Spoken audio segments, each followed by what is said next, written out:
And we are back for another adventure. Episode 9. Vokul Kriid. Whoop! My players are not excited. I'm about to end this stream right now unless I get some excitement. I want to see some claps. I want to see some claps or something. I'm being prepared. I'm looking at the new layout. It looks nice. We have a new layout. We do. We have a nice. brand new layout. And it's obviously everything is still up for debate, but you know what? I think it turned out pretty damn good. It did. I was like, the old layout was fine. It got the job done. I was like, I want to look a little bit more professional. Just the hair. I think we accomplished that. Collaboration between all of us. What we liked, what we didn't like. Ah, that came out looking good. Sure. Where did we? Anybody got any announcements? Anybody want to say anything? Besides Ash's dog wanting to make a cameo, I just saw that. Yep. Ruby pops in. Yep. Ruby pops in every once in a while. Okay. Well then, I believe I don't have any other announcement. Oh, what you got? We need to say happy birthday to Harry Potter because today is his birthday. Happy birthday, Harry Potter. Thank you. I have special commemorative shortbread cookies that I will be eating throughout the stream. Oh, that's really sweet. I haven't received any commemorative shortbread cookies. So. Well, we live hundreds of miles away from each other, and they don't travel very well. Sounds like you need to move your ass out of Texas. I was playing. If anything, all the way around. No, believe me, I want to get out of where I'm at and come to Texas. Not right now. Coronavirus sucks, but when this is all said and done, that's a possibility. And then we all meet up in Florida for Kriid and Butterbeer extravaganza. I just had an idea for after the stream. I gotta talk to y'all. This is gonna be fun. Okay. All right, let's do it. All right. Show. This is probably gonna have to be post-coronavirus, of course, but whatever. Let me see here. Have a cookie, please? Will there ever be a post-corona? You know what I mean? Like once they get this all figured out. Anywho, let's see who narrated last week. I believe it was Who did it the week before that? I think it was Joe. Mm-hmm. It was Joe. Okay, I think it's Biz's turn.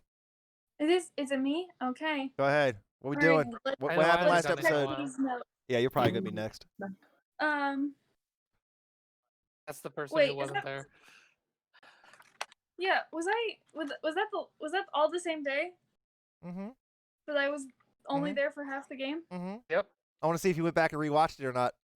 I did not. Oh.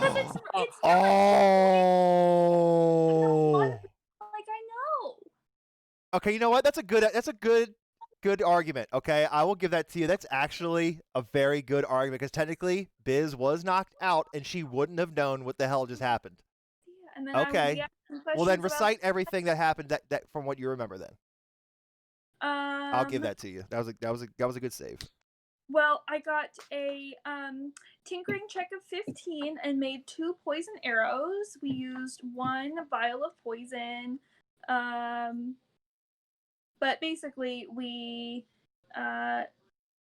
delivered Tornellus to the King of Gilkra, which is, oh goodness, What's his name? Avicia? Uvicia. Alvon Avicia? Alphon Uvicia. Or Let's Alvon, call sorry, Alvon, Alvon. though. Hey, in case everybody was, I don't know, did I tell you guys how to spell that? No. Alvaan. Alvon. Uvicia. Uveatia. Uvicia. Great. So We're just gonna give him a nickname. Alvin. He's Alfalfa. Alfalfa. Go for it. So basically, he was really nice, even though Tornellus was a dick and threw us all under the bus about things we may have said while he was around, and he didn't think about that because I didn't knock him out in time, even though I tried to a lot. And then they identified our dagger the Blood Pact dagger, and Vanuth Withers was exposed as the other side of it, and they were both arrested and then quickly beheaded by the Bracken, the Dwarven man, and he has He was the captain of the guard for Gilcra. Okay, The captain of the guard. Yep. Who Bracken. knows? Yes, he's the head of the King's Guard. He knows Hugo well. Yes. And also I want to be his best friend because he beheads people with one swipe. Oh yeah. So he's great, and so that took care of that. And the king was real nice and was like, "Here's some 300 gold," and we're like, that was a lot of work for like not a whole lot. And then he was like, "Here's a house," so I got a house.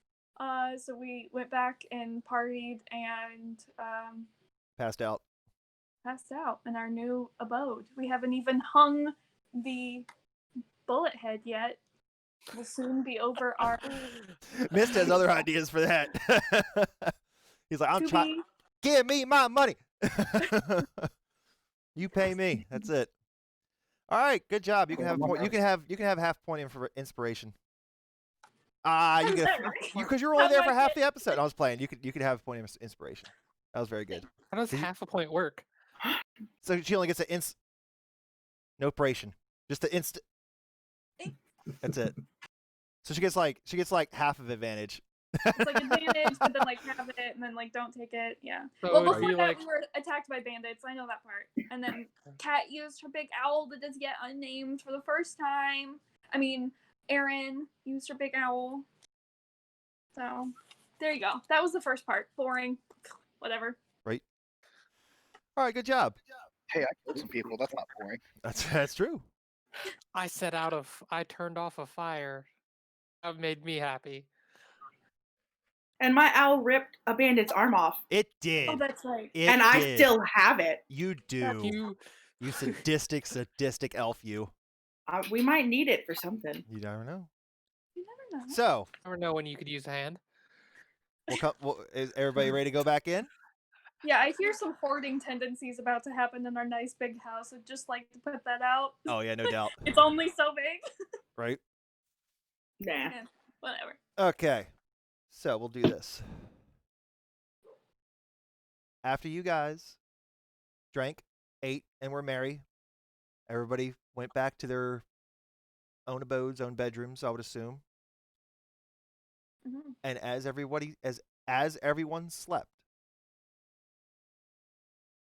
the house burned down. Everybody died. Game over. No. I was playing. Finally. So finally, TPK, man. We're all new characters. No, Oh wait, we leveled up. I didn't even say everybody leveled up to level 5. that. That was post stream too, so that's Yeah. breaking news. Everybody leveled up to level 5. Well, they can see the character sheets now on the stream too. It's true. So everybody's level 5 now. We're gonna get into some homebrew now.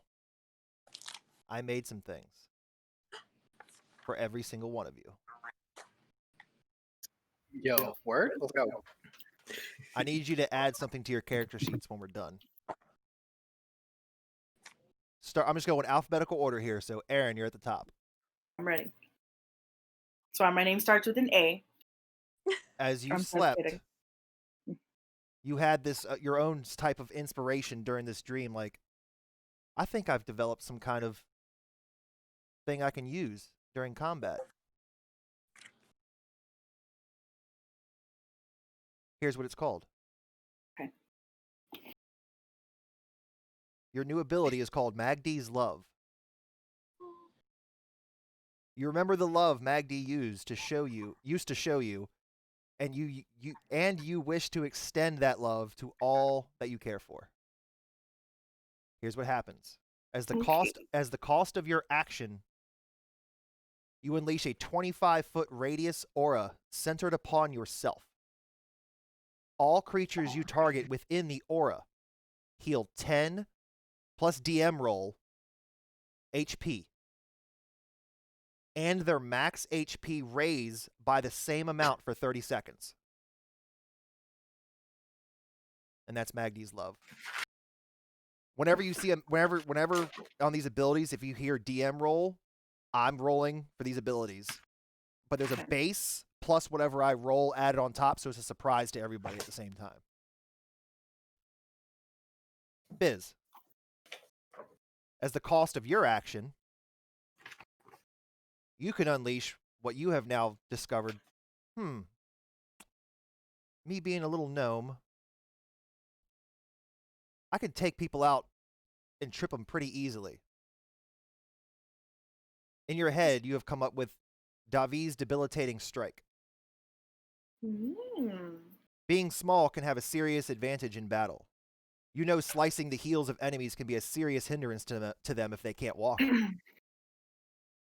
You swing your melee weapon in a 360-degree full circle. All enemy creatures of large size or smaller in a 10-foot radius take 10 plus DM roll slashing damage, or whatever weapon you're using, and must make a DC 18 Dex saving throw. If they fail, the creature is knocked prone, and their walking speed is reduced by half for 18 seconds. If they succeed, they are knocked prone and have their walking speed reduced by half until the end of their next turn. That was a lot of information. I'm gonna say, after I'm done reading all this, I'm gonna send it in chat so all of you can read it. So you don't have to really write any of this stuff down. But there is one thing you have to add to your character sheets, and I'll tell you what it is when we're done. Carrick, as you slept, you have gained the ability, at the cost of your bonus action, Way of the Waves.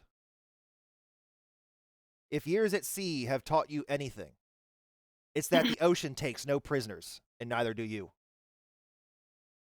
You start to move with the ebb and flow of the sea. You gain plus 10 walking speed, and your movements now give all melee and ranged attacks against you disadvantage, and you gain an additional plus 2 to your armor class for 18 seconds. If an enemy hits you with a melee attack, you instantly reflect half the total damage back at the attacker as force damage.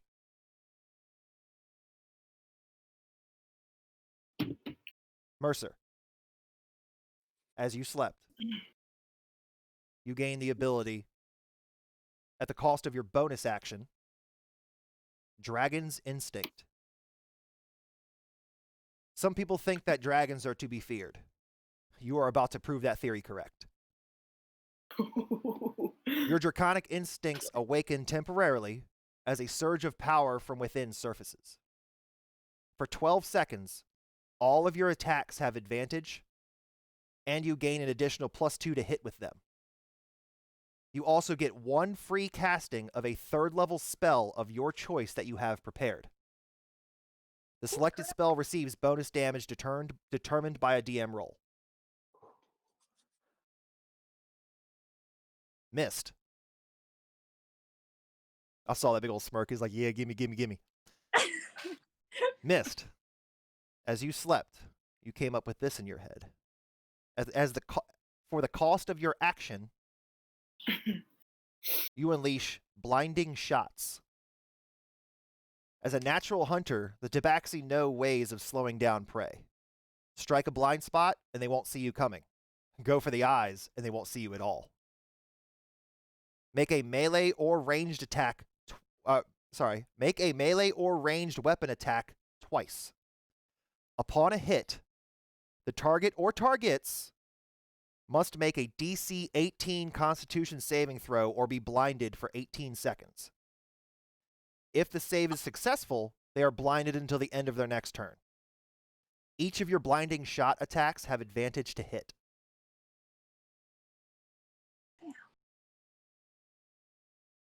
At level 5, you guys have unlocked Fury. These are your Fury abilities. You guys all have to add a new stat to your character sheets. So essentially like your hit points, like if your hit points was like 52/52, you're at max hit points. Right now you're at 100/100. Okay? So your total Fury points is 100, and it costs 100 Fury points to use these. You will gain Fury points after certain events happen. You'll see as they happen. I will roll essentially, I'm going to roll a D100, and that's how many points you get. The whole party gets that amount. You'll see as we go. If anybody here has ever played Final Fantasy, you guys unlock limit breaks. Essentially, is just what happened. So, no shopping episode. We're gonna go ask the king where the nearest bandit hide is. You guys are I'm all gonna maxed have- out. You guys could I'm- use them whenever you want. Their ability is there. But I'm going to send this into chat right now so you guys can see exactly how everything works. I have perma goosebumps right now. Like I can't. I kept this as a It's not surprise going because I away. wanted to see y'all's faces after you unlocked all this. Oh my I'm very God. excited. Super cool. I'll send it in sections. Okay. So there's Aaron.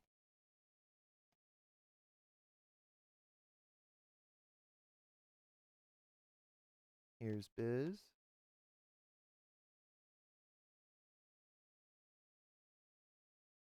Here's Carrick.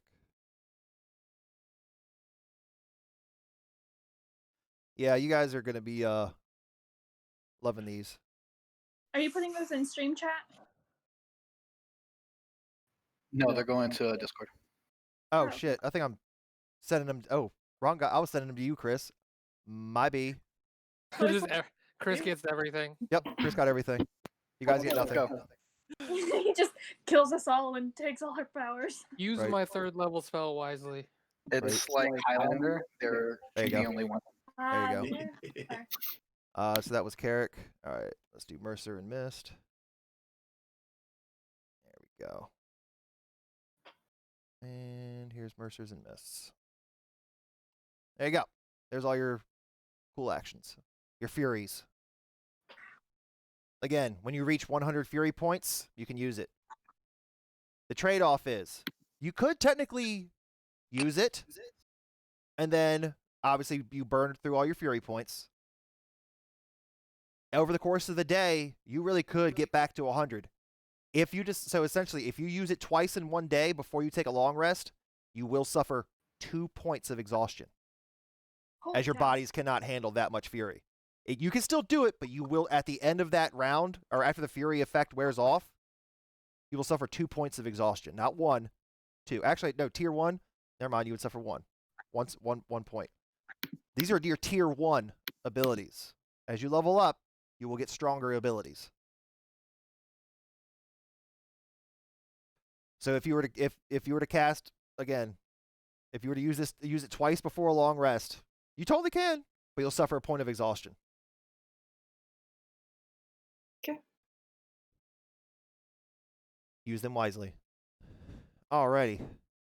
Now that I gave you all some more fun stuff to play with. Alrighty. So let's get into the actual game. Everybody awakens to their new abilities in their head. They all have them at your disposal. What do you guys want to do? Take it away.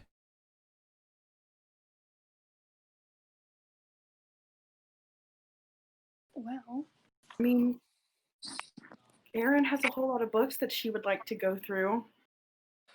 You want to spend the day going through books? Go for it. Just an hour. Okay, so you only need to rest for 4 hours, and you figure. So I've been doing it ever since I woke up. Oh yeah. Oh yeah. You might have had to rest for 5. I mean, you drank a little bit. Just a wee if bit. we had things that we wanted to put in our rooms, would we Send that go to me. in? Send that to me off stream. You can talk about it to your caretaker who will be arriving shortly because you were told Yeah. told that person.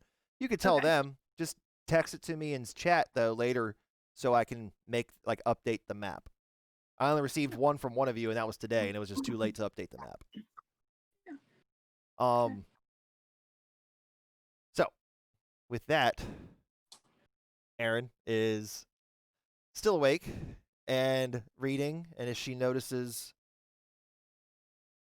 it's starting to get a little light outside, so it's probably close to 6 a.m. at this point. What's everybody else doing? Everybody still sleeping or waking up? Oh yeah, no. Biz is having like sleep as long as she can until someone wakes her up, please. Oh, there you go. Well, no, I guess I did. I slept a lot last game. You I did. guess I did. Yeah, so it would make more sense. I probably want some breakfast. Okay. I'm probably gonna wake up at like 7:38 to go find some bacon. Go find some bacon downstairs. Good deal. That's what I want. Okay. So we'll even say 7:30 rolls around. Aaron, you hear the clanking around of a sword and maybe a shield. Not her armor anymore because she's still wearing the leather armor. Gets all put together. You can kind of hear Biz probably getting herself together down the hall. Yep. The boys still seem to be sleeping. Okay. Yeah, I'm gonna go downstairs. I haven't met. We have a care person. We have the caretaker, and that they're gonna be coming They have soon. not showed up yet. But Okay. you were informed that somebody will be showing up. Okay. Is there anything in like a cold box or? Sure, down in the kitchenette, you can find yourselves. There was a mixture of different fruits and vegetables to start out with. There's a lot of apples, carrots, lettuce, just assortment of different things.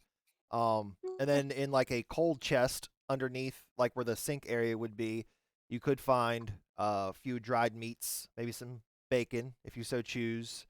Different assortments, maybe like veal, any kind of cow, deer, pig, duck, if you even wanted it to be in there, sure. We'll even say duck's in there.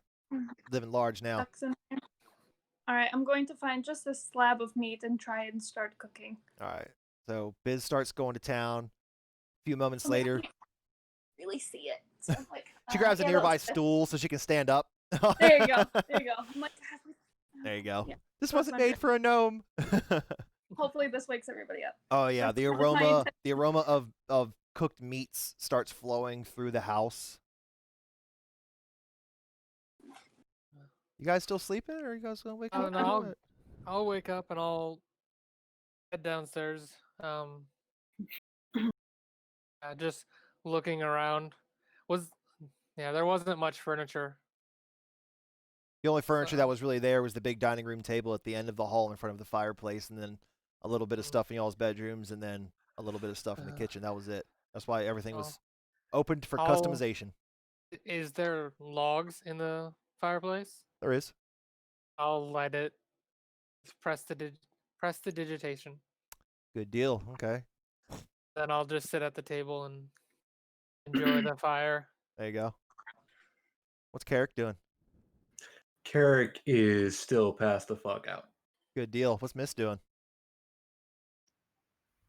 All right, so we went to sleep around 11. Sure. So 8 hours of 7 a.m. Correct. Time is it right now? 7:30, almost 8. Damn it. Okay, so I slept away what I wanted to do this morning. That's all right. So he'll wake up, he'll do his morning prayer, and he will go ahead and go downstairs and kind of check out the house and see what's going on. Good deal. And you guys notice that Carrick has left the building. Carrick is still asleep right now, as Joe had to walk away from his camera for a moment, so we'll just say he's still sleeping. So everybody is now downstairs, I would assume. Aaron, you're still in your room? Okay, Aaron's still in her room. She smells the bacon or meats, but she chooses to stay in her room. Completely disgusted by them. Perfect. Completely disgusted by the meats. I'm gonna go. If my meat is cooked, I'm going Sure. to go. Yeah, I'm probably gonna go over to Mercer and just sit down and say hello. Good morning. I don't think I did this well. Do you? I think it's edible though. Do you want some bacon? Will you be the guinea pig? Exactly. Will you be my guinea pig? Tell me what you think. Sure, gladly. And I grab a piece and take a bite. It actually tastes not pretty die? good. It actually tastes Okay. pretty good. It's not bad. She did a pretty good job. I hadn't tried any yet, so then I look at his face and then I try some. Biz, make a Constitution saving throw. No, I was playing. Oh, yeah. I'm Oh, kidding. man. I was I'm like, kidding. She food poisoned herself. It was a 9. Oh God. I did all right, but I got You're I fine. got some fatty pieces in there. That's Really it. nice. You're good. You got the flavors in there. Is what do I smell like? What do you smell like? Yeah. he hadn't made it a point to try to smell you. So it's not something noticeable? I don't. If you're worried, I would do something about that. But I don't. I don't know what. Okay. I'm all right at this distance. You're all right. Yeah. Okay. I've just been thinking about that for Are a you while. hoping to smell like something? Somebody told me they can smell me, and it's been bothering me. Oh, okay. Was it Mist? No, it was not Miss. He's been really lovely. Wasn't Mist. I think he's got a good sense of smell, and I really don't think it's your fault. But Fair like, enough. he's just. I mean, he just. I don't know. Maybe go roll around in the grass a little bit. Roll around in the grass. I don't know. Get that morning dew scent on you. Yeah, I don't know. Oh my god. Yeah, instead of rolling in the grass, I just do that and give myself the morning scent on me. Prestidigitation. Whoosh. Yeah, well, Morning dew. thanks, I guess. You're welcome. I mean, I'm sure Aaron's got some flowers you could, like, rub all over and stuff. I mean, yeah. It's about Like a that thank you time tap? you actually hear a knocking at the front door.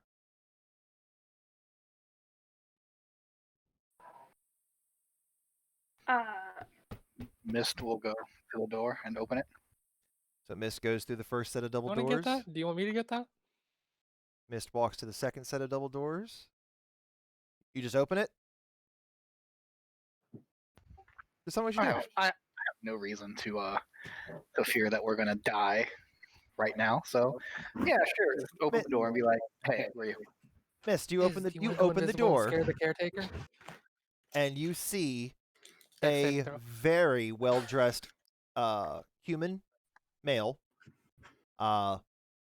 He has hardly any hair, as he looks completely bald except for a tiny little top hat on top of his head. He wears a tiny little top hat kind of thing. And well, I can say tiny little top. He wears a top hat. And yeah, no, not like the tiny one. I don't know why I said tiny. He wears a freaking top hat, but it's not like whoop, not like Abe Lincoln tall, but little like Saturday morning cartoon magician looking dude.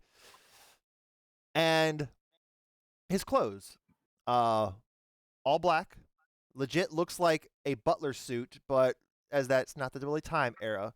But he does have a white shirt breast with a black, just nicely tailored clothing. And he introduces himself to you. He looks up. He looks an older gentleman. If you had to guess, probably in his late 50s. He introduced himself to you. Ah, you must be Mr. Mist. My name is Simon Dudley. It is a pleasure to make your acquaintance. Mist just cocks an eyebrow and looks at him. I really don't like how you know who I am without me knowing a single thing about you. Oh, where are my manners? I apologize, sir. Once again, I am Simon Dudley. I am the caretaker of this abode. Your newly acquainted, I will not say friend, but the king himself told me who every single one of you were. And I am to be in your charge, to take care of things as you see fit, from the hours of 8 till 8. 8 in the morning till 8 in the evening. I am yours. Until then, is there anything that you would like? Have you all eaten breakfast yet? Mist takes a few sniffs and I think someone started cooking, but I really wouldn't trust their cooking skills. So if you would like to start breakfast, that would be amazing. And it's actually waiting on someone like you to come by. And this is where Miss will hand him a piece of paper with design for his room. And be like, however much this is going to cost, you let me know. I will pay you for this. but this is what I need for my room. He opens it up and looks at it. Easy enough. This may take. Just give me a few days tops, and it can be done. I wasn't expecting it to be done in a day. That's no problem at all. I may be able to find some things. We'll see how everything turns out. And you see as he but please. finishes his sentence, he kind of spins around and pulls up like a little like basket, like care package kind of thing, and pulls it back. And there's like a nice bottle of like apple cider, and a bottle of milk, and different meats, cheeses, and vegetables, and some eggs. He's like ready to rock and roll already. Okay, Biz is I curious. have gone to the market this morning. I have breakfast and lunch in here. I will go and fetch dinner later. If there is nothing else, do you mind showing me to the kitchen? Not at all. And most will escort him through the bottom floor. And He to the steps kitchen. in, instantly wipes his feet like 100 times, shh, shh, shh, shh, shh, shh, and then walks in, and then kind of looks around. Very nice indeed. And he follows you to the kitchen. And he sees, are you still in the kitchen, Biz? Or you were eating at the table, weren't you? Yeah, well, I kind of was curious because I heard the knocking, but I didn't like immediately jump up. So I'm kind of like, I was kind of looking down the hall and waiting for them to come by, but I still have like my plate of like bacon. Gotcha. So, so Biz and Mercer are at the table, and he sees you two as he's just about to cut the corner to go into the kitchen, and he stops, and he approaches both of you, and gives you a little bow to Biz. Says, "You must be Miss Bizray. I am Simon Dudley, your caretaker." Hi, Simon. You probably are better at this than I am. I went ahead. I was a little hungry. I didn't know. You see him kind of sniff the air. why. That actually doesn't smell half bad. Well, I appreciate it. A little appetizer. Looks like you've got some. That's a good way to think of it. And he looks over to Mercer, and you must be Mr. Mercer. Pleasure to make your acquaintance, sir. I am Simon Dudley, the caretaker. Hello. Man, a few words. So, he excuses himself and goes to the kitchen and sees the probably mess you made, and just looks around. Actually, she knew what she was doing. So he just goes to town. You start hearing just like the cutting board, knife against that cutting board, just going to town, making like chopping things up. All kinds. A few minutes later, you could just smell onions and eggs being made into omelets, and just all kinds of things. And now I'm assuming, Aaron, you probably start to smell this. That's not meat. That smells like vegetables and eggs being cooked. Okay, I have found a book that I am very interested in. Can I tell you what it's about, and Sure. you be okay with it, or are you going to pick the subject? You know what? What are you interested in? What's the book you found? Tabaxi culture. I'll allow it. Yes. Okay.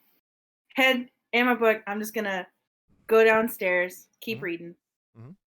So she starts coming down one of the spiral staircases and starts making her way. Where are you going? To the table? I'm gonna go to the kitchen and see if there's anything that I can munch on while breakfast is being made. Probably one of those apples. So he turns at you as you walk in, still book doing one of these things. You look up to see, like, who's cooking in the kitchen right now? Is it Carrick? Because he's the only one I don't see as you walk in. You see a very handsomely well-dressed, bald human male. And he turns to see you. You must be Miss Aaron. I am Simon Dudley, the caretaker. Pleasure to make your acquaintance. Do you have any special requests for breakfast? You see he's making omelets right now. Can you have something that doesn't have meat in it? Because I don't eat meat. There is no meat in this omelet. This is yours. There's no meat in this. Yeah, there's no meat in this omelet. It's yours. Thank you. I'm going to eat an apple while I wait, and I'm going to grab an apple and go to the table. There you go. Carrick, you still sleeping? About this time, Carrick kind of Smells all the different food aromas. comes down quietly arguing with someone. Everybody would know who that is, but like on first glance, he's just arguing to the air. Oh, great. Were you arguing to your bird? Mm-hmm. Figured. Good deal. There's a strange new fluidity to his step. Yep. So you see Carrick come down the stairs, and where are you going towards? The kitchen, the table? Where are you going? Actually, I will grab bacon or just a handful of something, and I'm gonna go out. Well, there's nothing at the table right now. There's nothing there. It's being Nothing made. there yet? Yeah, because like Biz kind of made a little portion just to try it, and Yeah. Mercer and Biz kind of ate that up. There's nothing on the table right now. All right, then I'll wait. And as soon as something is available, I'm grabbing and going. Haha, you have to be social.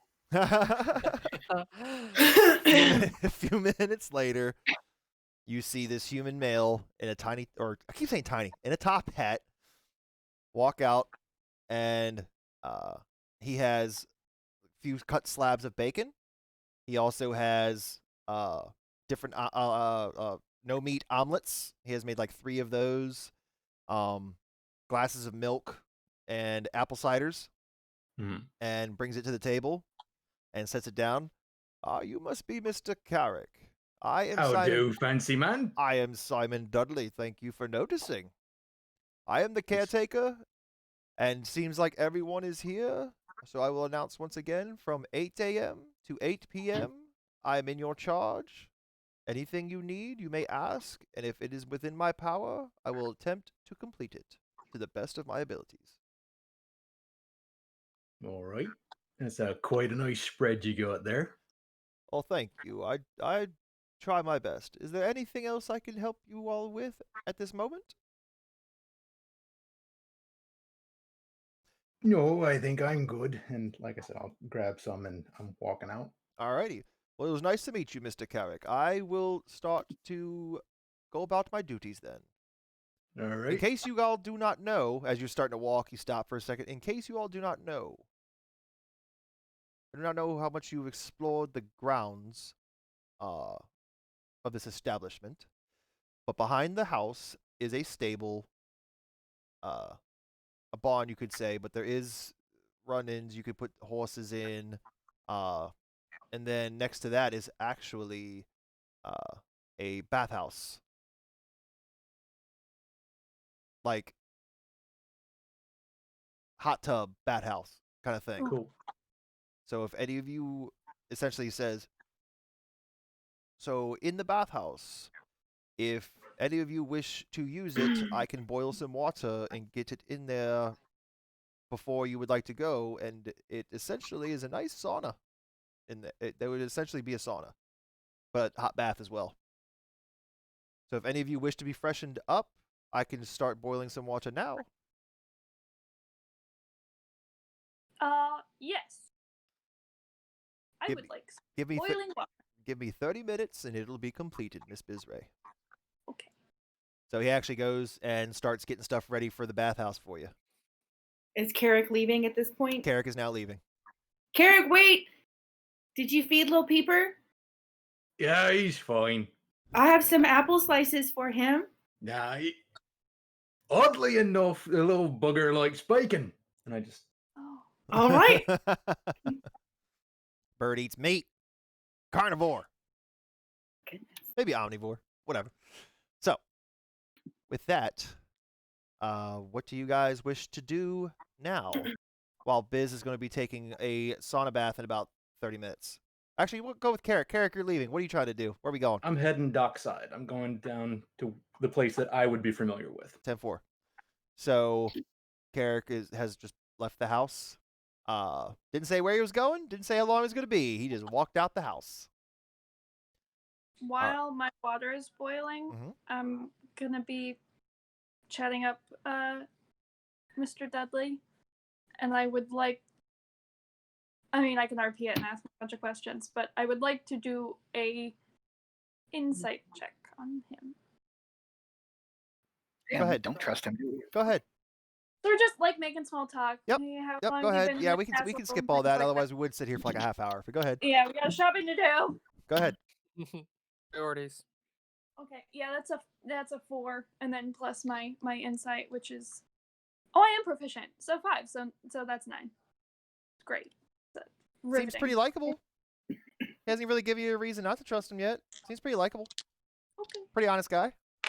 Okay, so he's not trying to kill me and boil me alive. Okay. Alrighty. You do have to be really on your guard because you have had people tea. So I am making myself people tea. Oh my god. Biz is gonna have that realization like 8 minutes and like yeah, so that happens. Water is boiled, goes to the bathhouse, totally relaxed, very comfortable, Yep. like quiet for like the first 10 minutes she's ever had, Yep. and then realizes that she's making people tea and like screams and runs out and like barely puts on enough clothes to like make it decent back into the house. Oh, Jesus Christ. All right, so you see Biz run back into this house, hardly wearing anything, just a towel, and just Biz, screaming her head off. I'm making people tea and I can't handle it. As she runs past, I'm just gonna clap. Very nice. So all that was going on. I'll say, Carrick, you were probably be getting. This is probably halfway through her bath. You probably would have arrived dockside. Before I describe, is there any place in particular you were going for before I start doing some descriptions on what you see? Probably first place would be the local watering hole, just to acquaint myself with who's down there. Good deal. Okay. And then I'm going to go look for some shops. Let's see. Dockside. Which actually isn't too far away. It's only about a 10-minute walk from your estate. Mhm. You kind of had to get your bearings a little bit as you've never really been to this area before, but you have seen the castle. And you know, oh, front of the castle area to the left of that is only about a 5 to 7 minute walk-ish or so, and you're dockside, essentially in Gilcra on the coast. So you start making your way there, and along your journey, nothing seems out of the ordinary. It's still the early hours, but you see people starting to set up little shops here and there, little vendors. Nothing out of the ordinary there. Maybe look up a couple kids, early risers, playing in the street, and they look to you, and they run away because they've probably never seen a sea elf before. Blue-skinned man. It's like, Mommy, what's that? Don't look, kind of thing. So you're probably turning a couple heads. You make your way a little further in, get to the docks, start to smell the salty sea, salty air. You take a big whiff, and you're like, oh, I miss this. So you start to see seagulls are already out and about trying to get their morning breakfast as well. The rats of the sea, if you want to call them that. So you see all the seagulls, you hear them, and you get, it looks, the dockside of Gilcra looks a lot like a boardwalk you'd see at a resort kind of thing. A lot of it does. I mean, imagine if anybody ever been to Ocean City, imagine it's a kind of lot like that. There's quite a few little vendors, little shops, as there's a couple also, there's a couple big ships. Gilcra has its own naval fleet. So, there's a few galleon ships there. You see just massive, massive ships that you wished one day you could have been a part of a ship of this scale. Do I see any that I recognize? Perception check.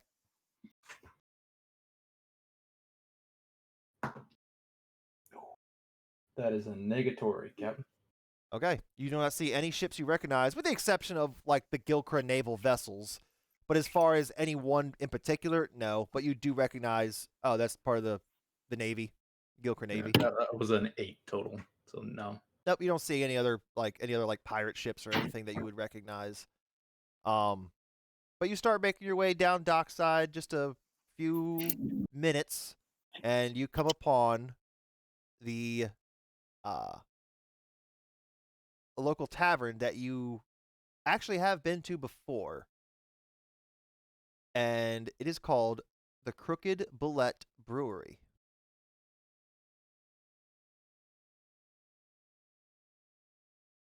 And as you walk in, you are met with a female human who you remember the name Herleva York, as she was the owner of the establishment. Herleva York. Herleva York. York. So you walk in, and there's a few drunkards probably still passed out from the night before, as they probably didn't have much else to do, or maybe they're just trying to drown their sorrows. Who knows? So you see a few open tables, and you see a couple tables that have people passed out on them, still laying on their back, using it as a bed. This place isn't necessarily the cleanest on the inside, but it's not the roughest you've been in. Mm-hmm. But again, you see Miss York, stocky, darker skinned woman, wearing she likes to wear she has some darkened spectacles a little bit, like almost like tinted glass a little bit. You can still see her eyes, but they're a little harder to see. Wears lots of like dark clothing, everything like that. Like usually no matter the weather, apparently this woman is famous for just wearing heavy clothes all years. Like she suffers from being cold all the time. She has no hair. Her head has been shaved. Whether by choice or whatever, but she's always been bald. To you anyways. But she has these green beady eyes, hence she likes to kind of hide them behind the glasses a bit. She looks over to you as you walk in. Hey! You look Morning, familiar. Miss York. It's kind of hard to not. I mean, it's kind of hard to forget a blue skinned person walking in me bar. Yeah, it's been a while, hasn't it? What was your name? Carrick Nightbreeze at your service, man. Mr. Nightbreeze. I do not remember you. That's okay. I get a remember lot the of people. skin. I remember your face. But I just don't remember you. It's been a very long time. How have you been? I've been all right, all things considered. Can I help you? I would really love a drink. Well, you've come to the right place then. Pull up a chair. I do. Pulls up a chair at the bar. Pull up a chair, and I'll just kind of casually say, "So, what's the word on the wind? General." Well, fishing's what's been going really good. Actually, they've been catching lots and lots of fish out there. No one's been eaten by a shark as of late, so that's good. The Navy is always bored as nothing seems to be happening for them, but can't be an easier job than being in a naval vessel right now, sitting on your ass getting a paycheck. So, let's see, what other kind of news we got here? Is there anything in particular you're looking for? Like word on the street? Not really. Has any of my old compatriots been around? I'm gonna roll for that one, actually. Nope. Fair enough. I have not seen any of your old compatriots as of late, unfortunately. Well, if you happen to, just keep me abreast. Me and my new crew actually have a place up close to the castle. Moving up in the world, look at you. Apparently so. You still dress like shit. You know what? When you gotta look, you don't mess with it. Fair. Very fair. So she hands you a pint of ale.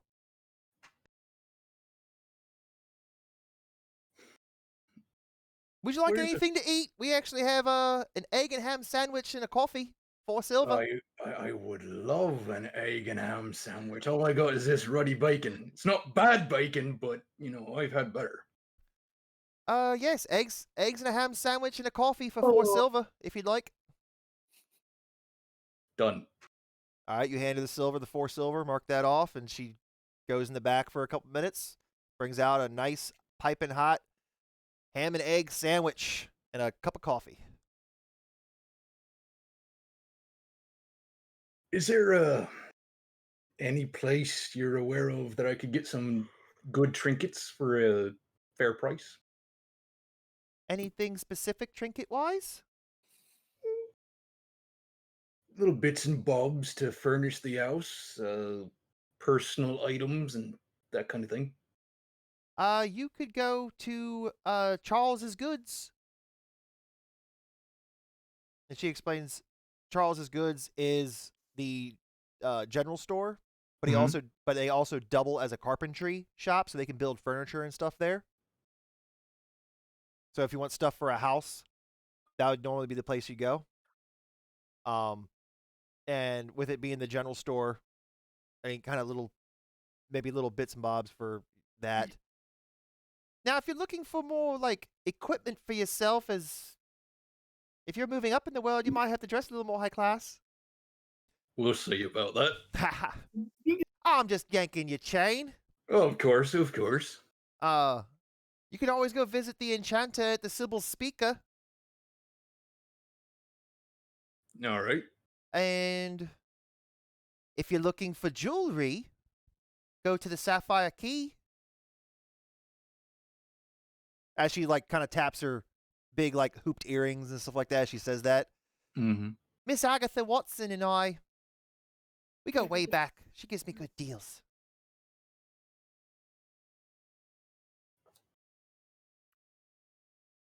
And if you're looking for anything alchemical in nature, you go to the Prismatic Mixtures.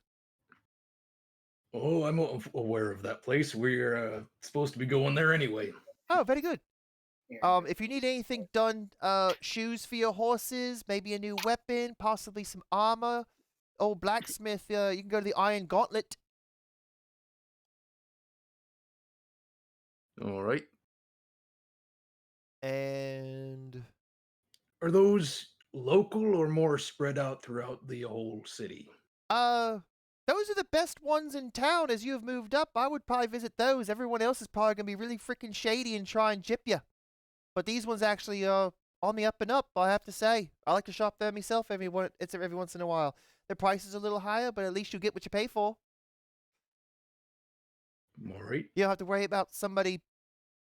Here's a potion. It'll make you faster, but it makes you slower. It makes you puke. Yeah, you don't want that happening, I'm sure. Well, thank you for the information, and I'll slide her some coin. Oh, thank you. How much you slide her? 10 gold. You gave her was- 10 gold for that? That was good information. Jesus Christ. How drunk are you? How drunk are you already? You hear in the back of your head Mist yelling at you. How fucking drunk are you? Under my Little breath. Peeper actually pecks you in the head a couple times. Like, what the fuck? What the fuck? We don't talk about such things. Well, my.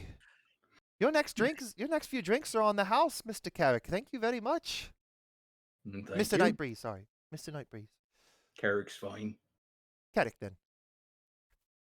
Well, if there be nothing else, I need to go wake up these other riff-raff. Have a good day. All right. Thank you. And she No. goes over and starts, swiftly kicking people in the ass. Wake the hell up! Quietly finish My kind of woman. drinking food and Good watch deal. people. Good deal. You watch that, get your entertainment, leave, I guess, if you want to. We'll go back to the house. We'll go back to the house now. Biz is now running through the house almost half naked and in a towel. And what's everybody else doing at this point then? Still eating. Mist is actually gonna go find Erin, wherever she's at. Well, I believe everybody was downstairs eating at the table. Okay. So he just kind of Do me a looks at favor Aaron. real quick. Do me a favor real quick. Your voice is coming through both y'all's headsets. Like I hear a really bad echo. Fix it. Go ahead. So he just kind of looks at Aaron. And so, you know, we got to go sell some stuff, right? What kind of stuff? Well, there's these big bullet head. So we got to go do that. And there's a bullet eye that's out of the skull that needs to be I sold. thought you put it back in. I mean, as much as you can put in an eye that you took out with a short sword. I mean, it's there, but it's not. You know.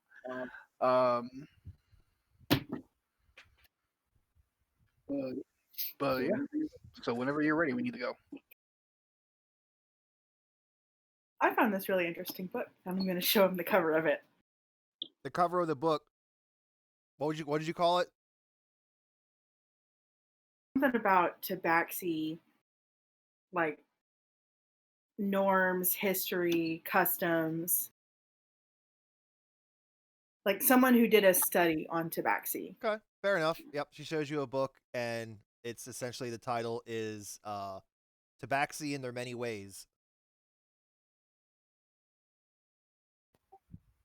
I take the book and thumb through it real quick. Okay, so you start thumbing through it. Nothing seems like ignorant. It seems very well put together. Like it's definitely like nonfiction, a good research book. Like somebody has spent some time. It could have even been written by a tabaxi, for all you know. But it's just the somebody who has spent time with at least one in particular tribe of tabaxi and their ways, rituals, customs, that kind of thing. Very polite, very politely well put together, very politely well done. From what you've gathered, just thumbing through it for like a minute. Let's just finish it, thumbing through it, shakes his head, hands the book back. No. No. Just no. Well, you won't tell me anything, so I have to get my knowledge from other sources. You don't ask. I like to imagine Mercer's just sitting there at the table, just watching you two just talk about I'm this. fully eating bacon. Just What do you mean you don't ask?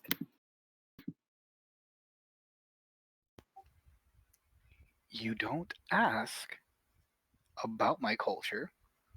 You don't ask me about what we've done.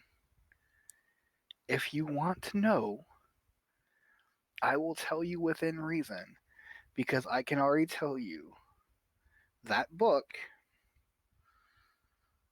as decently written as it might be, is not all of our culture and what we do. We are a very Ash, we prideful. lost your video feed. We are a many tribal people. So what you read in that book certainly doesn't pertain to at least my tribe. So, if you want to know something, You're back. ask.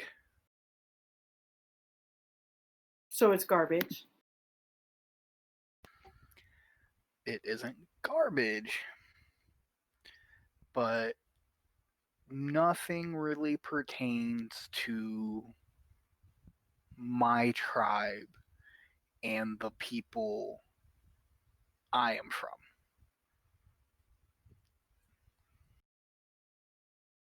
I'm going to close it and put it on the counter because it is of no use to me anymore. Good deal. Alrighty. Actually, Oh, go ahead. Go ahead. actually, Go ahead. I'm going to hand it to Miss and say, for your library. There you go. which Good she deal. had ransacked the night before, so it is empty. This is true. You have no library. This is your Right. library. Well, it's like half of all y'all's books are probably like missing.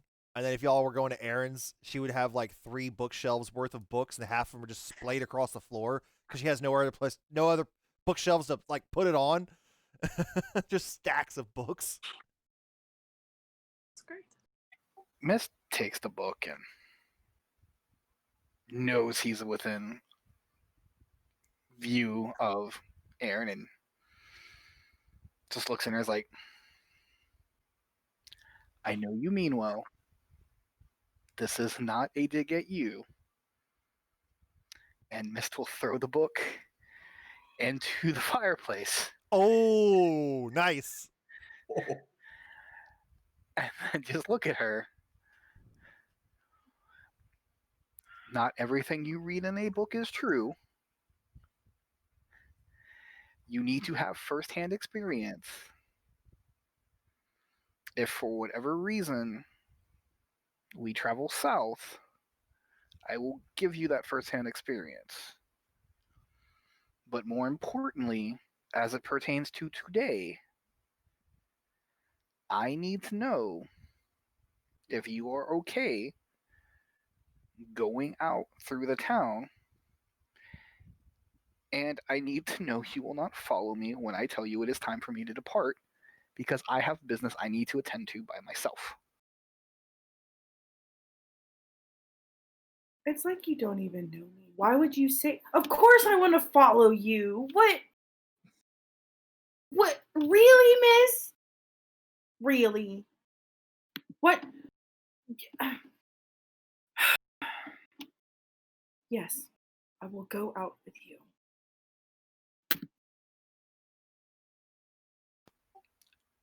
As long as you do not follow me when I need to go on my own, then fine. If I find out you followed me, we are going to have issues. About at this moment, the piece of bacon I bite just has a little bit too much crunch and just kind of interrupts the whole thing.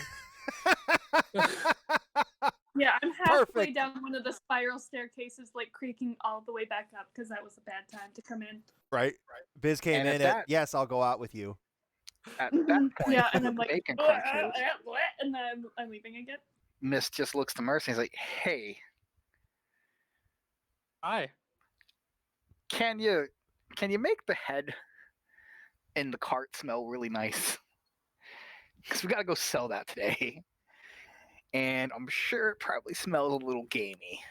It's been about 24 hours, so that thing's starting to rot a little bit. So It's starting to. If you left it out there for another day, you'd be having problems. So kind of make it smell pretty, and I can go sell it and we can get it off of our hands. Okay, Biz thinks it's clear now, so she comes downstairs. There you go. Sure. Are we going then? Are we going I now? hope so. Well, Oh, are we all going? Well- it kind of interrupts a little bit now. You see him kind of like poke his head out from behind a wall. Boop! Where would you all like to go? I don't know how Oh, no. familiar you are with the town or with the city. Excitement's in the journey, right? We'll find our way somehow. I'm sorry, Mr. Mist. I did not mean to frighten you. This He is went already out stealth. the door. Scare the cat. Too Yep, he's late. already out the door. Yeah, no, his stealth was like above 40. Right? Um, Where did he go? Well, we were looking at going to prismatic mixtures. We definitely Oh. have to meet some people there, and then the Sybil's speaker is where I want to head out to. Ah, I know that. I Um, know of the place. Do you know of any place where we can look for armor? Because I know that that's something that Mist is interested in. If you would like things of protection in nature, the Sybil Speaker is definitely one. They deal with enchanted arms, so they will be more expensive than your basic needs. But if you are looking for more, again, basics, the what did I say? The Iron Gauntlet would be your other store to visit. If we As- had specialty hide to make armor out of, would that be the place to go get that custom made? Without a doubt. Great, thank you. Miss Shava there, very, very good. Very good with what she does. You know of the best place to go to sell giant monster material? I thought we would go to the prismatic orb. I'm just We had- asking we if had to deal there's with- maybe there's a better place than What that. kind of monster material are you speaking of?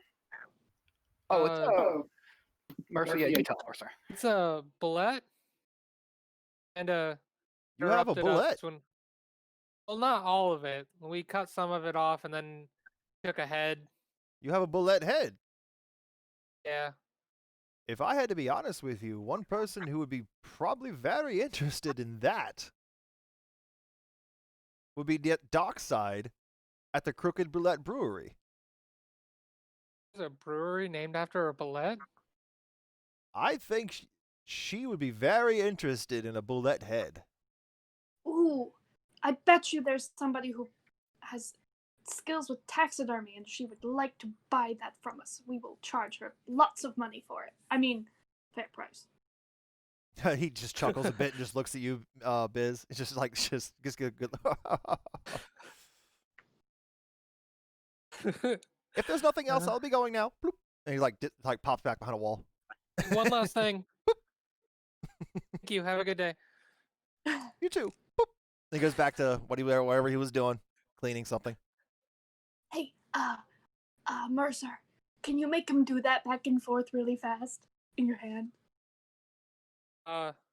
Sure. So I since I can do multiple images, Mhm. I just pop up an image of him not or like in the door and out of the door, and I just keep turning them off and on so that it looks like he's going in and out. They're real not fast. there. They're not there. No, not there. That's great. We should take this on the road. We could sell this. You This just is hear great. you hear a soft chuckle from behind the wall. Okay, let's go. That's fucking creepy. He rolled he rolled a perception check and probably heard what you said, Biz. I'm not very stealthy. Oh. Did we assume that we got the Okay. money last time? Did he bring the money? As a DM, I actually fucking forgot about that. You- So, You did say that last time you assumed that like, he Yes. had it, but if we wanted to play it out, we could do that. nope, we can do it this way. Before you all leave, I do have a gift for you all from the king. As he walks out with a tiny little chest and opens it up, and there's 1,500 gold in there, so 300 Yeah, each. for each person. Yep. 1,500 for each person. Yeah, 300 each, essentially. So there's 1,500 gold in there, or we'll call it platinum just to make it easier. There's 100. Sure. There's 150 platinum, essentially. So 30 platinum Yeah. apiece.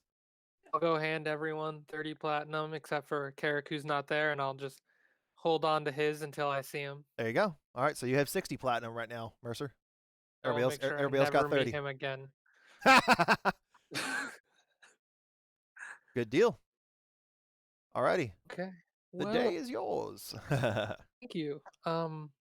This is not to him. This is to the rest of the group. Right.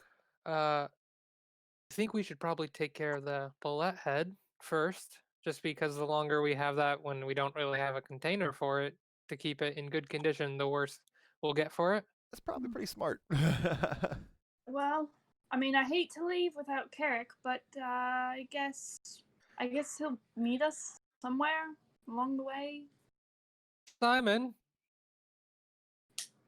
Good deal. Oh, he's still there. Is Simon still there? Oh, I'm sorry. Yes? If Carrick comes back, can you tell him that we're heading to the Bullet Brewery that you mentioned, and then after that we'll be going to the Prismatic Mixtures?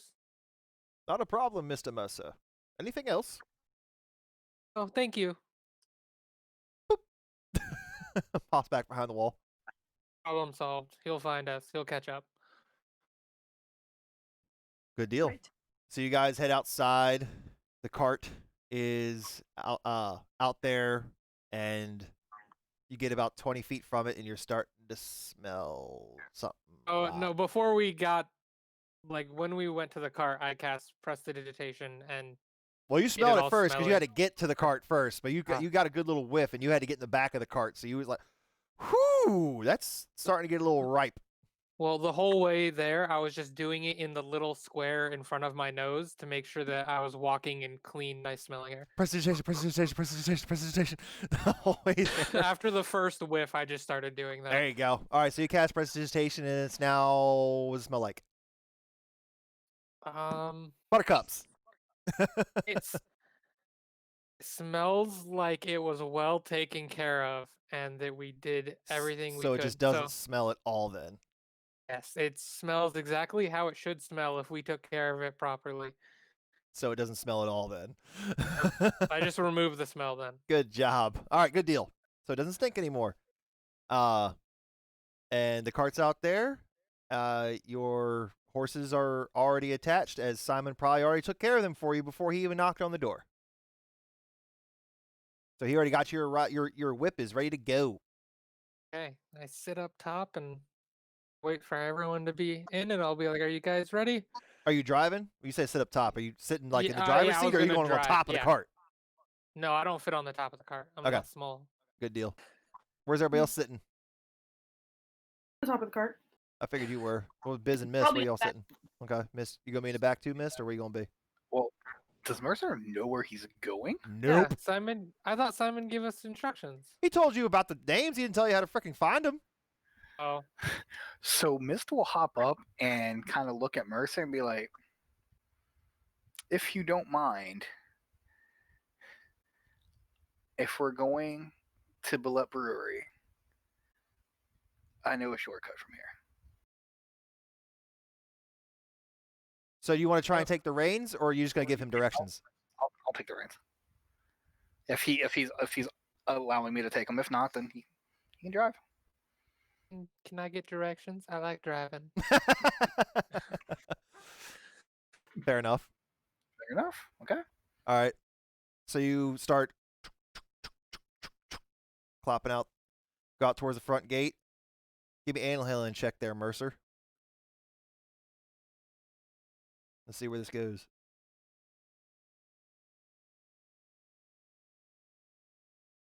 Uh, 14 plus 5, 19. Okay, not bad. Yeah, you expert. Yep, these horses do anything you want them to do right now. Proficient. There you go. All right, so Mist gives you directions. As he has probably visited this establishment a few times. You would assume so if he knows exactly where the place is. So you guys start trotting your way through the nice, clean streets of Giltkra, and again, you're probably starting to see more and more people out and about. So you're just kind of trotting along very slowly as to not run over anybody. Since you had a nice animal handling check, a kid runs out in front of the cart momentarily, and you see it coming, and you kind of steer out of the way, and a mother grabs the child away, and she kind of looks at you and just kind of like waves to you like, sorry. I just smile and wave back. She smiles back and takes your kid inside. So you get dockside now. The salty sea air is now starting to hit everybody's nostrils as you're getting, again, pretty damn close to the Giltkra docks. A few minutes pass. Miss tells you to take a right, and only about Take a left. 100. Not take a left. No, I take it right. Not even 100 yards down the line is the Crooked Roulette Brewery, and as you are starting to park the cart, you see Carrick walking out the door.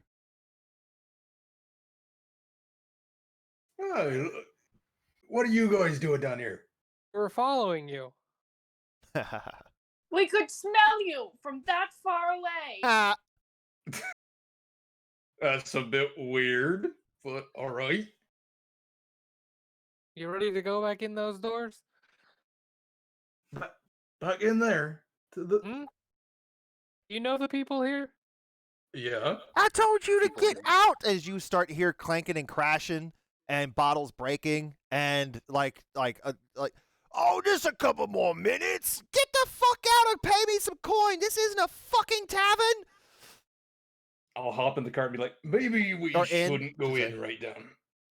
And you see her, you see, well, Carrot goes her, but you guys see a female human pretty stocky lady, bald head, literally pick this gentleman up and just throw him out the door as she kicks she bashes the door open with this dude's head and just tosses him out the front door, and he just like topples like 10, 12 feet away from the front of the door. Mr. Caddick, you're still here? Yep. Just met up with my Just crew. doing a side clap. Good job. Pleased to meet you all. Who she can see. Yeah, Anything I'm I can do jumping for you lot? It isn't what we can do for you. What you can do for us. It's what we can do for you. Is it an English lesson? Because you seem to need one. Oh. I'm kidding. She doesn't say that. She doesn't say that. I was totally kidding. I had to make fun of him a little bit because he messed up. Go ahead. Technically, it wouldn't be English. It'd be Well, common too. So What kind of... Yeah, you're right. It will be common. You're right. And what kind of help would you be providing me? depends on what you can give us for our services. Let's take it away. Yeah, I've already dug me a fucking hole. So this is the Boulette Brewery, the famous Boulette Brewery of Gilcrow. And yet, the times I've come here, I've noticed something missing. You see her eyes, her beady little green eyes are squinting a little harder than normal as she's like leaning slowly closer. You look familiar. I can't quite place it. Have you been here before? And that's when Mist kind of just like ambles off of sitting next to Mercer and kind of moves his silver mask. He's like, you could say that. You said you removed the mask? Yeah. Ah, I do recognize you. I do not know your name, but I have seen you in here a few times before. You usually keep to yourself and are not loud. I appreciate that. So what kind of help are we discussing here? Oh, it's nothing of any ill repute, so we can go ahead and assuage those fears. But I'm slowly like trying to kind of like pull it out the back. Well, you're pretty strong. You just everybody just kind of hears this. And she's like dragging the bullet head towards the back of the cart. And then Biz jumps out as she's now drug it to essentially like the tailgate area of a cart. if you'll just walk with me to the tail end of this cart, She walks, she follows. I would think that a place named the Boulette Brewery would have already had one of these. But now, One of what? As you And kind this is you kind of look around, you see it's actually probably a fake, but you see a dragon's skull right above, like a tiny one. It's only like a foot tall, kind of above the mantle, like or the entryway, the doorway. something that's more fitting of an establishment of sort of this. Yes. And he will motion to the giant bullet head. Oh, it's That's- about that. It's about that time you both make around the corner from that. By the gods! Where did you get that? And how I much do you killed it. want for it? I killed it all by myself. Look at this you, is- little this is one. very shit. Look at you. She's like looking at you, like scan you up and down. I don't believe a word you're saying, but look at you. They told me I killed it. I think someone's pulling your leg, but look at you. Well, I hit it. Anyway, She doesn't believe a little gnome killed this huge bullet by herself. I definitely didn't. I've definitely True. died, but But she doesn't know that. So, I actually know. You see her eyes are not beady anymore, like big, and you can definitely see them lit up behind those tinted glasses of hers, and she's just looking for like ideas. Like, oh, I would love to have this for my store. I will get it stuffed for the taxidermist, and I will hang it on my wall, maybe outside the door. Maybe where are my manners?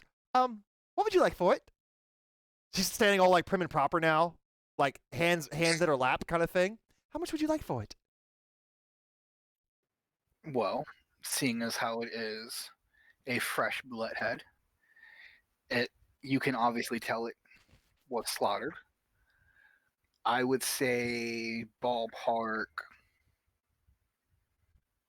for the time and effort it took, for the strength and the bravery of Miss Bizray here to have done her work in helping slay this beast.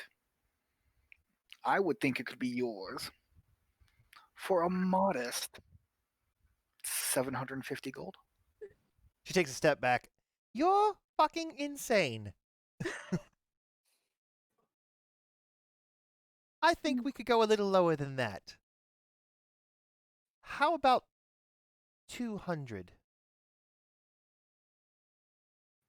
Deal. Can't hear you, Mist. I know you can't. Oh, okay. She looks to Miss Bizray, or she looks at Biz. I'm looking at Miss, like, 325.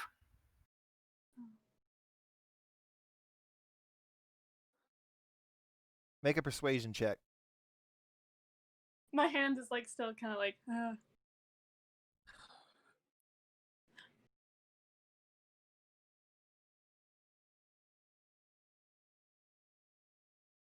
17. You know, I almost died getting this. I'm sure you did. Well, honestly, she did almost die. Oh, that's terrible. You shouldn't play with things that are much bigger than yourself.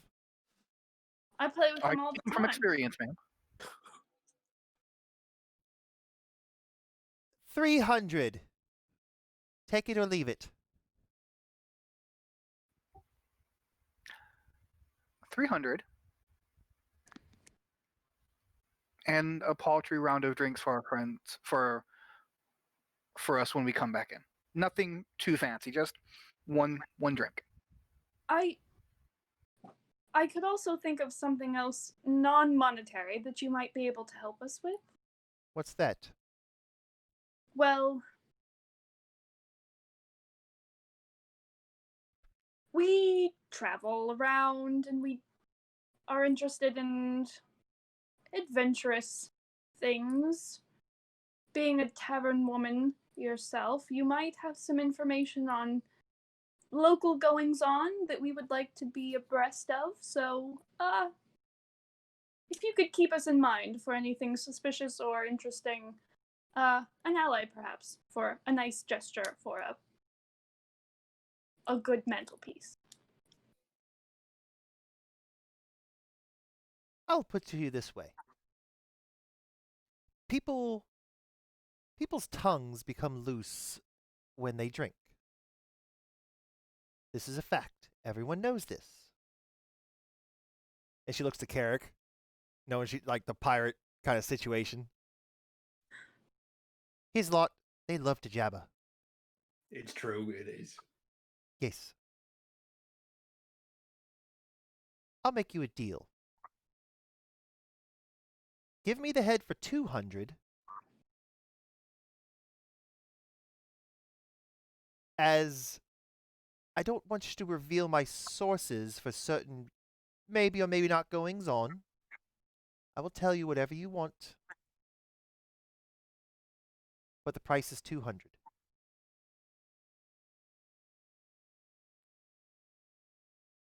She looks to Mist. Mist puts up a finger, backs up just a little bit, turns around, kneels next to Biz, whispers, I have a lot to teach you about haggling. You don't just take the first number they give you. I Yeah, knew but we she can wasn't. I knew she hire. wasn't going to take 700, but I figure if I threw that out, she would throw out another number, and then we'd work from there. Yeah, and then we But got now- back down to 200. yeah, but- That's what I said. That was good. We're right back there with where we started. I think you don't fully understand how this works. But But you did good. You did good, kid. Killing this Okay. bullet. Okay, everything is 750 from now on. Got it. Okay. That's not it either, but okay. I don't know what you're saying. I don't understand. It's okay. Okay. And Miss will turn and look to the woman and be like, deal. She spits in her hand and holds her hand out. Miss is accustomed to this. Does the same. Shakes her hand. One good shake. Come inside. Add it to the deal. You all bring that in, as I do not think I could carry that. I've got it. I can do it. Mist I goes and get just it. grabs the head and will carry it in. Good deal. So Mist and Biz start pulling the thing out of the back of the cart, and she goes back inside, and you guys start bringing it in, and just put it on that the nearest table on the left as soon as you walk in the door. And you guys plop it on the table for her. She walks in the back, comes back out, and brings out a tiny little sack. You can count it if you wish. 200 gold on the table right next to the head. Mist just picks up the pouch and kind of tosses it in his hand a couple times and feels around. He's like, It feels like 200. 200. Mhm. All right. Well, thank you very much. It's a pleasure doing business with you. Not at all. If you come across any more bullet parts, you just let me know. Just in case we were coming across any other random beasts and things and maybe wanted to put it on our wall, who do you go to get one of those things presentable? Charles Goods. Charles Goods. Okay. Where's he at? At Charles's Goods. No, like where they at in town. Like northeast, southwest, something. Oh, Basically. that would be towards the southern area of Gilcra at the market district where all of the nicer shops are. Thank you. He is a man of very many talents. And if he's not, he knows someone who is.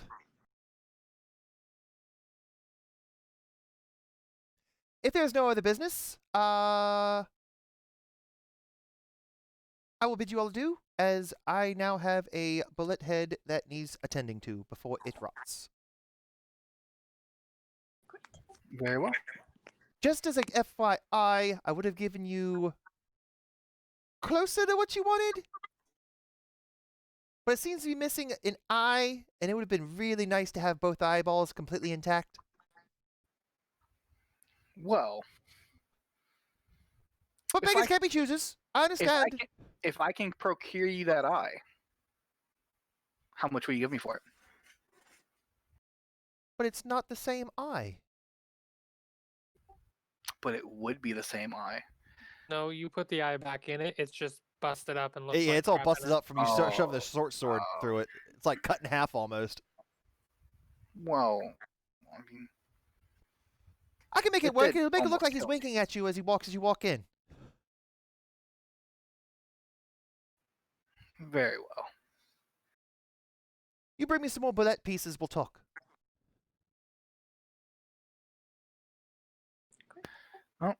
Miss is happy with what he's done, so he'll walk out and he'll take the pouch and thumb through 100 gold, and he'll go over to Biz and be like, "You did help kill it," and he'll give her 100 gold. Good deal. All right, Biz, add 100 gold to your inventory. So, with that, No one else did anything. that's not We entirely made a true. mess and we Eric keep the did money. 4 damage. That really helped. Yeah, Carrick did 4 damage. But with that, you guys choose to leave, and where are we heading next? Prismatic mixtures. Okay. Yeah, because we need to go meet with Jonathan. Aaron would know where that is in the market district. Since we don't necessarily need the cart, should we all just hop in it, or should we walk, or should we drop them off at the house? Or are they on the way? you guys would be able to. Aaron would know it'd be a little out of the way, but you could drop the horses and everything back off, and then hoof it back. Just walk around town now that you guys don't need to drag a bullet around. It's a lot easier making your way around town on foot, obviously. Unless we're trying to buy a cart full of things. No. Not that Oh, I'm I aware of. think unless I'm carrying it, I mean, I think the cart would have the hide we took off of it. Oh no, you can carry that. It was only, like I said, it was only like 16 pounds total. Okay. That's easy That's enough no for you to carry. Actually, it's probably Yeah, a no little problem. lighter because you guys cooked up some of it. Like you took some of the fatty layers off, but not the hide itself. So it's probably down to like 13 pounds. You guys got about 3 pounds of like meat off there because you guys cooked it up and ate it. So it's like 13 pounds of like the skin and hide now. All right, no problem. I'll adjust that, and yeah, I'll just be carrying that then. And Yep. Whoever wants to go take the cart back, we'll just meet you at Prismatic Prisms. Okay. I'll take the cart back. Okay. So Biz hops in the cart. Is anybody going with Biz? Yeah, I'll go with her. Okay. Okay. Carrot goes with her. Mercer, you going with her too? I'll head with them then towards prismatic mixtures. Okay. Good deal. So they get off on the cart, and you guys start making a beeline towards it, and about 15-minute, almost 20-minute walk back through town. You start getting towards the market district, and as you walk in towards that area, it is has its own like almost ivory fence around it with gold trim around it. It's very, very elegant here. There is 2 guards stationed on the outside of it, and they don't stop you or anything. They're just there just security reasons in case anybody gets out of control, but they don't stop you guys. They just give you a little like once over, just looking at you. That's it. Nothing crazy.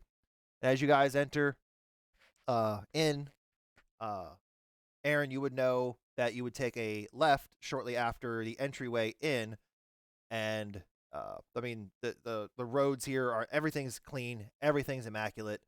You could see a couple of people actually walking around and picking up any kind of like little trash and like that. You see a halfling kind of picking up like trash, putting into like a little sack. You see a tabaxi doing about the same. You see a human woman doing the same. He's like, it's just people picking up trash and everything like that. It's probably their jobs, picking up like litter or anything else. People are scrubbing like light posts or like torch sconces and like that. Just keep everything looking prim and proper in this place. And again, you would know, okay, you walk in a little bit past some of these like little stalls, people trying to sell rugs. There's probably like and tapestries and stuff like that. People how you see people haggling all over the place. And you take a left down the first left, I should say, that you can come to at the intersection of the crossroad. You walk about another 2 minutes, and in front of you, you are now in front of the prismatic mixtures. Let's see. You see a building. Big sign does read prismatic mixtures. It is made of plaster and wood framed, large single-story building with a yellow tile roof and very nicely trimmed hedges around this place. And let's see. It contains a set of gold scales and glass beads cover the doorway. And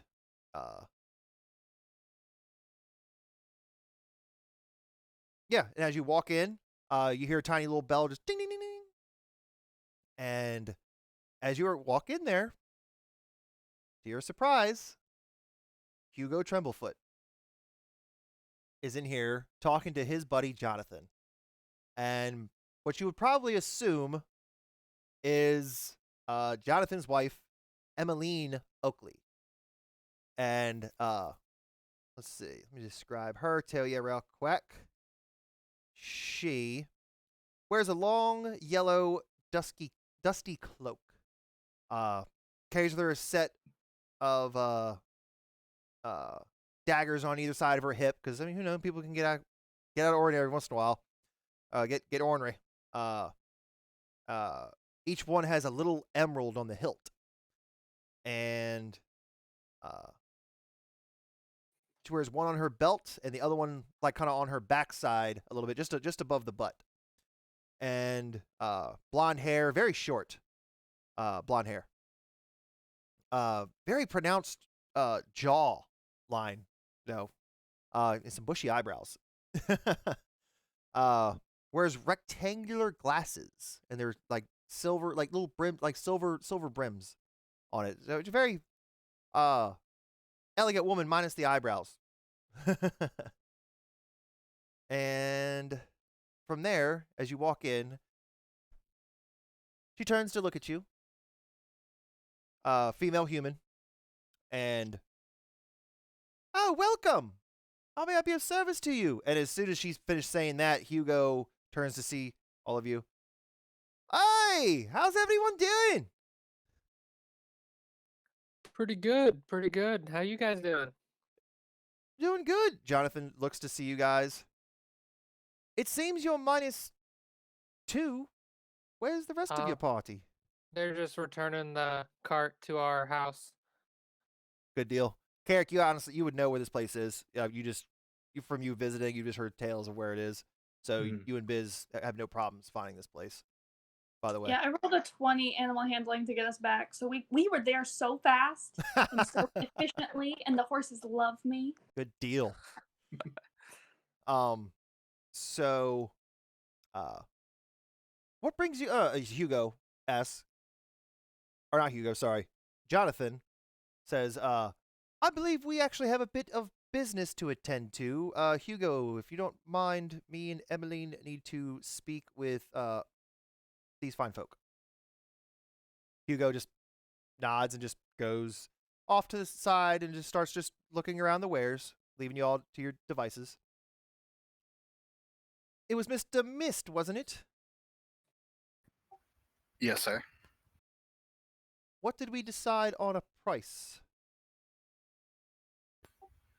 As he says that, Emmeline looks to him and says, so these are the ones that saved your life, huh?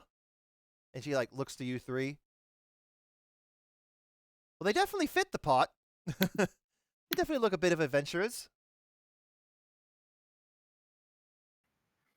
What did he tell you? Looking back at Jonathan, but talking to you guys.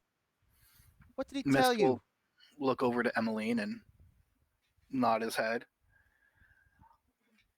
A rough agreement was 100 gold for us getting him back to Gokra safely. However, there was also discussion of perhaps, in lieu of a gold payment, the possibility for a discount on anything we were to purchase from your establishment, of which Jonathan was very adamant to allow us to know that any deal of that nature would need to be struck with you, as this is indeed your shop. She's looking And he at did him not want as to you're. place you She's listening in to that. you. Yeah, she's listening to you as you're talking, and she's just looking at him. Very good. Got him on a short Survive leash. another day, husband. Oh yeah. Got him on a short leash when it comes to the finances. That's for damn sure.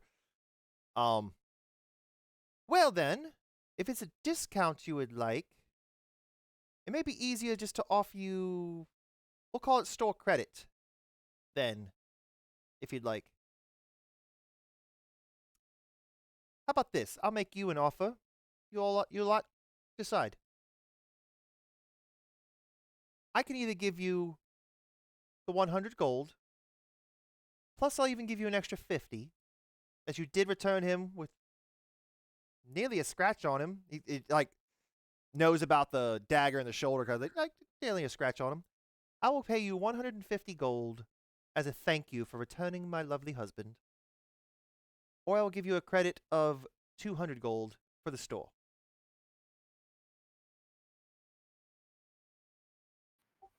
Miss looks to Aaron and looks to Mercer, knowing that this store is probably more up their alley than it would be for himself, and knows Biz probably won't find much of anything here. Then remembers their drunken sailor friend would probably find something of purchase here. I think the 200 gold and store credit would be more than enough.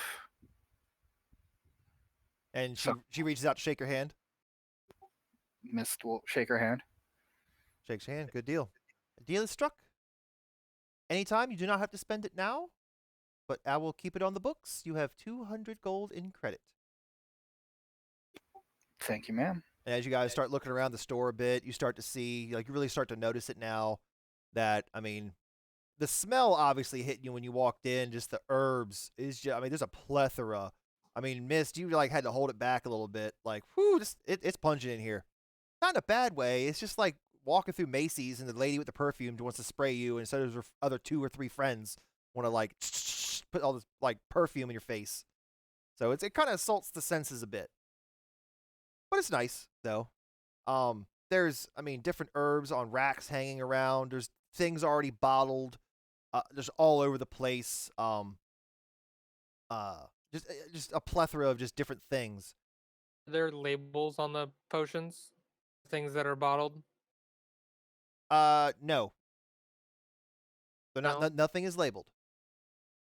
As Aaron would probably know, with some of the alchemical stuff, if there's something you need, she would have to brew it. So those are probably all of her ingredients to brew the thing you need. Or she could offer just sell you raw ingredients if you want to go that route too. Is there anything special you guys are looking for? Whoa. And Mist It's about that time Carrick and Biz actually walk through the door. Oh, welcome. I'll be with you in just a moment. Oh, we're with them. Ah, there was 5 of you, wasn't there? As I was told by Jonathan. Yeah. Pleasure to meet all of Miss- your acquaintances. Well, Mist just will very delicately pull out this large, giant spider sack and look to Emmeline. What can you do with this? May I see that? Delicately hands it to her.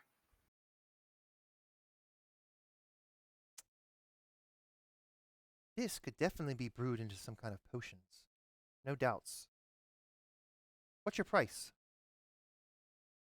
Actually, you probably wouldn't know anything about these kind of things. I'll retract that. If I remember correctly, this was this This the was from the giant. was this from the giant poison spider. gland sack? yeah. Yeah, it was the Okay, poison I gland thought- sack. okay, I was okay, able okay. to remove one of them. Right. Okay. So she's looking at it now. Yes, this could definitely be brewed into some sort of poisons, depending on how much venom is still in this. You got this from a giant spider, I would assume. I'll tell you what. I'll give you 10 gold for it.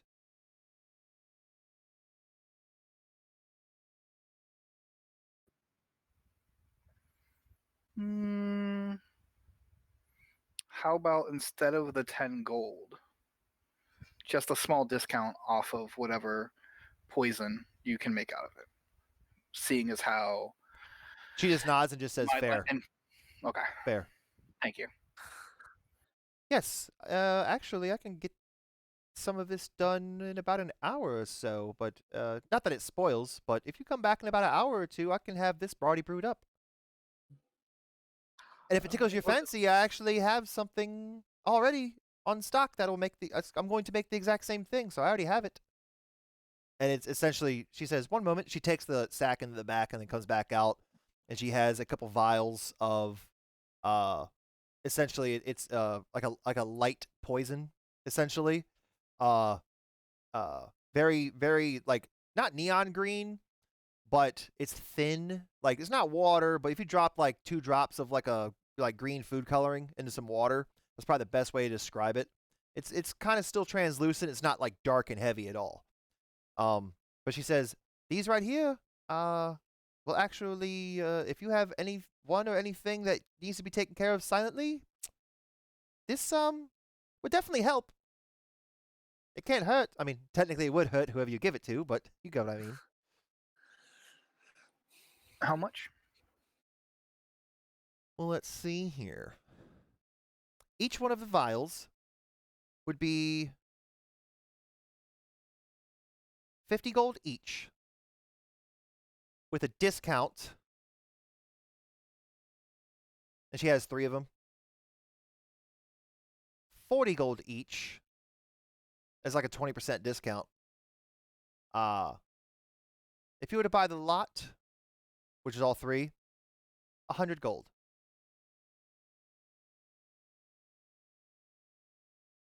Remember, you have store credit. I'll go ahead and pay you the gold out of pocket. I'll let the store credit be for those that will need it more Fair enough. for purchasing things here. All right, she hands So- you 3 vials. And I will hand her the 100 gold. All right, And then mark go that off. You have and- 3. You have 3 light. Just what we'll call it. Just light poisons. And essentially, what they do is 2d8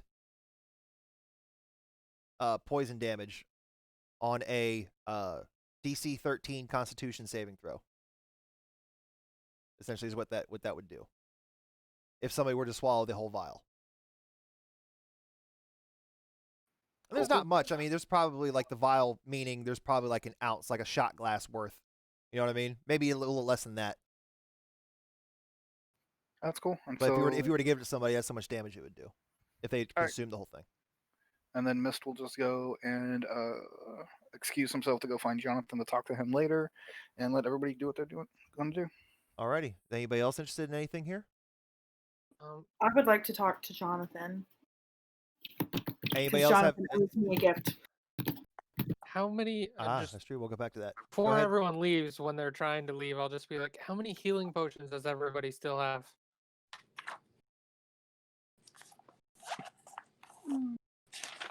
I have a 2. question for her as well. Hold on, let me check on my potion. Okay. Yeah, I'll let y'all figure So- that out real quick. I don't have any. Okay. So we should probably get a couple healing potions to restock for Biz. What do you have for healing potions? Well then, she reaches behind the bar or the table that she's standing behind, and she pulls out a decently sized chest. Like she puts it on the table, it makes a good little thud. She opens it up, and there is an array of different shades of red for the healing potions, essentially. Essentially, what she has in stock at this point.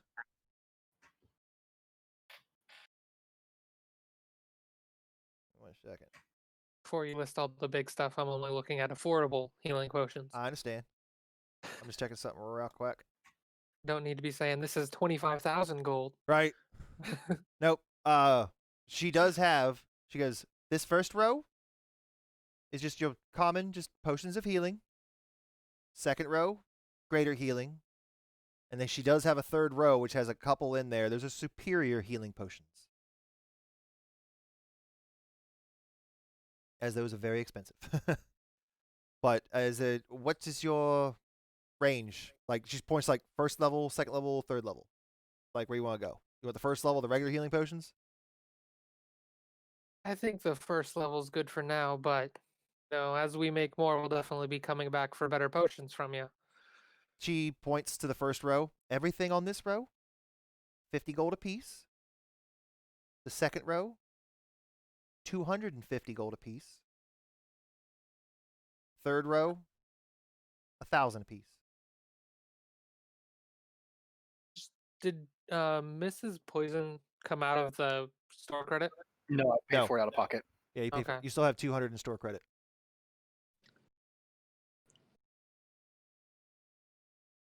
Okay. What you thinking, Mercer? Mm, Or anybody? Essentially, what she has here's the inventory wise. She has 8 regular healing potions, 6 greater healing potions, and 2 superiors. feel like we can never be too safe with potions. What about 5 regular and just cut off the store credit, and we'll call each other even. One for everyone for your healing potions. So 5 regular potions would be 250 But I'm trying to gold. Yeah, I'm Right. trying to bargain. Okay. Mhm. Well Because then, I did have to use one while Saving his life, yeah. right. Well then, let me see here real quick. All right. Well then, you can make me a persuasion check.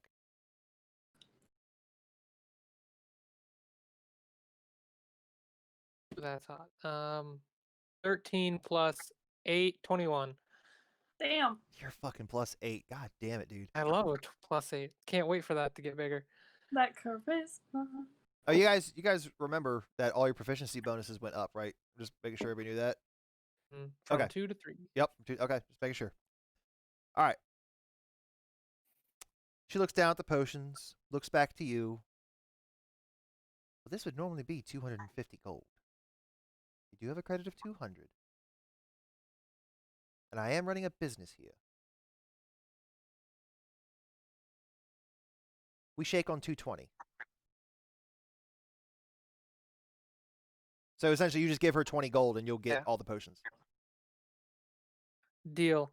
Deal. And All right. Your store credit's Okay. gone, and you give her 20 gold, and you have 5 regular healing potions.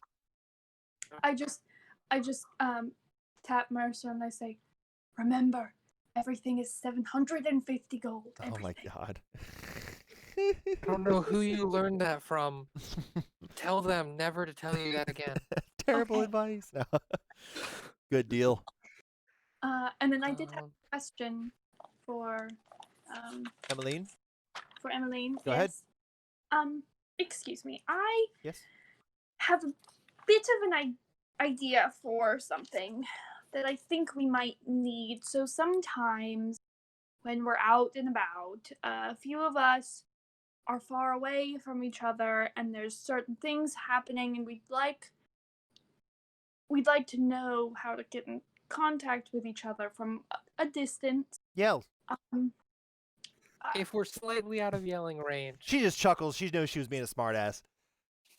So you're looking Yeah. something enchanted that could possibly keep you in communication with a friend.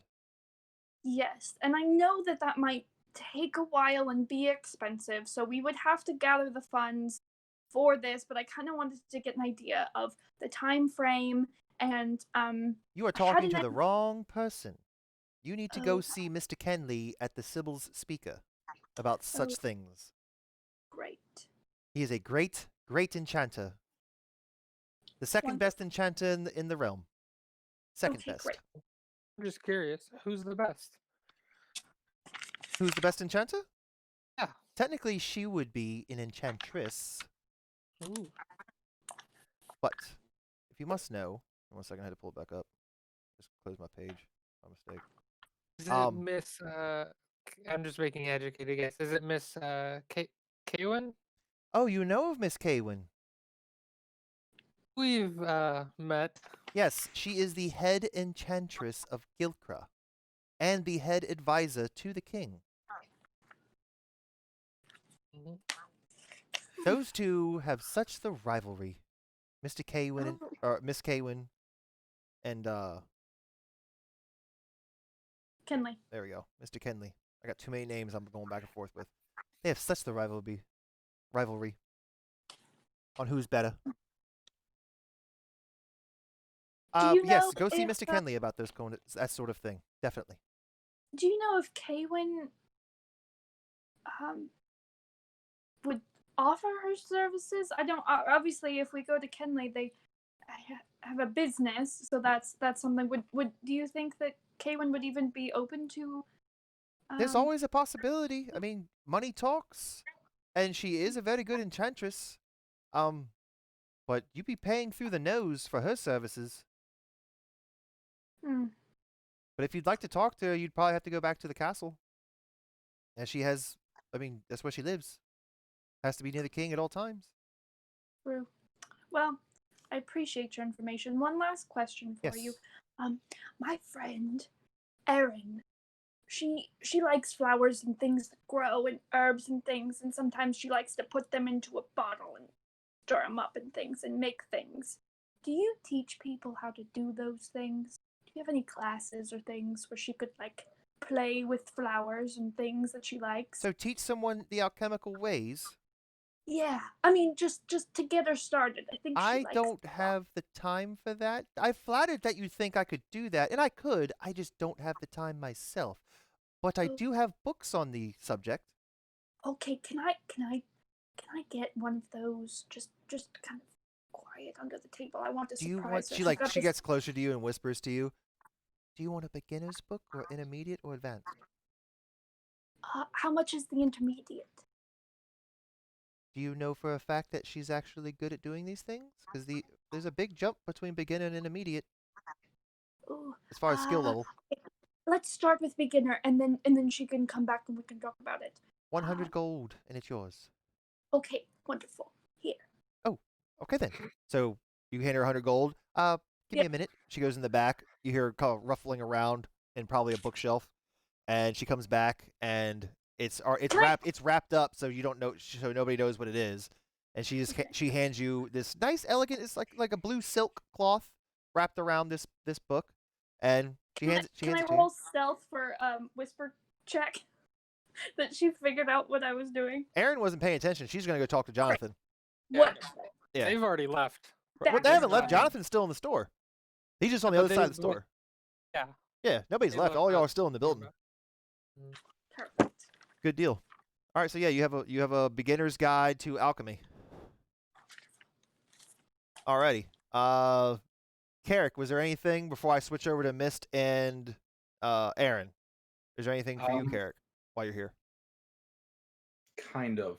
Would I have heard Biz say what she did about the communication thing? Sure. Yeah, I mean, you Is this three. small enough- You small three are enough? right there while those two kind of did their own thing. Sure, you heard. Just saying right now, beat me I'm to it, gonna but- divvy up the potions, but we'll deal with that at the end of the stream. We don't have to worry about now. You can do it now or whatever. I mean, when you all leave the shop together or something like that, you can Mm. divvy it out then. So I'm just kind of walking around browsing. I'm not looking for anything in specific. 10-4. Alrighty. Check out something. Okay. So, Mist and Aaron. You two wanted to talk to Jonathan? Okay, so you start to approach Jonathan as he's talking to Hugo, just about nothing of import. Jonathan looks to you, Aaron. Yes, Miss Sadden. Is there something I can help you with? You told me to come find you. But first, how is your shoulder? Good as new. He pulls his sleeve up and just like a tiny little scar there, but barely even noticeable. Okay. I appreciate that That's- very much. That looks good. That looks nice. I'll And touch you are it, make correct. sure- I do owe you a gift. Yes. You are correct in that. Let's see here. As you seem to be one who loves nature and flowers, is that correct? Sometimes it can take a while for things to grow. So he pulls out from his little satchel these two small vials and hands them to you. Pour one vial into the pot, the pot of the plant you are wishing to grow, and I guarantee it will grow 5 times faster than normal.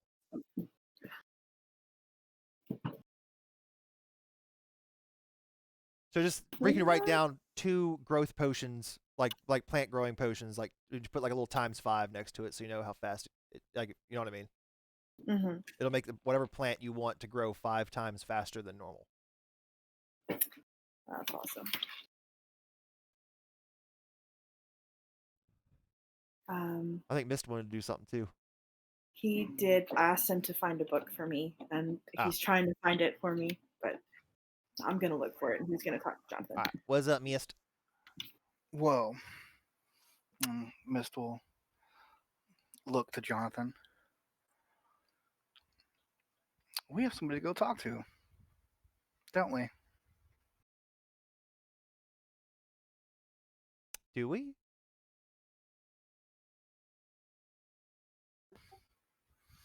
Mist kind of moves in just a little bit to Mhm. whisper to him. Yep. I believe we do. Who is this person? He's totally playing dumb right now. Aaron leans in and goes, "Remember, the Thieves Guild. I have the guy's arm in my backpack." You see him like gulp. Throat became dry as soon as you said that. Do you want the arm? I can give it to you. Absolutely not. Do not want that thing. Oh, well, you don't have to be rude about it. That's what he was talking about, the Thieves Guild. Do you remember now? 1 second. You wish to speak to Mr. Wells. Well, yes, I do need to talk to him, but then we also both need to talk to him. Seeing as how in the purview of getting you back home safely, we inadvertently, what's the polite term here? Slaughtered like 5 of his men and some horses. And one of them's missing an arm, so. I will tell you what. This is a matter that definitely needs to be handled delicately. So let us do it this way. Let me go on ahead and tell them I will be bringing it. Who is coming? Like he instantly looks back to you, like stops what he's saying. Who will be coming? I'm not allowed to come, so I won't be there. But I'll give you the arm if you want it. You can give it to whoever's coming. Okay, I'm gonna give it to Mist. Okay. So was it just be you, Mr. Mist? Yeah, that's just going to be you and I.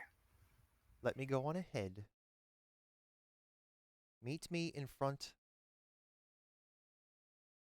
of Charles's goods in 3 hours. And we will take it from there. I have a couple issues to attend to myself. Meet me 3 hours.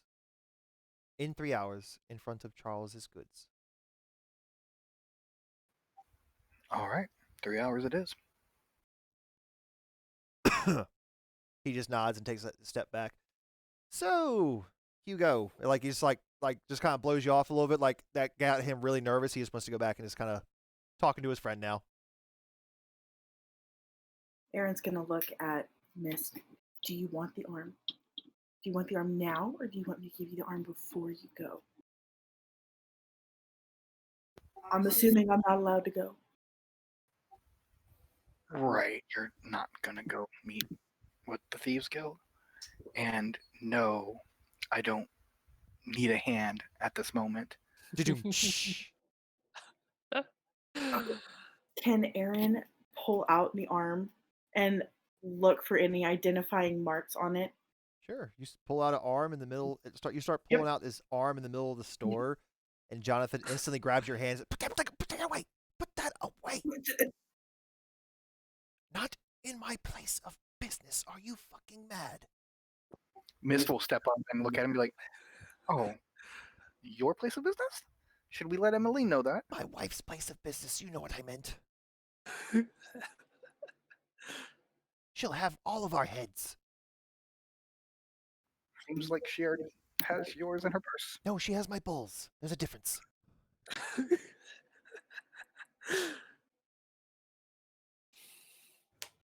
Okay, Aaron shoves the arm back in there.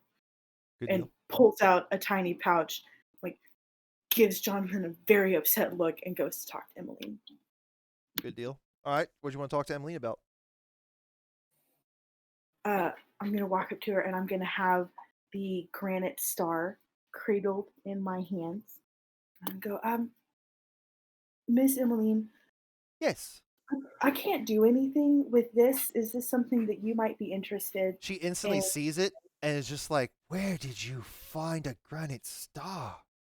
I found it in the mountain range. My, you are all definitely adventurous. She starts looking around the party a bit. Well, I didn't get it. Miss jumped up and he grabbed it, but then I got it because I wanted it. Details, but nice. That's very good. But I can't do anything with it. Oh, I certainly can. Oh, okay. Well, then it's yours, and I'm just gonna give it to her. You just give her the granite star. Oh, I cannot take this. It's this is rare. This is very rare. Oh, one moment. She takes the granite star and goes in the back and kind of delicately sets it down on a little table. You see it like kind of like right around the corner, from the back of the store. And she comes back out and starts digging underneath the tables and everything. This could help a lot of people. In the right circumstances, of course, but this could actually help a lot of people. I honestly could not take this from you and feel right about just taking this. It is very rare. So she hands you a little sack now. Goes, please, you just take this. Do not ask any questions. Just take this, and we will be even. I do not wish to be in debt to you. Oh, okay. Grab it. It's got some weight Hold to it. It's got some weight to it. Okay. Thank you. If I find another one, do you want it? Oh yes, of course. Okay. I can brew quite a few potions with this that'll cure most petrifications, if not all. Well, that's good. I'm glad it has use for someone. Oh yes.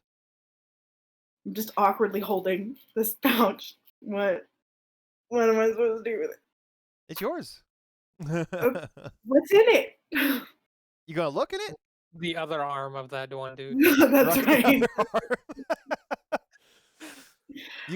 So you kind of like peek into the sack a bit. Yeah. There's 300 gold and 2 greater healing potions.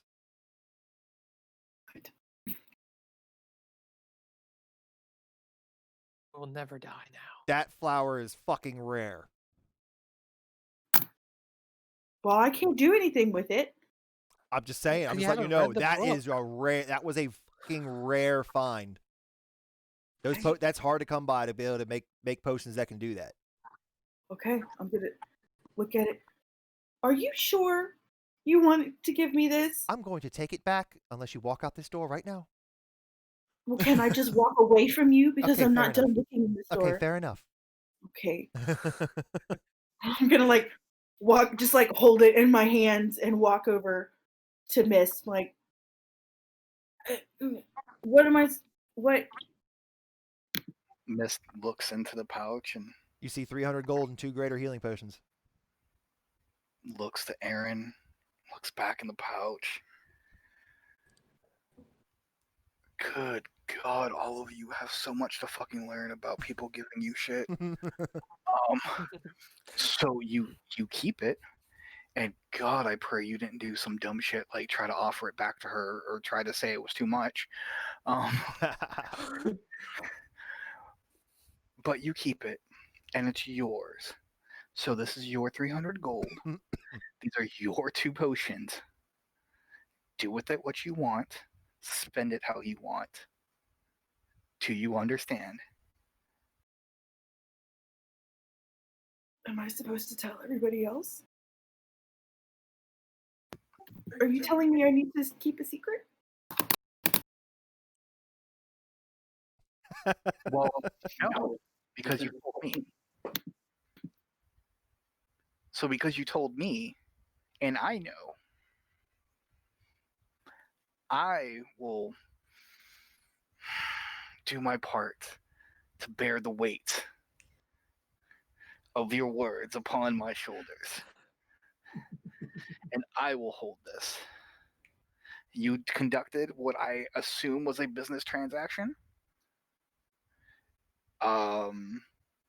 So just as if Mercer or Carrick or Biz were to get something and sell it, that is their money.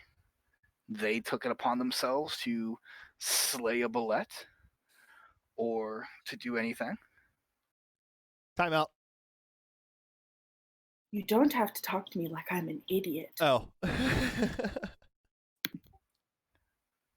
I'm just letting you know. You don't have to tell anyone, and it's not a secret that you're keeping. You conducted a personal business transaction.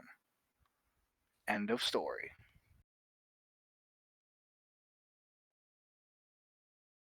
I'm going to shove it in my backpack and just wait because I'm very uncomfortable now. Okay. Miss So, just go ahead. and is like, this is why you don't get to come to the important meetings. I'm going to flip him a rude gesture. Okay. So the cat gets a bird. That's great. Any other business to attend to in the store? Not for me. Okay. Mercer seems done. You good, Carrick? Not unless I find something interesting while I'm perusing. Everything in here is mainly just alchemical stuff, so unless that really interests you, you can make me a perception check, but... Sure, why not? Okay, go ahead.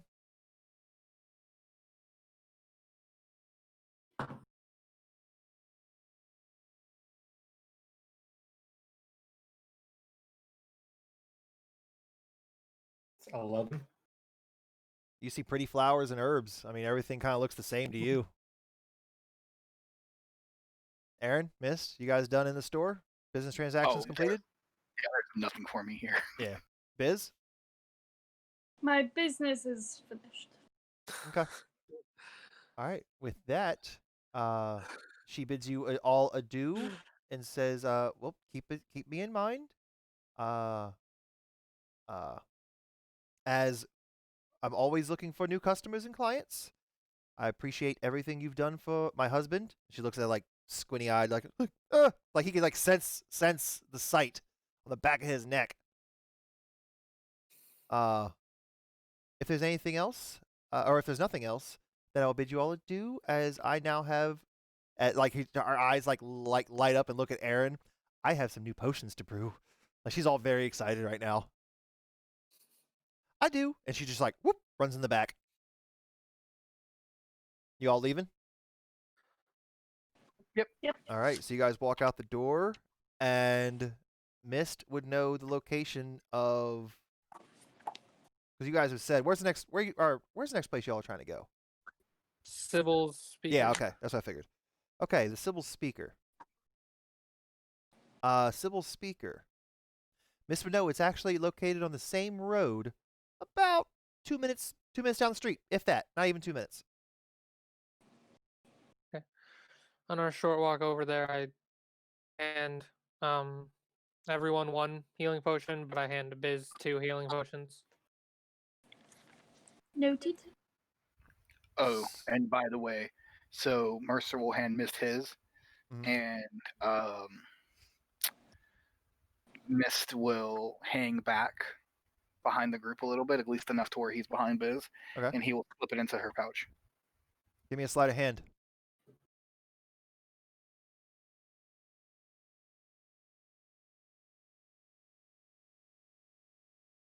$17. Biz, perception check.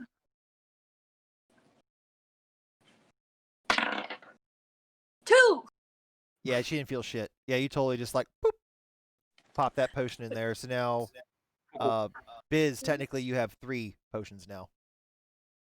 You have 3 potions of healing now. Eric got 1 then, and Aaron got 1 from me. Yep. Okay. With that, you see the smell and the aroma starts to dissipate now as you've now left the store, the herbs and everything. You can still kind of smell it in the air a little bit as the breeze is carrying it a bit. And you start heading down the road, and you start to see all kinds of like plethoras of just different shops again, little stalls, little stands. This market area isn't massive, but it does go in like a big circle kind of thing, like a big loop essentially. So you can technically like hit all the stores like a strip mall. Just think of it that way, or going around a mall. And as you're now going in you're still going clockwise direction around. You guys end up in front of a very particular looking store. Like, it almost doesn't match the dressings, if you want to call it that, of the other stores. This place kind of sticks out like a sore thumb. Give you a little description here. It's... Oh, where is it at? Okay. Is that the... Yep, Sybil Speaker. Okay, make sure I'm giving you the right place. Sybil Speaker. It's a plaster and wood-framed tower. Okay, it looks like a tiny like Wizard's Tower, essentially, when you think of it that way, like a smaller scale. With a small fenced yard, nicely trimmed hedges, but it's made of, it's also looks like bricks and mortar. Like, it's not even straight, like built straight. It's kind of like a zigzag pattern almost, kind of like snakes up into the air, and it's about 50 feet tall, which is a lot bigger than the other buildings around here. But I mean, it's a decent footprint. I mean, it's probably like 40-ish feet in diameter, circle, something like that. So it's got a decent footprint, but it's about 50 feet tall, and it definitely sticks out like a sore thumb here. Like this place looks like shit compared to everything else. Like, it's a little, the hedges are trimmed, but the rest of the place, you see vines and stuff growing out from the brick and everything like that, and kind of like the plaster looks a little disheveled. But hey, this is apparently where you guys have been going, or just told to go. There's a little sign out front that does say the Sybil Speaker, and then behind the lettering, there's like a little knight's helmet on it. You guys wish to approach? Yeah, I'll approach and enter if nobody stops. Okay, so Mercer's walking in first. That's fine. Alrighty. And the enchanter place. Yep, Sybil Speaker is the enchanter's place. Yes. So Mist will is still hang back and let everybody walk in, and then Mist is actually going to go head off to the armory slash armor shop, because there's nothing he has right now that he wants to get enchanted. Now the Sybil Speaker does have, you would know enchanters' places have armor or weapons that they're already been enchanted, or they can enchant for you. So if you want basic armors, yeah, you'd find a blacksmith. But if you wanted stuff that's been boosted, you go to the enchanter. That kind of thing. You know what I mean? So if that's what you're looking for, then go to the enchanter. But if you want just basic leather armor, then yeah, go to a blacksmith or something. I'll peruse then. He'll walk in last and just kind of peruse, see what's there. So as Mercer is leading the charge, he goes up to this big that rickety looking door. Like, it looks solid, like it was almost painted to look rickety. But I mean, there's not anything wrong with it though. It's just like a kid almost kind of drew it. You know what I mean? That's the best way to describe it. It's like a kid was trying to play a funny prank to make it look like shit, but it's a solid wood door. But it's painted red to fox holes in it, and maybe a little drawn ant crawling around on the door, that kind of thing. But it's purposely looks like crap. As you walk in, ding ding ding, little bell rings. As you walk in, you see large bookshelves with a couple books well on the shelves.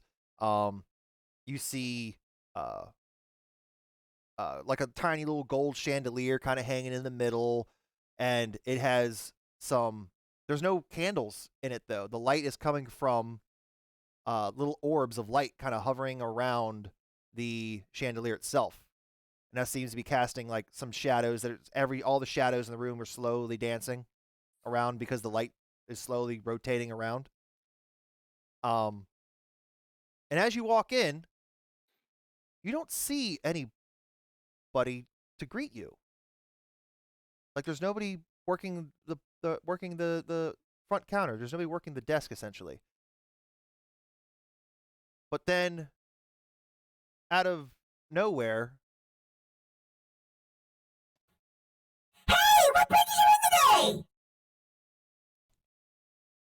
As you see this tiny little best way to describe it, it looks like a tiny little miniature knight with an oversized helmet, and it has like a little wind-up shield on his back. Let's see here. He's brown and gold with tiny jewels down the middle of his helmet, and there's a tiny purple feather that sticks out the top of his tiny little knight's helmet. And it is not to scale. Like he look like the helmet looks like it takes up a third of his whole body, kind of thing. If you're stacking it up, like it's a very oversized little helmet. It looks like a kid's wind-up toy. But this little wind-up toy is talking to you right now. Hey there, I'm Sitix! Is there anything I can help you with? What brings you in today? Did you have Yes. anything shiny? I love shiny things. I love him so much. Do you have gold? Did he just Do you say have gold? his name is Sir Dix? Sitix? Tix? Yeah, You hear a slight little as he probably is some kind of wind-up toy. Oh dear. Sir Should we Tix. just wait until it goes to sleep again? but you can just call me Tick. Everybody else does. And as he's explaining this to you, you see a much older human male come out from behind the counter and introduce himself. I'm Mr. Kenley. I run the Sybil's Speaker. He looks very tired. like bloodshot eyes, just a little bit, and got like the bluish purple bags under the eyes a bit.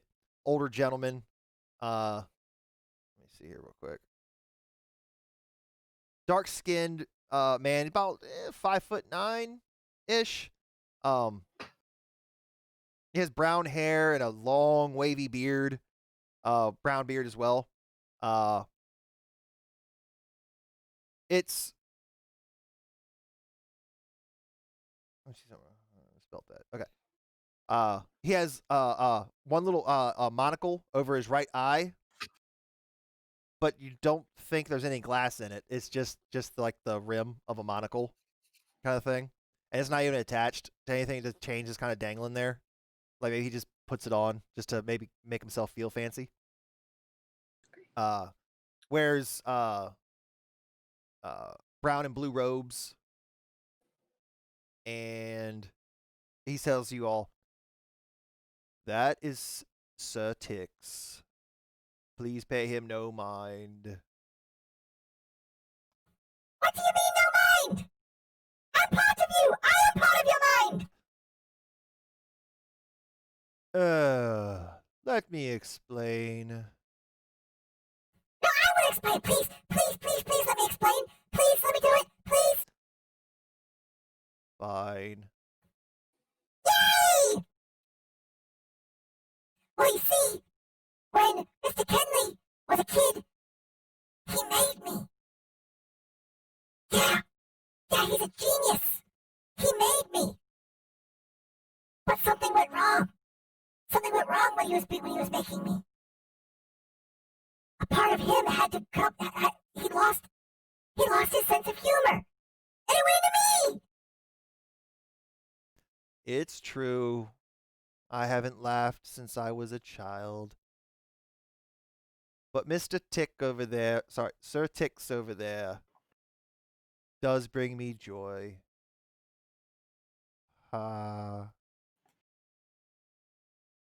Very monotoned. Is there something I can possibly help you with? Oh, I can help you. I have no problems helping you out at all. As that Mr. Tix or Sir Tix is just literally just bouncing around all over the freaking place and then jumps onto the table right next to Kenley. Yes, Mr. Kinley, we've heard great things whenever we asked around about who to come to for enchanting services. You were the man. You've come to the right place. We're looking for a communication device that all of us could have. It doesn't have to be long distance communication, but out of yelling distance. If it needs to be custom made, we can work on that too. That would definitely be a custom job. How many do you need? There's 5 of us. How much do you think we're looking at for? The spell would need to be attached to an object. I can get the objects. They would be very small. I have a plan in mind, but we'd probably have to get funds before it all happened. I imagine. Do you have a specific range you would like on the spell? 100 meters or 100 miles? What are we looking at? The longer the distance, the longer the price tag. That was a good one! I thought you didn't have a sense of humor!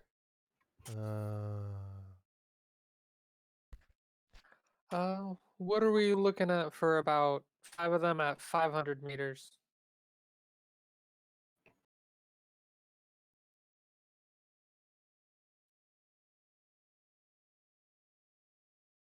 Sitting here doing math now. Got my calculator out.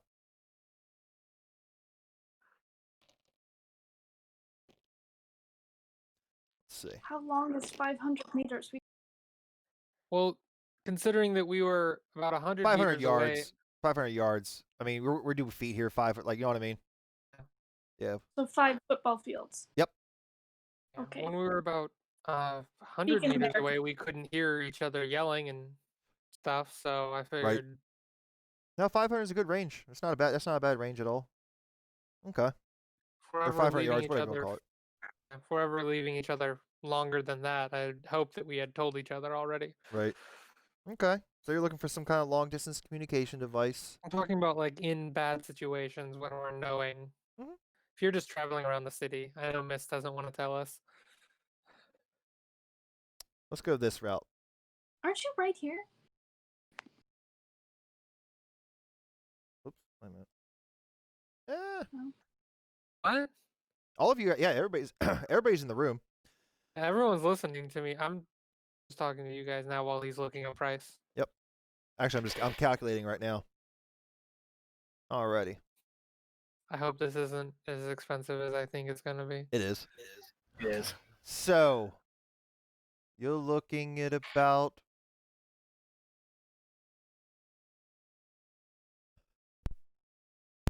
you said you'll provide the objects. Yes, they'll be small. About that big. If you provide the objects, they need to be decent. I can't put this into a rock. They It will need be to of- crafted. okay. Since you are doing 5,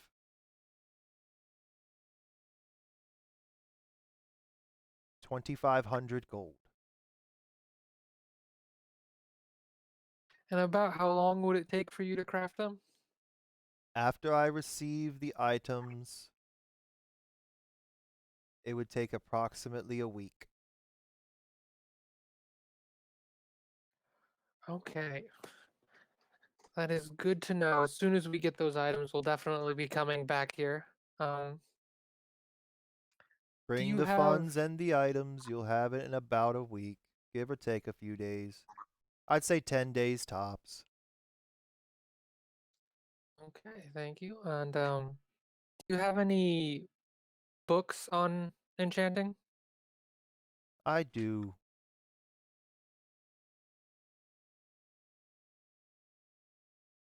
Can't hear What you. type of books do There you you go. have on There you go. enchanting? I have basic knowledge books if that's what you're looking for.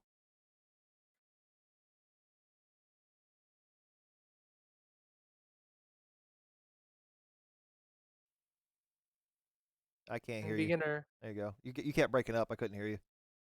How much are the basic and beginner books? About 100 gold. Okay, I'll get one of those, please. All right. So you see him just kind of slowly tread away. goes to a bookshelf, grabs it, comes back. Dust like goes everywhere. He starts wiping the cover off. I haven't seen this one in a while. This was a good read. And he hands it to you. That'll be 100 gold, please. I'll hand him the 100 gold. Sir Tix just grabs the money and just shoves it into his helmet. Like all of it. He just starts pouring like 100 gold into his helmet. Where it went, nobody knows.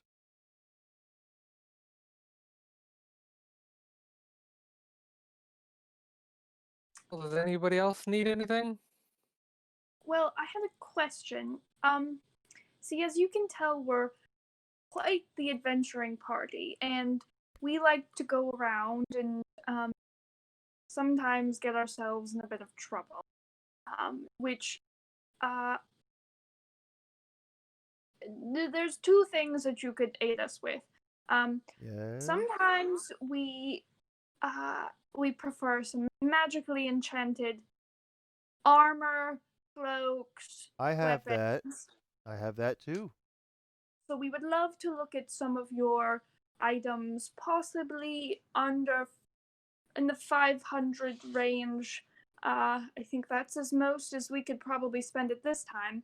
But I also would like to possibly offer our services future. Is there I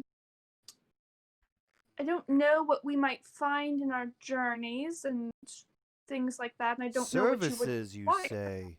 He cuts you off and says, services, you say. There Yes. actually is a matter I need attending to, and I just have not gotten around to doing it myself.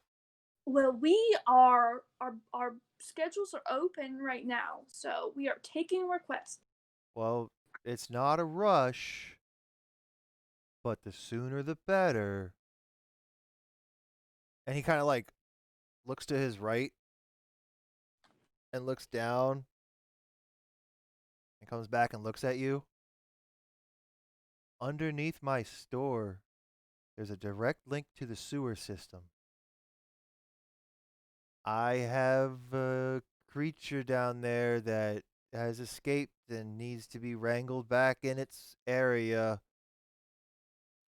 It's I'll just tell you what it is. It's it's a little gelatinous cube down there. He needs to be he needs to be wrangled back in to his pen area Oh, because he normally eats all of the trash that gets thrown into the sewers, but he cannot be killed. Please don't kill it. But if you do that for me,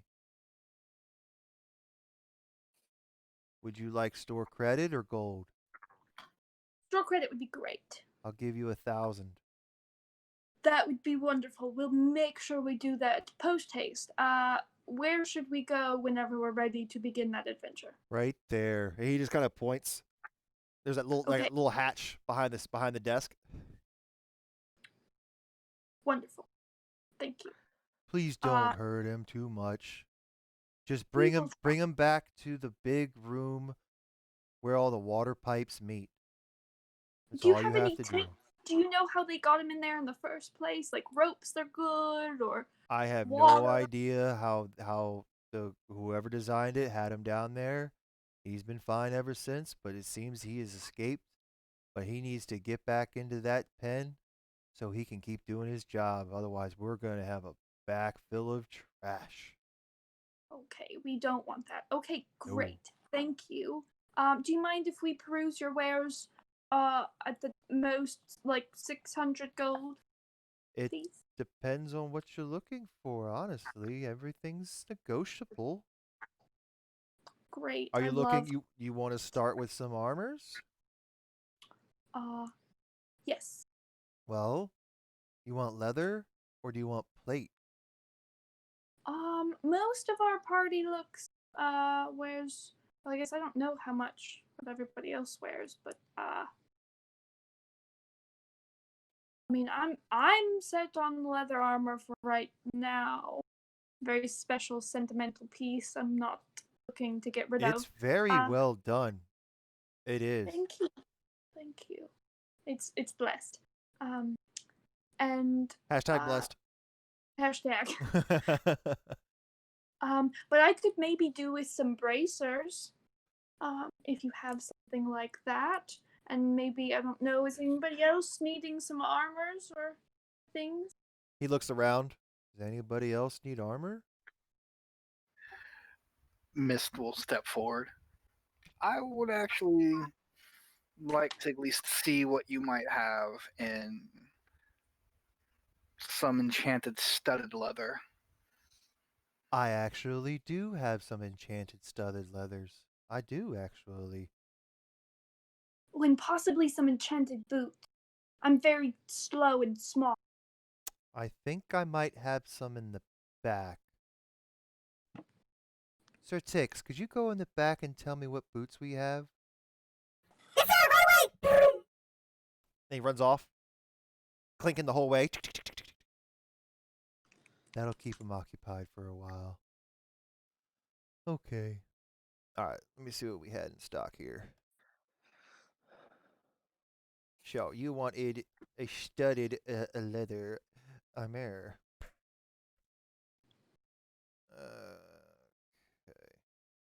1 second. Double checking something right quick. There we go. Okay, fair. Alrighty. So. Not bad. Not bad at all. Actually.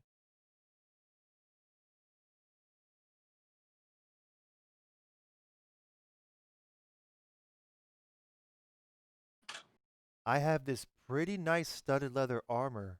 And he kind of like walks around the counter and shows you one of these racks that have different types of armors on it. And he pulls out the studded leather, and it looks like it's about your size. It would probably fit. It would probably fit you nice. Essentially, what he is showing you is a +1 studded leather armor, and he says to you, "That will hold on. Double check one thing. Make sure I actually rolled correctly. Check something real quick. There we go. Yeah." That'll run you 1,000 gold.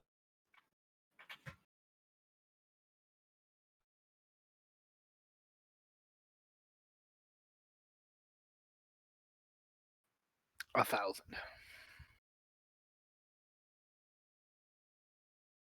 He just nods.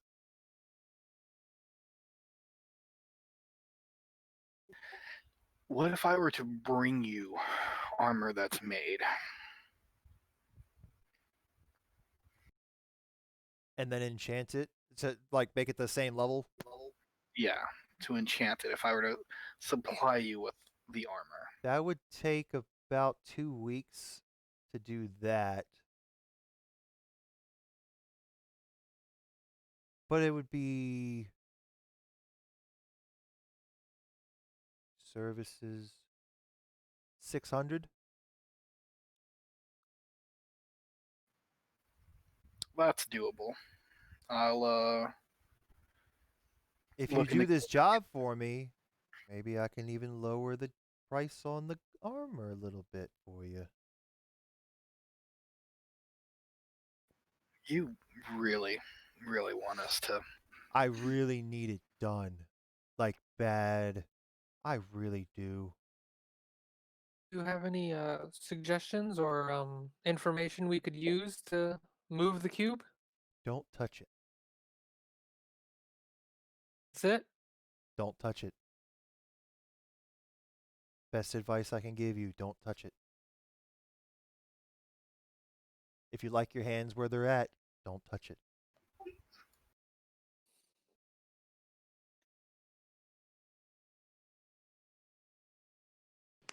Great.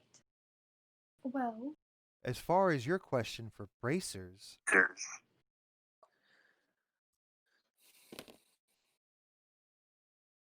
and I Ooh. hold this big sword here. I'll show you. that. Hold on 1 second. That was actually a really good roll for you guys. Like I said, I'm just keeping all this stuff even. Wait a minute. Is there a particular bracer you're looking for? He has a couple different No, ones. Okay. no. I mean, probably one that He pulls out helps me 2 sets being of strong and bracers. fast. He has 2 sets of bracers in stock right now. Breaks out the first one. Oh no, where'd my list go? There it is. Okay.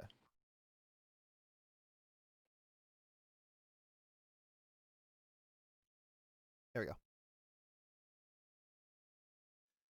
These, if you're not wearing any armor, it'll help you protect yourself. Essentially, they're bracers of defense.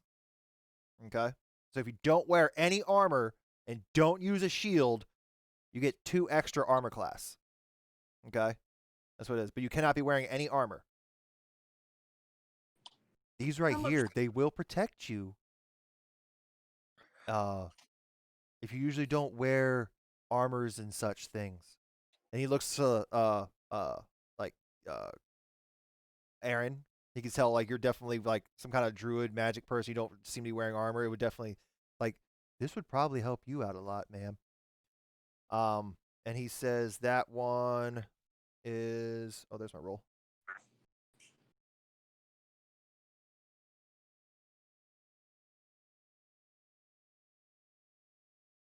Those will run you 800 gold. Now for these ones, he pulls out the other set of bracers. They have like a green inlay to them, a little bit of silver on them as well. And one second, make sure I read that right. There it is. Yep. Okay. That one.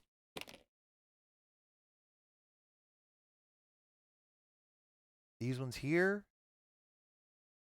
And he like looks over to Mist again. I can tell you're probably going to want these, Mr. Bowman. Essentially, they're bracers of archery. That one will run you...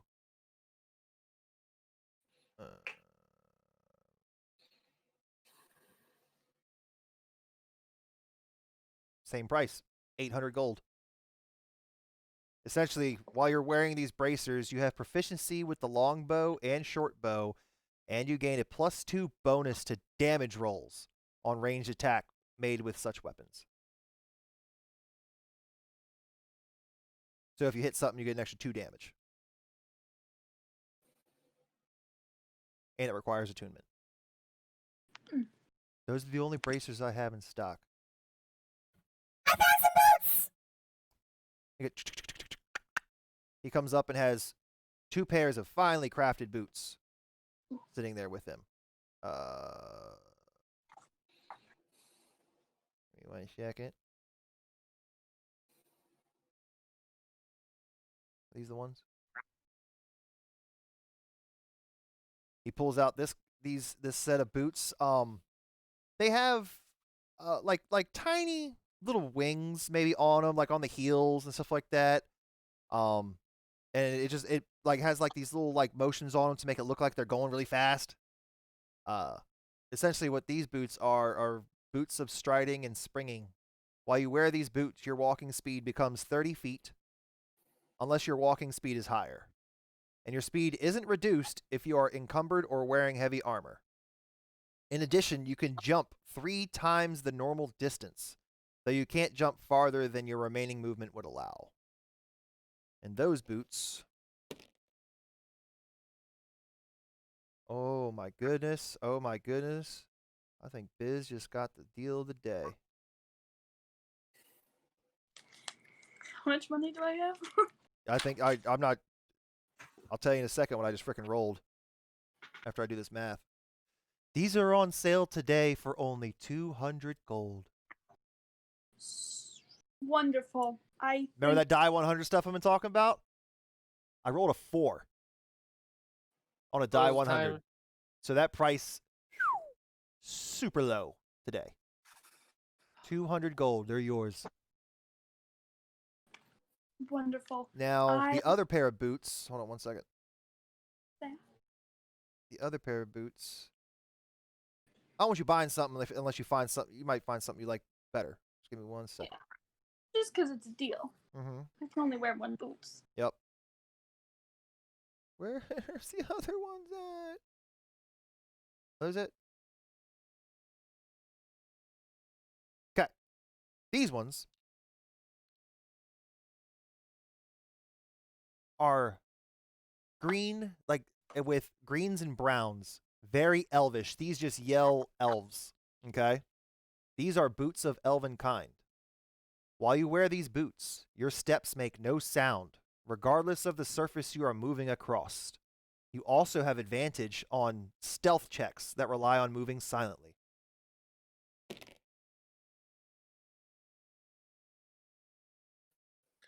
Those are very expensive. I didn't roll a 4, but I did roll low.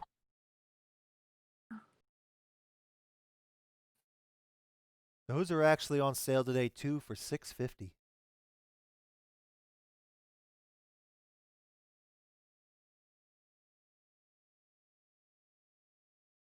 I like both of these boots. So hard to choose. Would you like either one of these, ma'am? Well,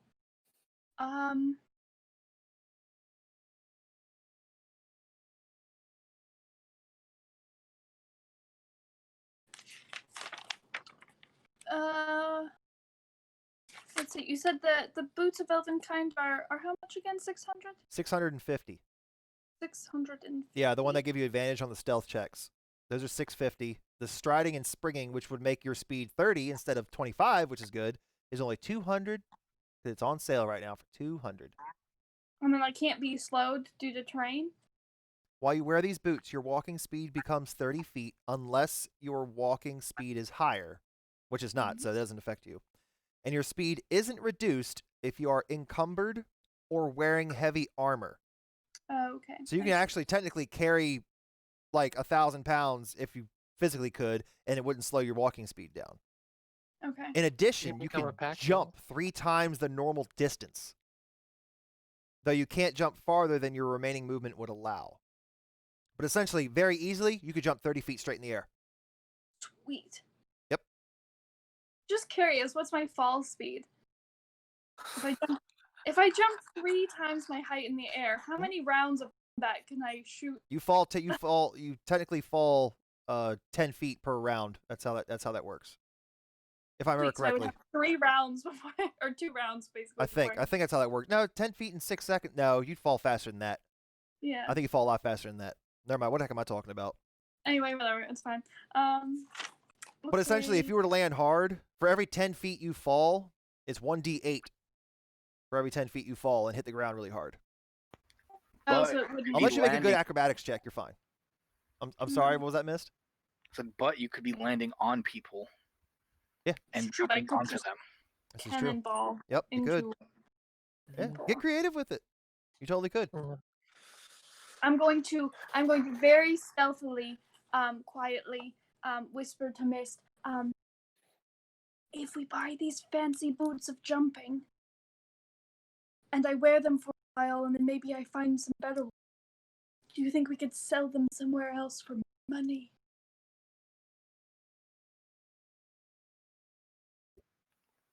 Mist will whisper to her, and he'll kneel down. They would be used. However, getting these for 200, I'm quite sure we could then resell them and at least make the 200 back or make a profit. Sounds great. Okay. Okay. All right, Sir Kinley, I just appreciate both your opportunity for us to make have some adventure and to purchase wares in your store. So I would like to buy these boots. The striding and springing? Yes, those ones. And is there any way, because we're doing you a favor, that you might do us a small favor by possibly holding on to those specific boots of elven kind until we might procure some more funds to buy them later on. Can we lock in that price, please? I'll give you a week. 1 week. 1 week. I'll hold them for you for a week. Okay. Sir Kenley, you are just a peach, and So you are buying the striding and springing boots? yes. Alrighty then. Well then, I'm going to send this to you. They do require attunement. Okay. But I'm just going to send it to you. Since you're the one buying it, I'm going to PM you a message, and so you'll have the stats for everything for it. Great. There you go. Alright, mark off 200 gold. Anybody else looking for anything in particular? Or you guys want to take a little break real quick? A little bit of break. We'll be back in 10 minutes. Then we'll take a little break. I just noticed, like, we've been streaming for a while, and we have not taken a break. So we'll be back in approximately 10 minutes, guys.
And we are back. Alrighty. Still in the Sibyl's speaker. Is there... okay, so Biz bought the boots of the springing, essentially. Striding and springing. Is there anything... Oh, let me get roleplay. Is there anything else that any of you were looking for? Anything You know, specific? just because I want to know what the market price is for whatever you're selling here. Huh? What do you got for bows? Specifically long bows. I see you have a keen eye, sir. And he points to a wall, or to the same wall, I'm sorry, that the armors and stuff were on. And you see him just kind of like turn his finger a little bit, and the wall turns around and is nothing but weapons. Swords, lances, spears, bows, crossbows, just a plethora of weapons. I probably have what you're looking for. What level are you trying to go? You're just a +1 longbow?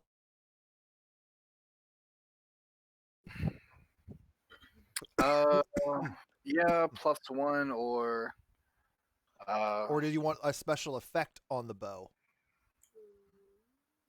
Like, what are you trying to? What are you looking for? I can give you a couple options if you want. You want a couple options? Like I know I was telling you like off stream I was looking for something kind of like maybe sort of like a compound bow, something that might do like a bit more damage, not necessarily I got you. just a base like +1, but like Well, something that'll kind of That's kind of what it oomph is. up. I get what you're saying. That's kind of what you got though, as far as that. Alrighty. This first bow on the left, like starting from left to right, he's got 3 bows sitting there right now. 3 long bows. The one on the left is essentially just a +1 longbow. That's it. So +1 damage, +1 to hit. That one. Oh, I think Mist might have just lucked out on that one too. Hold on. I'm not writing down all these prices. That's on you guys. I got too much other crap to worry about right now. So if it's something you're interested in, write down the price. Okay. That's actually not too bad. That bow right there is 600.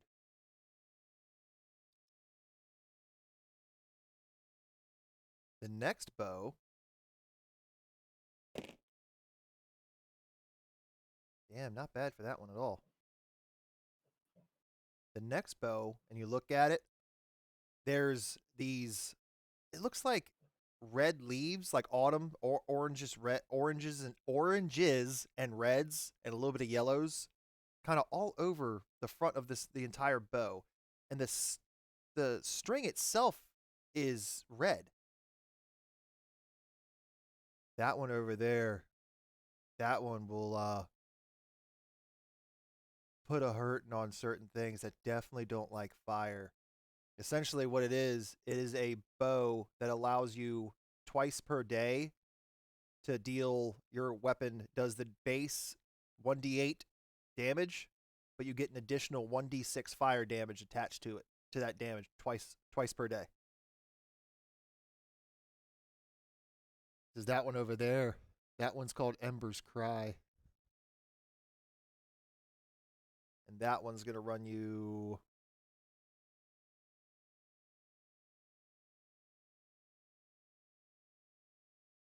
Yeah, that one will run you 1900 for that. Yeah, it's a little expensive. The last one...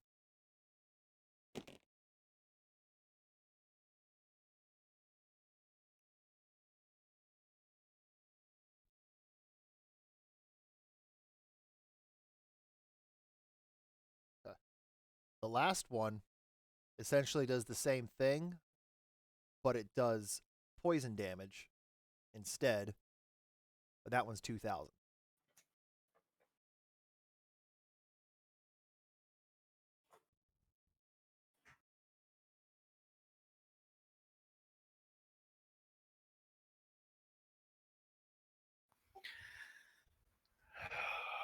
Oh man. 1900, 2000, and then 600. You know, guys, I take things for trade too. I don't know if you guys have any cool things that you might want to get rid of. I don't know if you have any equipment you no longer need. Maybe I can enchant that too. I can make a couple bucks or a little bit of gold on it. I also take anything uh of anything of value really. And as soon as he says that, hold on one second. I'll take anything shiny. I'll take gold, platinum, gems, rubies, diamonds, anything shiny. I love it all. Pretty much what Sir Tix just said. I like gems. We all like rubies. We all like diamonds. It's a And shame we don't have any rubies. It is a shame that Yep. y'all don't have any rubies.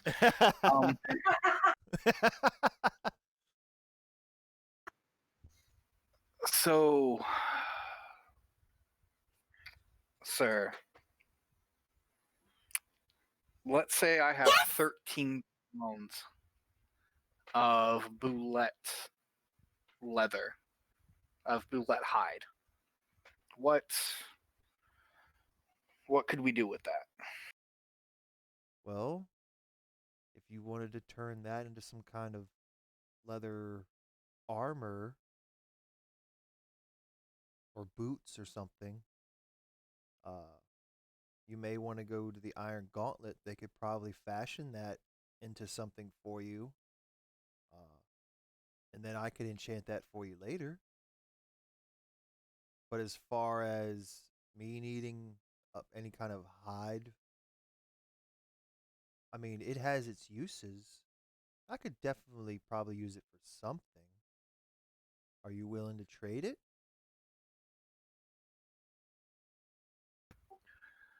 Seeing as how it's been a bit of time since I've actually been back in town, and you seem to be a very honest shopkeep,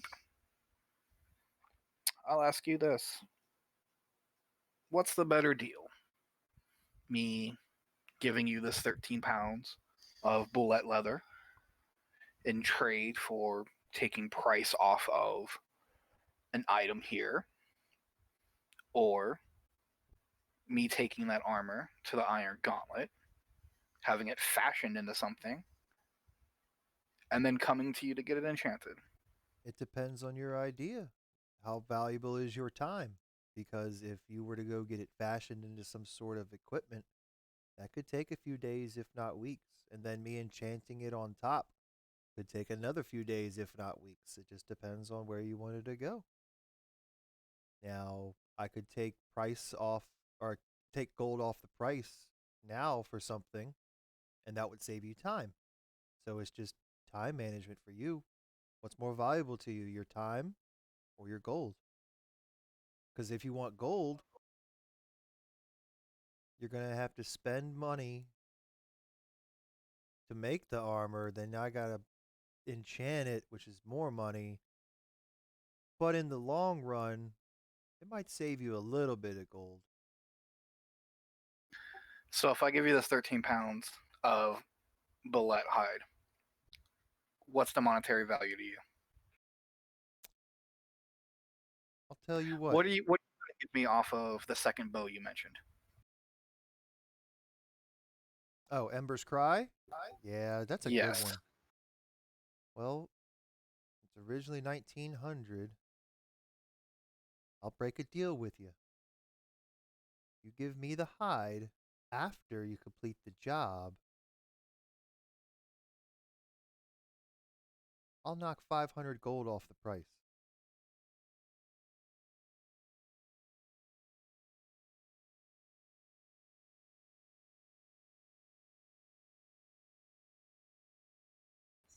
Miss takes a step back, looks to the party, looks back to Kenley.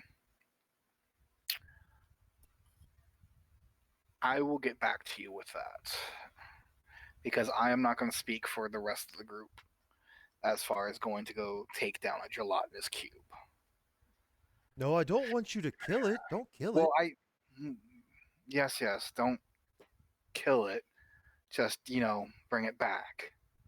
Right. As safe and as sound as you can bring back a gelatinous cube that murders people. Right. So, I will get back to you on that one.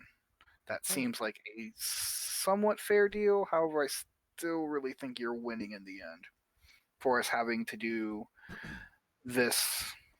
I'm also going to give you 1,000 gold in store credit.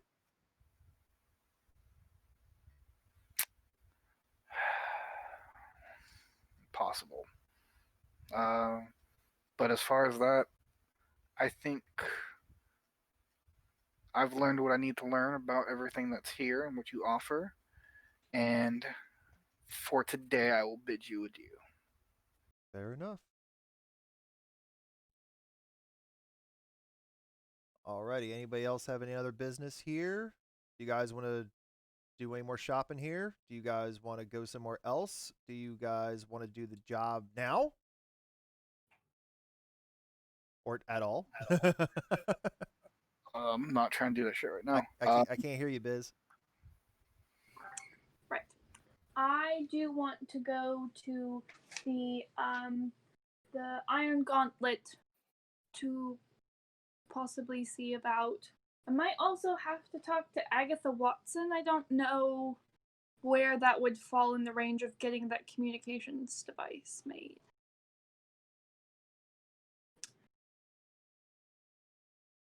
I'm not really sure if that would be more because it's small. If it's more like rough okay. jewelry. Okay, you want to go talk to or- Agatha, the jeweler, for jewelry and stuff like that. Okay.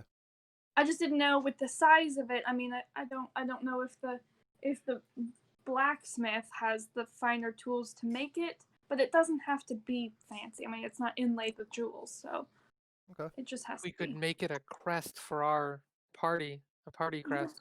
Yeah, like a V. Good. Did you see? VK? Did you see my plans? Your plans. My plan for the design in the chat. Really? I don't think the Federation will like that. No. It's a V. What are you talking about? Right. V from Vokul Kriid. This is true. Just very convenient that that's a common shape used for How Yep. pins for armor.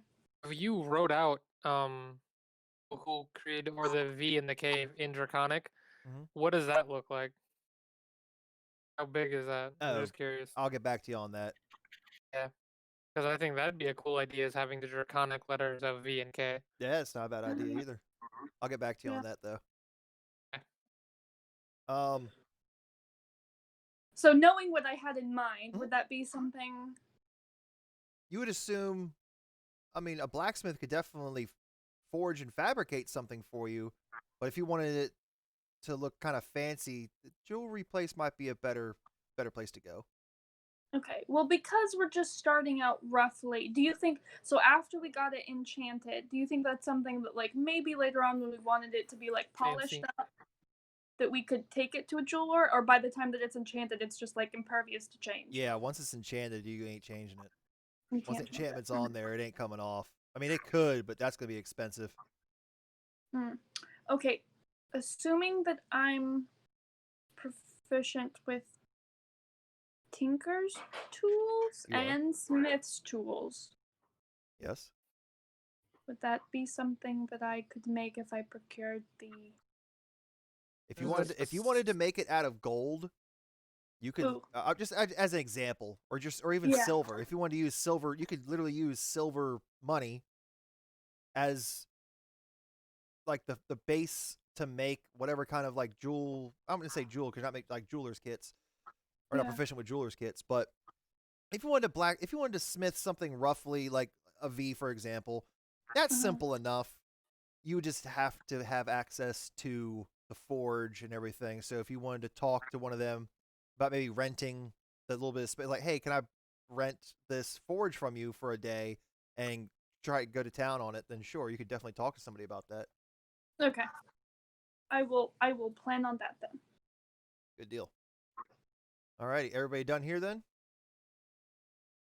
Yeah. Alrighty. Well, it was great seeing all of y'all. I really hope you come back. I really do. I like shiny things. It seems like you guys have lots of shinies.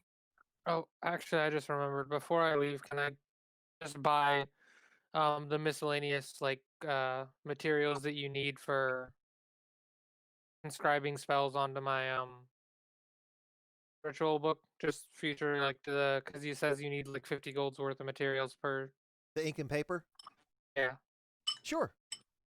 Yeah, I- if you're looking for magical inks and papers, I definitely have some of that. How much would you like?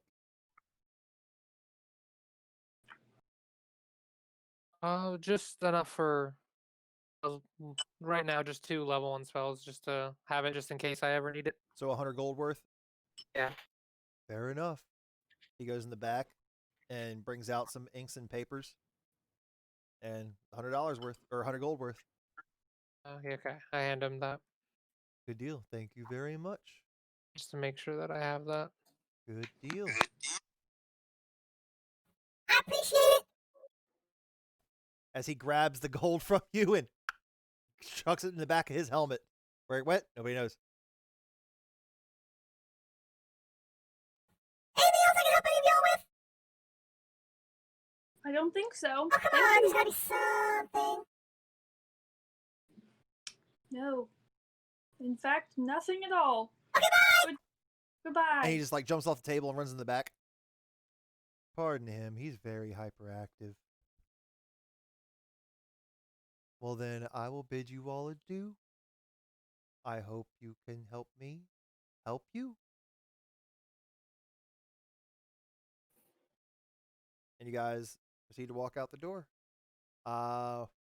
Where are we going next then?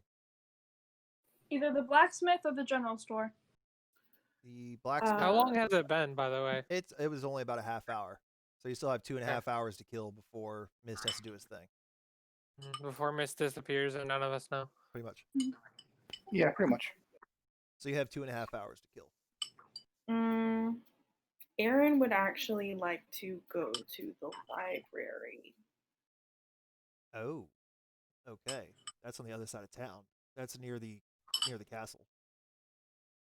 Okay. So you're done with the shopping district and you want to head towards the library? You going by yourself? I guess so. Nobody else is speaking up. All right. I'll go with her. Okay. I like some reading and stuff, so. Fair enough. All right. Mercer wants to, unless you want to go by yourself. Is that something you want to go by yourself? I have some business I need to attend Well, y'all to. role play that out then.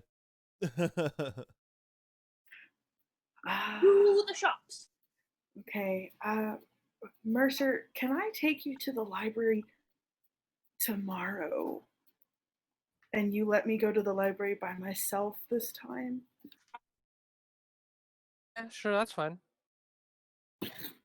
Thank you. While you're there, if you see anything on dragons or mythical creatures, I'm interested in that type of stuff. Let me know. Okay. You want dragons, mystical creatures, mythical creatures? Yeah, like the Okay. big You bad want me- guys. And Okay. possibly some gelatinous cube information. Oh yeah, we could use that. Yep. What? Now you're thinking. That'd be great. Okay, does anybody else want me to look for anything while I am in the library? No. That sounds like a no. No, Okay. thank you. Okay. Anything in particular about dragons or mythical creatures? Just general information? Is there Yeah, a if you particular find dragon any, that you to look up? Not that I know of. I mean, I would be kind Okay. of cool knowing about the dragon in the mountain. Oh, There's Moss? more on that because that was a little scary. Not gonna lie. Okay. Yeah, can we take a different route on the way back? Wait, we're not going back. We live here. Oh my god. Alrighty, so Aaron pieces out and starts heading back towards the library, while you four, if you keep heading clockwise around, you would run into the. Actually, you run into the jeweler next. Oh. If you wanted to stop by the Sapphire Key, if you wanted to. If not, you could skip it. It's up to you. I mean, we have a long ways before we can earn enough money to get that stuff, so it's Yeah. not top How- priority. How much would like a jeweler's kit run? Generally. Wouldn't be proficient with it. Right. Yeah, Even if that's you true. had it. so it would- You could Yeah. use it. It'd be more difficult. Yeah. Okay, yeah. I don't think it needs to be fancy. Maybe we Yeah. can I make mean, you new can ones use as it. well. You just can't add your proficiency bonus to it. Okay, never mind. Yep, skip the jeweler's store. We'll come back when we're rich. Alrighty, good deal. Unless somebody has jewels they need appraised. Fair. Yeah. Alrighty. Don't know who that would be. Definitely not the person who earlier said you guys don't have any or rubies. So with that, the next door after that would be blacksmith. It would. That'd be the Iron Gauntlet. So you guys have gone like 3/4 of the way around now the circle of the shops, and you're now coming to ching, ching, ching. And y'all know that sound very well as somebody's beating on some iron. So you would assume coming around the corner, you see a female half elf just going to town on a piece of steel. I mean, red hot. At least you assume it's steel. Working on something on her anvil. Let's see. As you approach the Iron Gauntlet, it is literally just an iron gauntlet on the end of the fence posts. Essentially, like there's no sign. It's just a black iron gauntlet. Let's see. Again, it's plaster and wood frame, simple building. Brown tiled roof. It has a little koi pond out front. It's a tiny little pond with a couple koi fish in it. And as soon as you start approaching it, there's a little duck inside the koi pond, and he quacks at you, like greets everybody who comes through the door. There's no bell, essentially. It's a little duck, just quacks at you. Let's see. Can I roll animal handling to try and pet the duck? Go ahead. Wait. Okay. It's a 2 + 5 is 7. The I duck, get bit by the a duck bites your finger. Yeah. Damn it. Somebody's duck hates me.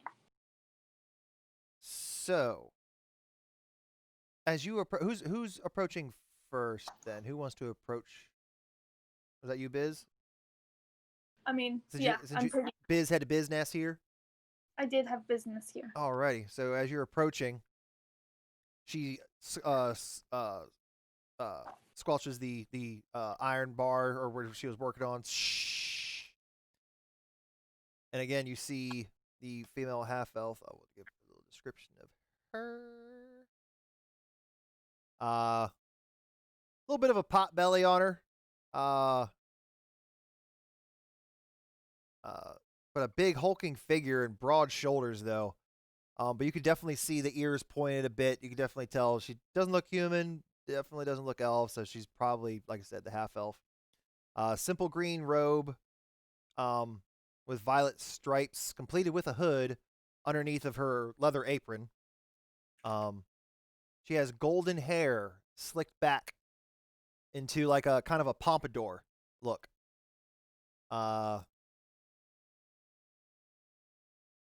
She has gold eyes as well.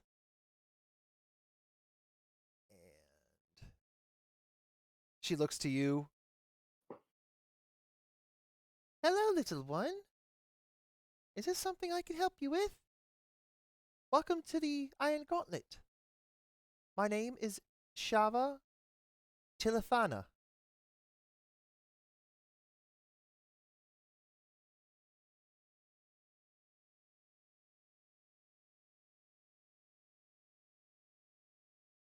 I was muted that whole time. Yep. Um, I figured. it is a great name. I don't know how to spell that. Shava. Shava. First name. Last name Tilafana. Tilthana. Okay. Til. Oh, I'm sorry. It's Tiltathana. I'm sorry. I misread it myself.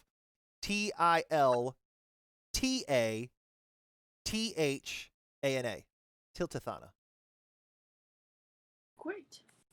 Well, Shava, my name's Bisri. I have a group here. We're adventurers, and we seem to find ourselves in need of good armor and good weapons here quite frequently. Well, you won't find any better equipment than here. I thought not. I have a friend that has possibly some hide that we might want to make into some armor, but we're not really sure. She takes her yet. gloves off. What kind of hide are we speaking of? You see a little twinkle in her eye. Well, I don't know if you've worked with this before. I'm not sure if you'd be interested in it, but Miss, do you want to show her the... Mist will just kind of hold out in his hands the 13 pounds of bullet hide that he has. Where on earth did you get bullet hide? She instantly recognizes it. I've worked with this before. Oh yes. You come Well. to Shava. I have the skills to back up my name. Wonderful. Well, like I said, we're an adventuring party. Vokul Kriid, by the way. This is everybody. -1 bookworm. And -1 bookworm. Nice. and Gotta represent. That's it. So we came across this evil baddie while we were trying to camp, and we swiftly tore it down, and I would like it to be turned into a bit of protection, as it was not very nice when we had to retrieve it. For who is the person that it would fit? I would need measurements. Oh dear. If it's a custom job, I need measurements. Right. Question for you. Yes. If we were to, after you got this armor made, if it were to be enchanted, then it would theoretically fit anyone, right? Yes. Okay. Well, and this would be considered leather armor or heavy armor? Leather. What? Okay, great. Well, seeing as my friend Mist here has the hide, and he spent such a long time gently retrieving all of the hide from it, I think it would probably best suit him. Would you? You're muted, my friend. I'm not muted. No, Mist is muted. Oh. So for who it would be, myself, and if there's enough, and he kind of doesn't want to say because it means he's actually thinking of other people. But he just kind of begrudgingly is like, looking to make some for myself and for our missing compatriot, who is a high elf. Unfortunately, I probably have enough to make one set of armor. Fair enough. So then it would be for me. Okay. Well, let me see here. Let's see about how much she would charge you for a custom job. With the correct measurements, I think I can have this fashioned in 2 days.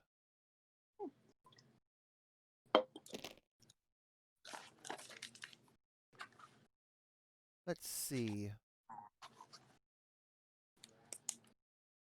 Since it is going to be a little tougher to work with, it is bullet hide. This is definitely not something from a goat or a cow. This is pretty thick. She starts like weighing it in her hands. It's just like, oh, it's been a while since I've seen this. It's like dark brown textures. I mean, it's pretty thick. That's some pretty thick leather. Even though y'all took a lot of that fat and meat and stuff off of it, just the skin alone is like over like a 1/4 inch thick, if not even thicker than that.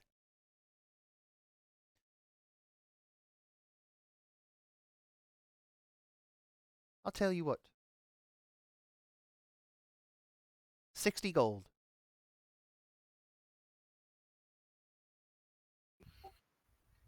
60 gold. 60. Yep. What kind of leather armor would I be looking at after you were to make this? Are we talking, is this just standard leather armor, or what are It how would would you- definitely protect you better than any goat's hide would, that's for sure. If that answers your question. Would that restrict any kind of movement or anything? Double check something real quick.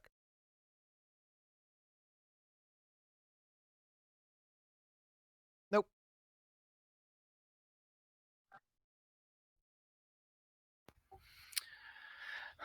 So 60 gold.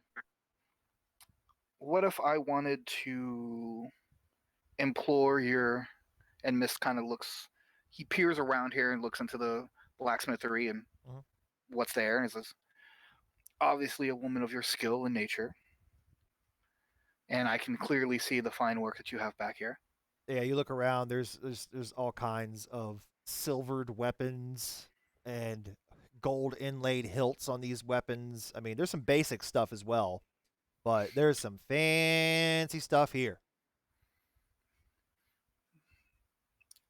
How much would it be to throw in a little extra to make this studded bullet armor?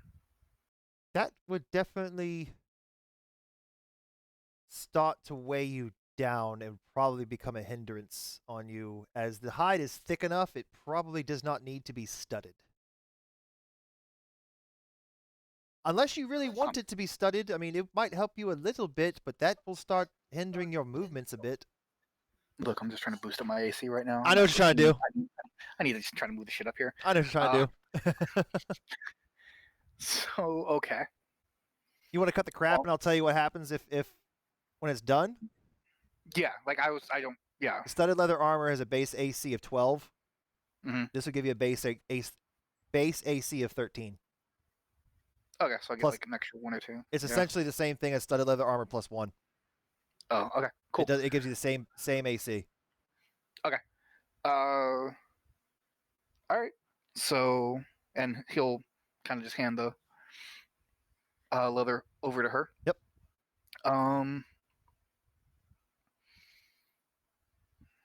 If I could also purchase a set of studded leather armor. That would be 45 gold. Okay, so we're looking at 105 gold right now. And Mist will reach back and he'll pull out the short sword that Sydney crafted. As soon And as he'll she look sees at it. it, she sees you pull it out. May I see that? You may. I just ask that you be very careful with this. It has sentimental value to me. She like gently takes it from you. The craftsmanship on this is fine. Very fine. She like holds it out with one hand, looks down the blade to see how straight it is and everything, and kind of waves it around a little bit to check the balance and everything, and hands it back to you, pommel first. Says, that is an exquisite weapon. Where did you find that?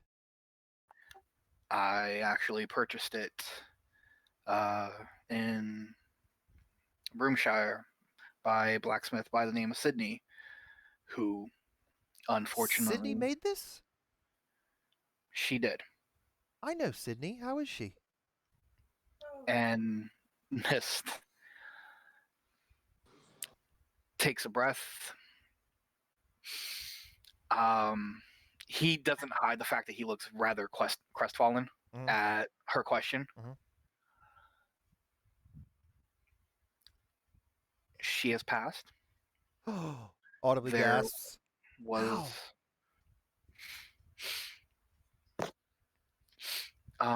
there was an attack on the city. I'm not going to go into details. She perished, and I was wanting to know if you would be able to silver this weapon. You're saying Sydney has passed? Yes, I believe this was one of the last short swords she made. Poor Rohitia.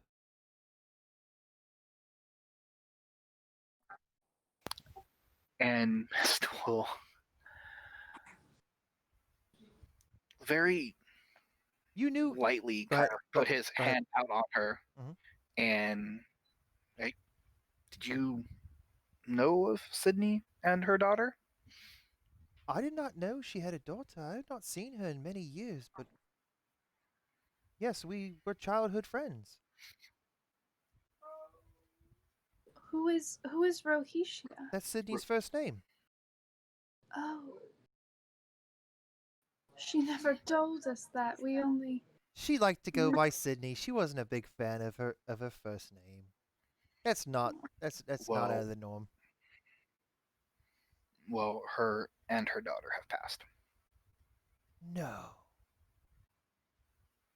By the So gods. Shantia and Lathander bless them both. I happen to not be looking for armor at this time because I'm wearing a set from Sydney. And she looks down to your armor. That is definitely Sydney's work. I can definitely tell both of you, at least the two of you, definitely had something to had dealings with Sydney. I'll tell you what. I'll silver your weapon free of charge. If it helps a friend of Sydney, it's helping a friend of mine. So I will silver your short sword for you free of charge. Give me a few hours, and I will have it complete. you can keep it for as long as it'll take to make the armor from the hide. Um, Other than that, what what bows and daggers do you happen to have laying around? You definitely see one to be more of the archery type, I suspected, considering the bow on your back. Um, as of right now, I just have basic bows, with the exception of this one, and she like points behind her shoulder, and you kind of look up and notice this bow is not made of wood. This bow looks like it's made of solid silver, but you know that would be stupid heavy if it was made of solid silver. That one right there is made of mithril.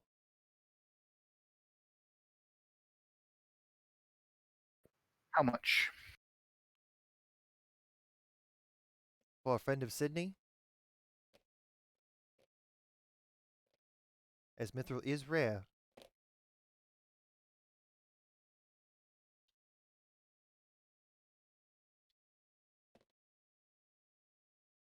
Let's roll. Let's see what happens.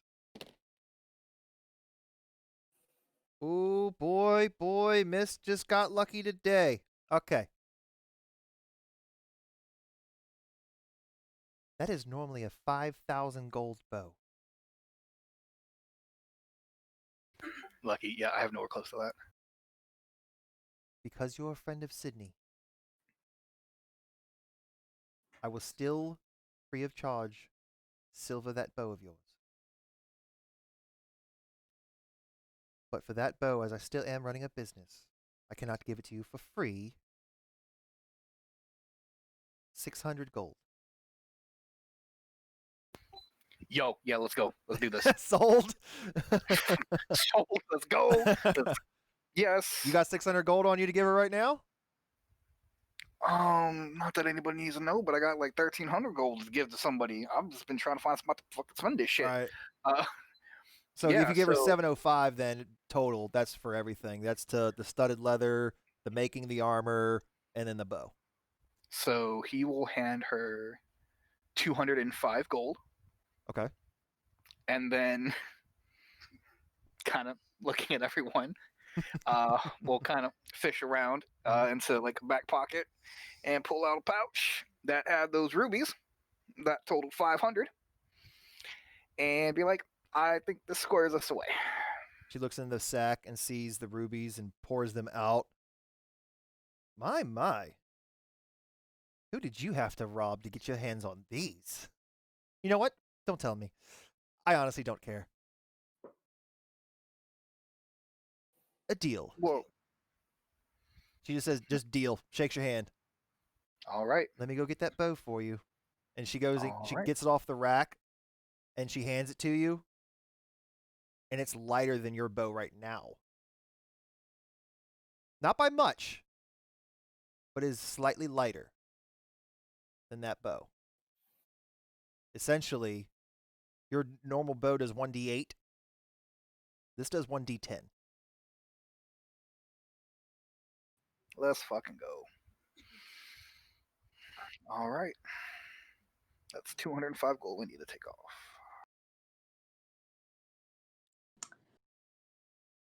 So you now have a mithril longbow.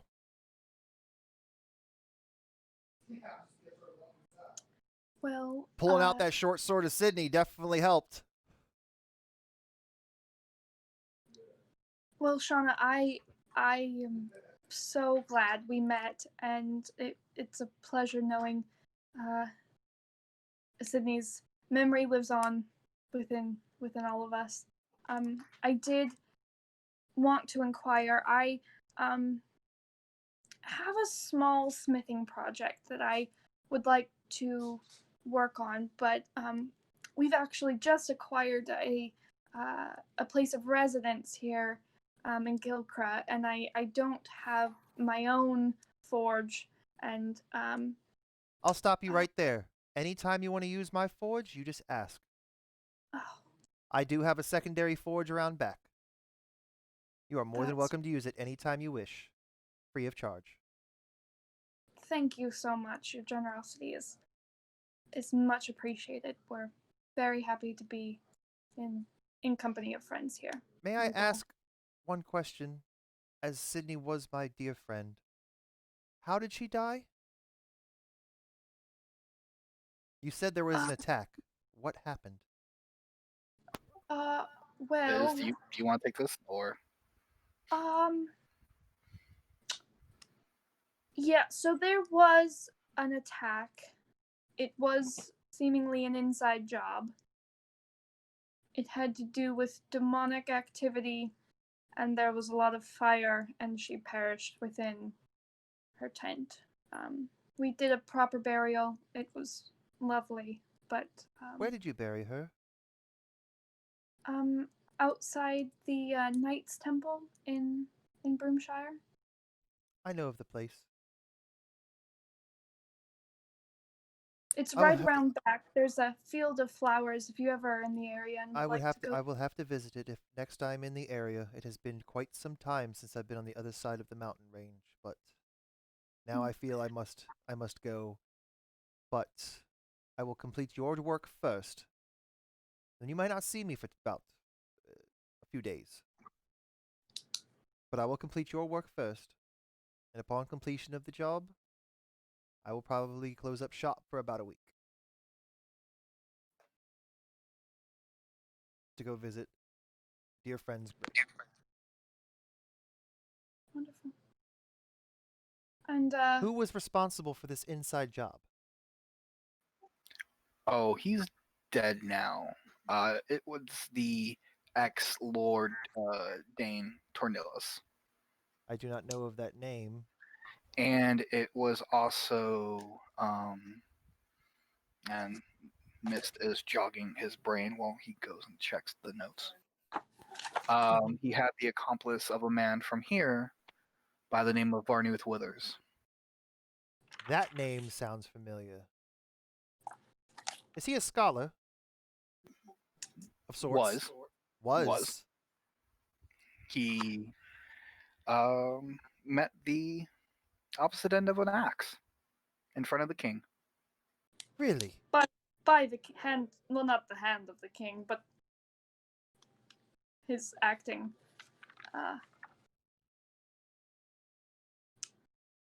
Head of the guard. But Rockin took care of it. Yes. yes, it was very impressive and well deserved. But And this Lord Tornellus met the same end? Yes. That was too good. One fell that was swoop. that was too good for both of them. They should have been frickin' quartered. The bastards. Well, I appreciate you telling me all of this. I really do. I will start working on your project now. And she like comes over to you and starts giving you like measurements and stuff like that real quick, miss, just to make sure she gets everything done right. And I'd like to tell her about Tatum. Okay. When she goes to just tell him hello, and he's a good place to stay if she needs a place to stay. Okay. And yeah. Good deal. Alrighty. As it is midnight, do you guys want to call it? Oh, I was like, in game. It's not even been that long. No, got an I just noticed appointment we've been to get to. streaming for like 4 hours. It's midnight. Carrick has said like 3 words since he left the ocean. Right? He's He like, really has a lot of shopping to think yeah, about. it's just Right. he's so materialistic. It's just so boring to keep up with him. Well, I was gonna do something here at the Smith, but that can wait till next time. No, go ahead. We're already You're right. here, dude. Do it. The second you're about to do something. Yeah, no, we're here. Do it. All right. So, I mean, once they're all done, I'll kind of walk up. Mhm. I don't mean to bother you. I know my compatriots have already given you a metric ton of work You're all to friends do. of Sydney. You are friends of mine. How can I help? I pull out the spider hide and my leather armor, which I'm not currently wearing. Right. Can you do something with this? Maybe improve upon the armor a bit? Let me see. It was just basic leather armor, wasn't it? Yeah. Your regular. That was just regular leather armor for you. Yeah, Okay. yeah. Okay. All right. So you pull out the spider's hide that you have. It was just the like a little 1 foot square of it, right? Yeah. Not a lot, but Right. it could be done. Something could be done with it. I could do something with this, I believe. This isn't a lot of material to necessarily work with, though. It's mainly going to be cosmetic at the very least. That's about all it's going to get out of it. That's Well, I mean, that's honestly the all armor has seen better days, so it wouldn't hurt. Yes, looks a little ragged, but yes, I can definitely at least patch it up a bit for you. 10 gold. I'll do it for you for 10 gold. Done. Okay. You hand her 10 gold. Hmm. I will work on his and then immediately work on yours. Does anybody else have anything they'd like me to work on? Because once I'm finished, I'm going to head to Broomshire for. I'll be back in about a week. Nothing? No, not for me. Before you do leave, I know we just made a transaction there, Mr. I didn't catch your name. My name is Mist of the Jungle. Mist.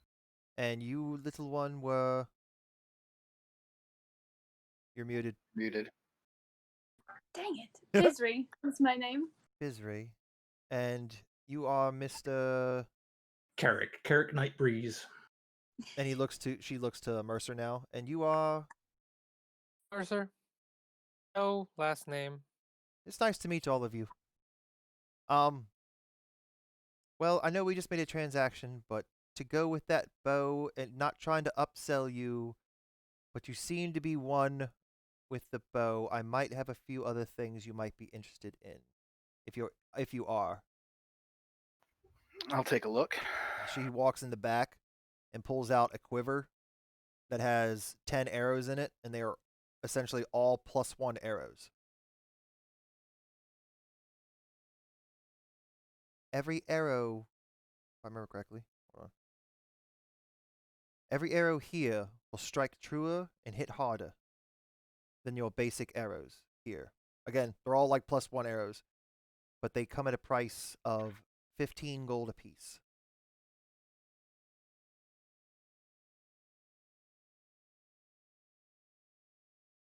And that's a discount.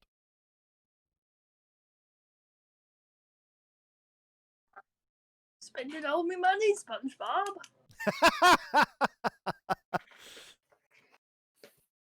I see you thinking, you're like, ooh. Mrs. Pearl needs a new washer and dryer.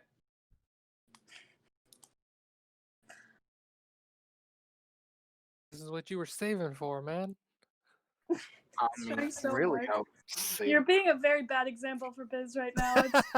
It's disgraceful, quite honestly.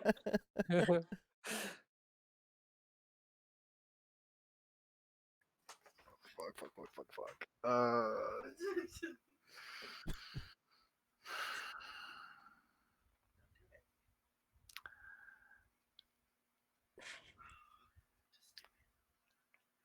I will revisit this when I pick up the armor. Fair enough. I'll hold them for you. Thank you. All right, good deal. Any other business here by anybody? No? All right then. Now do you guys want to call it now? Or I could play for another 3 hours, I'm just saying. Fuck it, let's go. I have nothing to do, but if somebody wants to get off, Because we have other things like we could visit the errand things. Like I got nothing going on, so I don't mind going for another hour or two. It really doesn't hurt my feelings. But I know Mercer over there probably has work in the morning. No, it's my weekend off, so I actually Oh, okay. have nothing to do too. Well then, Joe, how are you Joe? feeling, buddy? Like, it's late and I could be done, but I don't want to be that guy, so I'm good to go in maybe another hour or so. Just long enough to fight that cube, right? Yeah. no. You guys don't No. have to fight. The dude. That was just it's a side quest. Y'all can do it if you don't do it or not. It's what up to you. It's an option. That's all I'm saying. Okay. Well then, The only things that I have left, I wanted to maybe think about. We've kind of spent all our money, so we might just Honestly, we haven't spent too much. yeah, you guys haven't A spent lot a lot of of us money. still. You really haven't. Remember, you That's spent a because lot on we're at store the- credit, but you guys haven't spent a lot of money. I mean, Mist just dropped a decent amount of money, but that was a fucking steal. Yeah. Well, also literally kind of steal because that's why I got the rubies from. Mm-hmm. That was a steal. Like, you only paid 100 gold out of pocket for that bow. Yeah, I wanted to start working on those little comm badges, lack of a better term, and possibly get.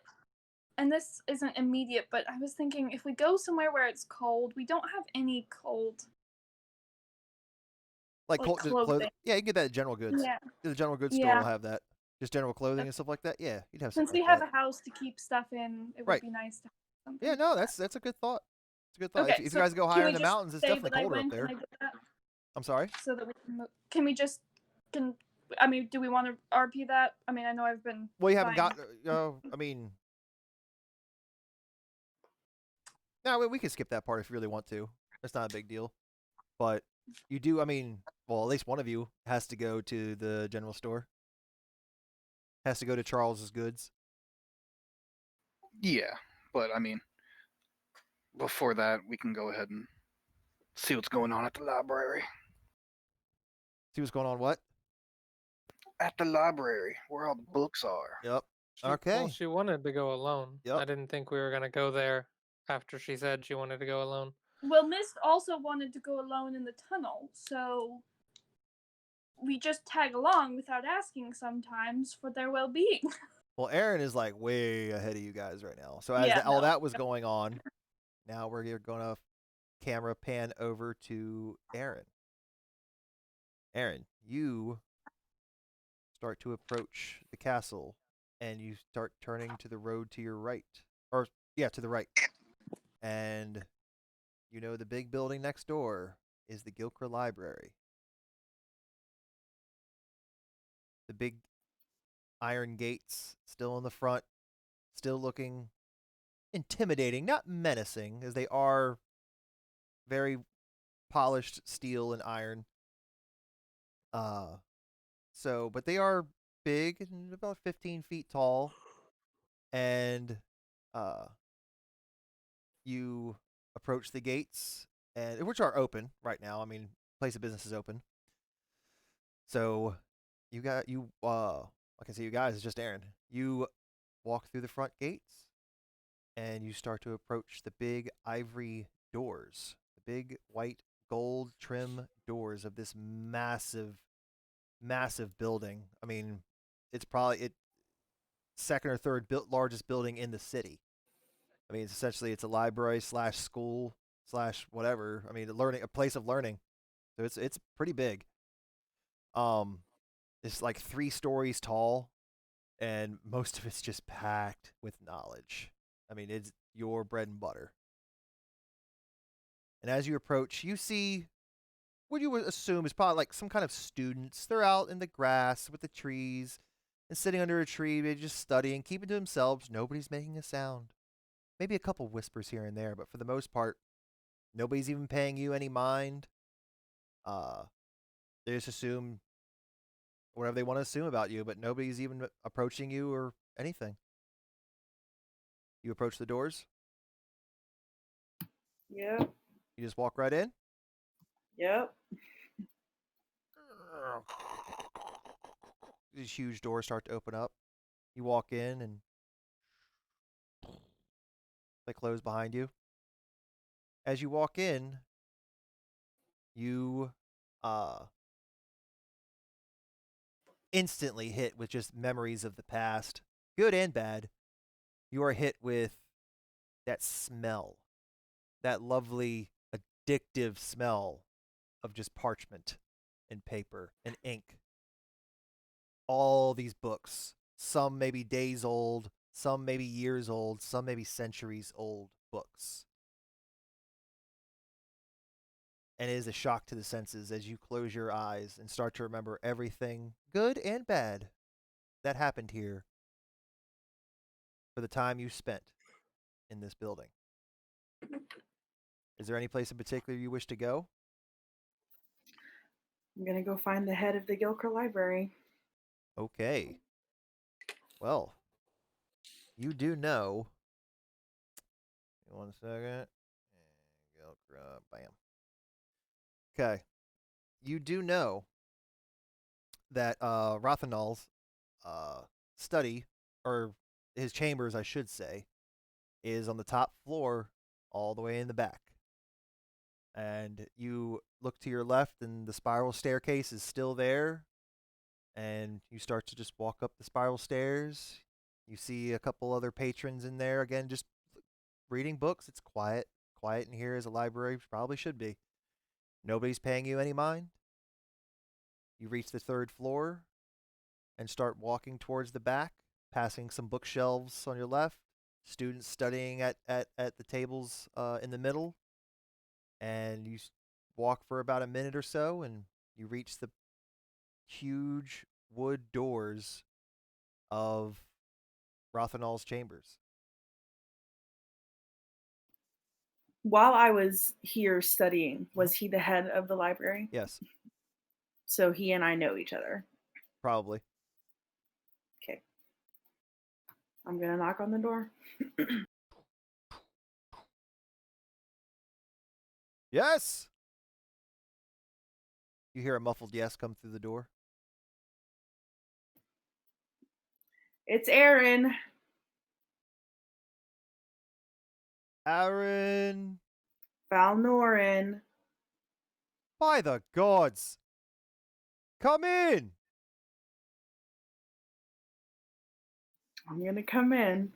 You open the doors to see a human male, about 5'10", in his late 60s, older gentleman, long purple robes, gold trim around the collars and the sleeves, jet black hair with gray streaks a bit. That gray is really starting to come through now. His brown eyes look as kind as ever.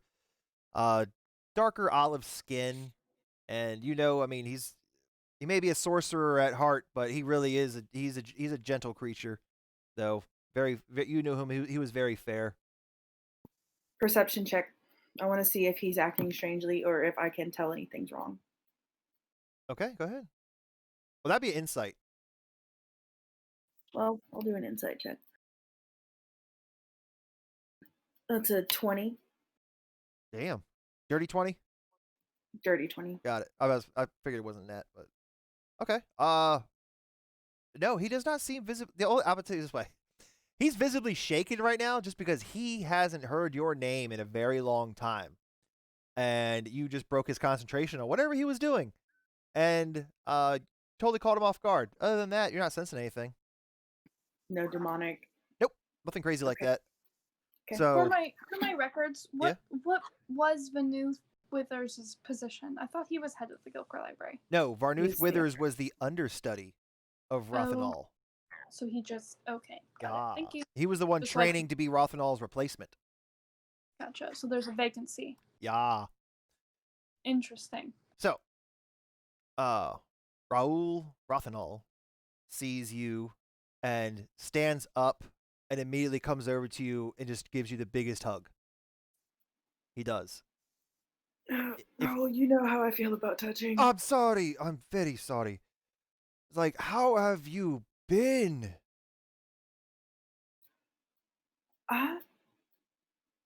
Where have you Well- been? So many questions. So I'm guessing Silenon never talked to you about our conversation. He said there was an argument. I told him he pretty much he acted very uncouth. And that's the best way I could describe it. He is no longer in the library. Oh. No, he has moved on. He has taken up a position, surprisingly enough, south of the border. Past Fort Torvus? Very far south of Fort Torvas. Uh-huh. Last I heard, let me double check, make sure I get the freaking name right.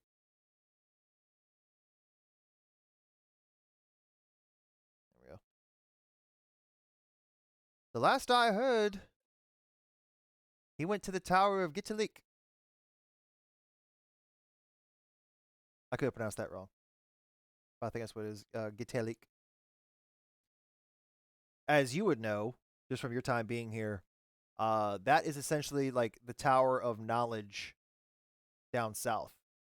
He has gone as an emissary for the city of Gilcra and our nation to the nation down south to just keep things smoothed over. You knew him. He had a way with words. Yes, he did. He left about a year ago. That sounds about right. But where have you been? Well, since he didn't tell you, I asked him to come with me to the forest to go visit my protector, as it were. You remember how much I love nature, and you remember how much I was ridiculed for it here. Yes, that was unfortunate. You know, youths and peer pressure and all that. So I went back to find my protector, and she was no longer there. So I have been traveling with a group of people. Um, but I figured, knowing what I know and being where I have been, I owed you the courtesy of talking to you alone before I brought my group with me. That's very respectable. And I appreciate that. It's unfortunate that you did not find your protector, though. I know you thought very highly of her. She had passed by the time I got home. Oh, I am so sorry. He like grabs your hand because I'm so sorry to hear that. I apologize. Oh, sorry, the touching. I'm sorry. That's okay. Yeah, so I traveled as far away from Gilcra as I could, as I'm sure you understand, given the nature of how my relationship with Silanon ended. Yes, I understand. So it was surprising that I heard a name associated with Gilcra so far away from Gilcra. Who is that? Barnuth. Oh, I need to sit down. He goes back behind his desk and sits down and waves you to sit down at the chair in front of the desk. So tell me how the most respected man of knowledge in Gilcra did not notice something wrong with his apprentice. You have a very sharp mind. I've always liked that about you. And you are right to suspect me of any wrongdoing. I don't suspect you. Well, if you did, I would not blame you at all. As If he I was, suspected you, I'd not be here alone. that is a fair point. You are definitely wise beyond your years, young one. As you know, Varnuth definitely had his own way of doing things. He was stubborn, hard-headed, but I did feel that there was good in him. I try to be optimistic about people. Um, it does displease me in myself that I did not see any of this coming. I have been informed about what happened with the uh, attack on Broomshire by the hand of Tornellus, and Withers definitely had something to do with it. I'm actually trying to investigate it myself as far as where did he come across the knowledge to be able to open such a gate to the plains of hell. Hold on. Mhm. DM, Yeah. can you remind me what that signature said? Oh, the signature at the end of the note? Was it from to the depths they went, Correct. from the depths they returned? Correct. Okay. Okay. All right. Well, I have some information to share with you, but before I share it with you, I need you to understand that I'm not the same person that I was when I left. I can see that. So if you try to hurt me, I will kill you. He just And I mean that with all respect. He chuckles because I wish you no harm. I don't think you do. This is the highest level of honor that I can give you because I did not even mention your name to my group, and you know how hard that is for me. Yes, you little chatterbox. As we walk in the door, it's like, So- hey, what's up? Yeah. I have a signature that I can share with you on a letter. To the depths they went, from the depths they returned. Does that mean anything to you? Vaguely familiar. That does have the ring of demonic aura, or devilish aura, sorry. The ring of devilish intents. Mm-hmm. For a millennia ago, devils ran rampant. And they were sent by the gods to the depths, essentially, to hell, to the 9 hells. I know that you try to keep the knowledge in this library for the good of everyone, and you usually do not deal with demonic texts. We but do have demonic texts here, unfortunately. Yes. Those are under lock and key. And as the It's- apprentice He had access of to the it. head of the Gilker Library, He had he had access. access. Yes. I need access to it. That persuasion check.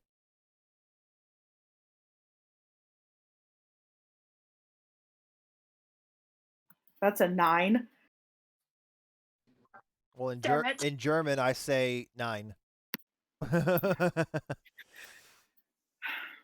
Unfortunately, that is, even though I am in charge, that would prove difficult.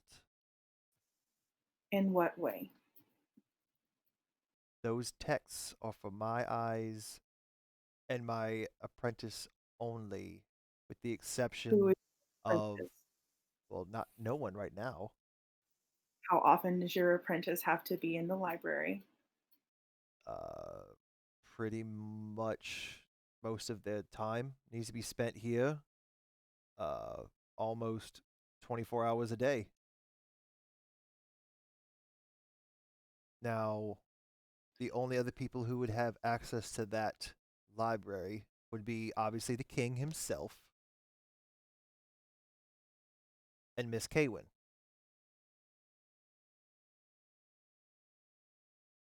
The 4 of us, well, to my knowledge, would have the only access to those without any question. You can ask for an escort to bring you down to certain levels of text. But that level of text is to be kept under lock and key, and obviously for research purposes only, never trying to reproduce. Right. And Withers obviously attempted to reproduce some things and was successful, Yes. which is unfortunate. Do you want to know the depths that he went to using this knowledge that you have safeguarded? I'll take any information you know. He summoned a hellhound. He used a circle to entrap and destroy a priest. He attacked a town. He killed several people, one of them being a very close friend of one of my party members.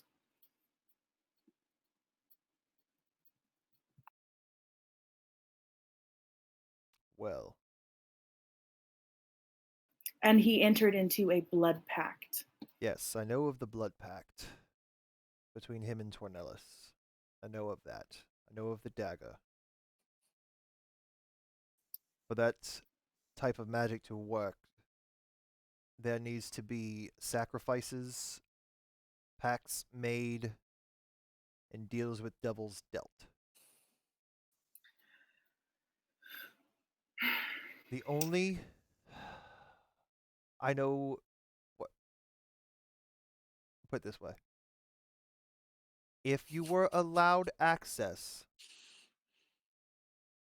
what are you trying to gain?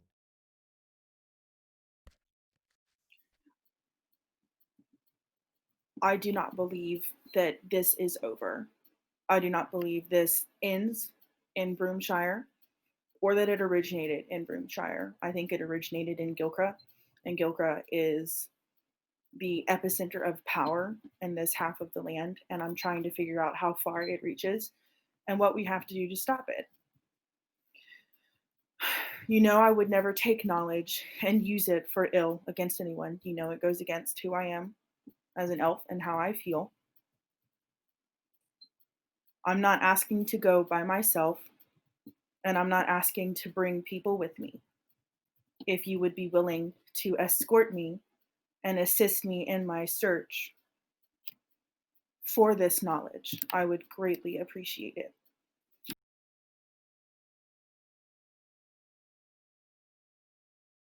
He sits back in his chair, strokes his beard.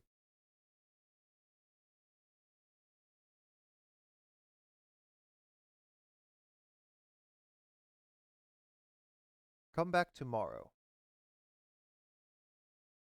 I'm willing to make I may be a able to work formal. something out with his lordship. I'm willing to make a formal request if necessary. You can't get much more formal than the way you're asking now. You are asking the right person, as the king would probably not give you the time of day upon asking for something of this sort. So you are asking the right person. But you need to give me a little time, because you are not any kind of ranking official here in Gilcra. Even I don't have that kind of power. The king needs to allow that, to give you a pass, an access, and possibly a chaperone while you're down there.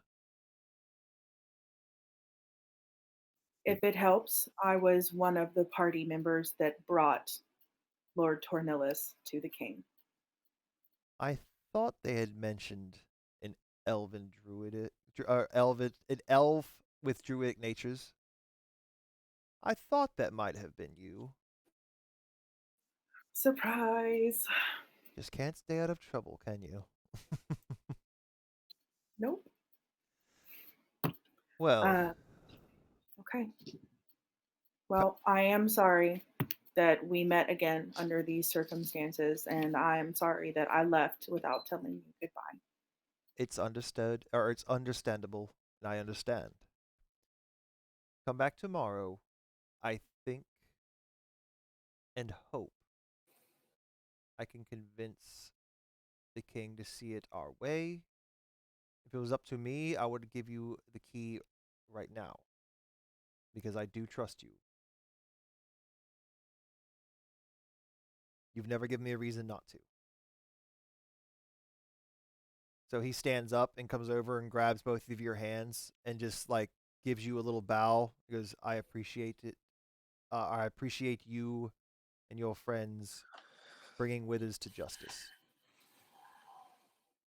I have one more request. Yes. Can I look through some of the resources that you have in Gilcra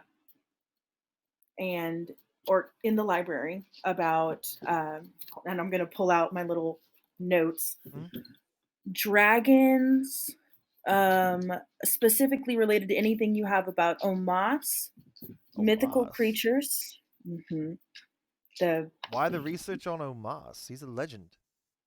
Well, when I was traveling to Gilcra, we saw a dragon, and he destroyed an ogre in front of us, and it was not an ogre, an orc. Troll. And Troll.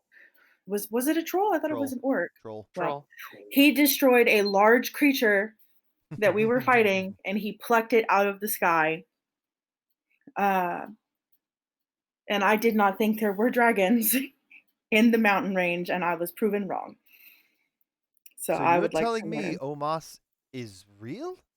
I saw a dragon in the Gilcra mountain range What with my color? own two eyes. Black. It sounds like Omas. So Wow. one of my party members is can speak Draconic, and he asked if I could find any information because he asked to come with me And I asked him politely not to because I needed to have this conversation with you first. But he did want to know if he could find anything about dragons, specifically omas or mythical creatures, That and kind of anything. information is open to the public. Anybody can research that. I know, but It's I just would like. it's anything dealing with those demonic and devilish Yeah. aughts that usually are under lock and key. The king gave my party a house to operate out of. So if I find information, would it be possible with your blessing to take that material out of the library and bring it back to you tomorrow? Would have to just sign it out, and we know where to find it if we need the book back. Yes, sir. That's not a problem. Okay. Well, with that, I appreciate you stopping by. Come back tomorrow around this time or so, and I should have some information for you. Yes, sir. I either have a definite yes or a definite no. We'll see how things go. Thank you for your time. I know you're a busy man. I am.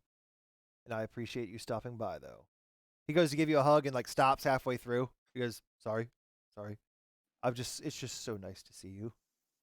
Oh, it's okay. You can give me a hug. He gives you a hug. And he lets you go. It's nice to be back. It is very nice to see you again and in good health. And with some new tricks. I bid you adieu. You know your way out. Good day. I do. Okay. He goes So back I'm to gonna his leave. desk. Yep. And I'm gonna pick up the required books. I'm looking for one on Omas, and I'm looking for anything about a gelatinous cube that I can find. Okay. Book on Omas.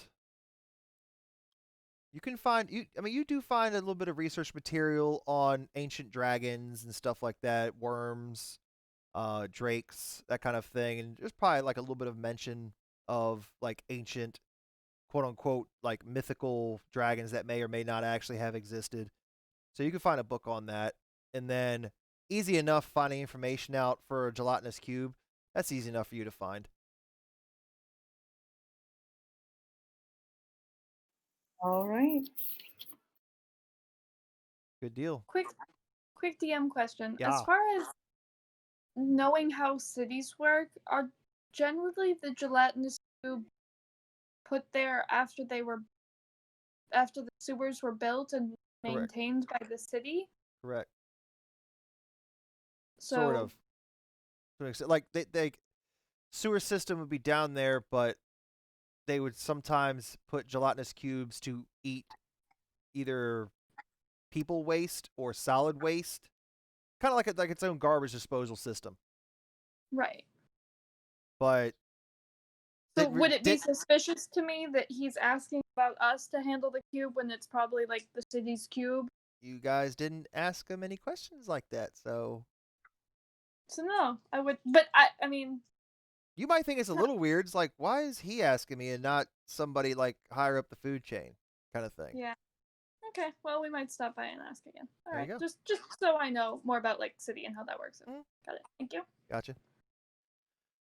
Okay. So Aaron, you have your 2 books. Have 2 books. That's it. Okay. As I'm walking out, do I see anybody that I know? Perception check. Do we have to roll stealth? No, that's initiative. That's an 11.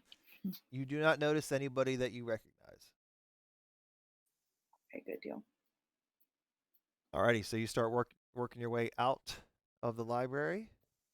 Yes. And you're just starting. Where are you heading to now, then, Aaron? Well, we didn't really talk about meeting up Yep, with that's what I'm wondering. each other. Really use that V now. Right. I am going to go to Charles's Goods. Okay. Because I know that that's where Mist is meeting. What's his name? His a And I friend. have that arm. Oh, dang it. I need to look at the arm. I need to find a place to do that where I don't pull out a severed arm in front of people. Yeah. Hmm. You can just do it in the middle of the street. It's fine. Let me get my Harry Potter Go to the invisibility library. cloak. Going to all right, so you start making your way towards Yeah. the goods, towards Charles's Goods. And pan back over to the rest of the party. You guys just got done dealing with the blacksmith while all that was going on. What are you guys doing now? What do you guys want to go do? If you guys don't have any other business, we can fast forward time a bit. If you guys don't really have anything else much I don't to do. have any business till I get home. Okay. What about you, Carrick? No, not really. I mean, before Mist goes off, I would like to have a conversation with him. Okay. Biz, you're muted. What did you want to talk? Yeah, I realized that for a second. I was going to find a good time to maybe start working on the badges. I realized I didn't ask Shauna for the for like materials for it. Would I have that, or what is that? It depends on what you want to make it out of. Platinum. We'll just pull our platinum coins. Yeah, right. How many? 5 of those. I mean, I have like 30 platinum. I could. No, not that. Anyway, whatever. I would say probably silver's gonna be the cheapest. I mean, we could maybe do it out of iron, but is I mean, that silver's heavier? not bad though. No, silver's light. It's not bad. I mean, it's not super hard to work with, but yeah, no. For that size? What do you think? What are you talking about? Are you thinking like a half dollar coin size? I mean, the size that you would like either pin it to like your cloak, like basically like a cloak pin that you could put on like a shirt or something, and that would just be, I mean, just like a com badge basically. I mean, we'll say 2 inches tall. Yeah. All right. Like, About how many silver per? to make something of that size, you'd probably have to melt down because I mean, there's a little bit of a loss when you melt stuff down. Not much, but there's a little bit. Yeah.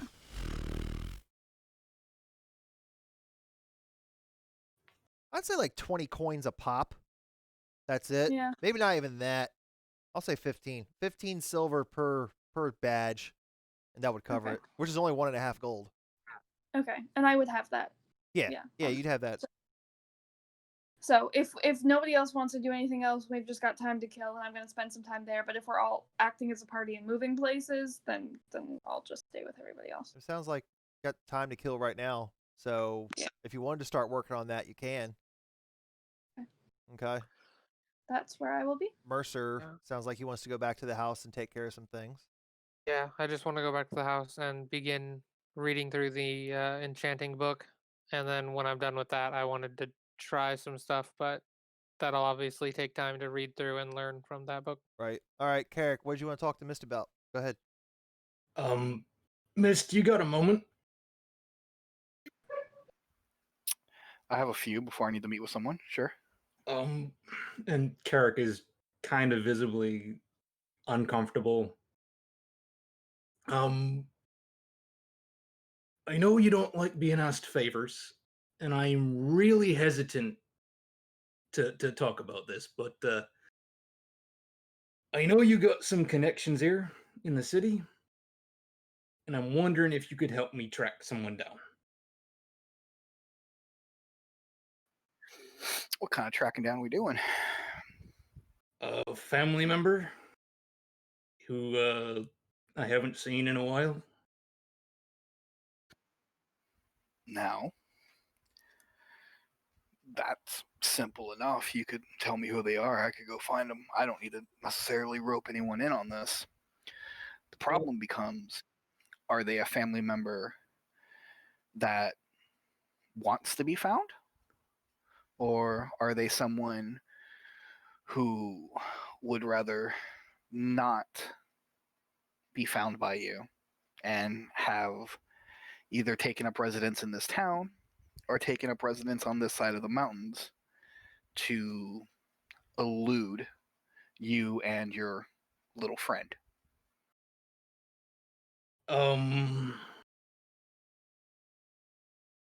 I'll just say we're not necessarily on speaking terms. We're not nothing bad, but he works in your kind of line of work. And I think he's here in the city, but I'm not sure. Miss just smirks and cocks an eyebrow.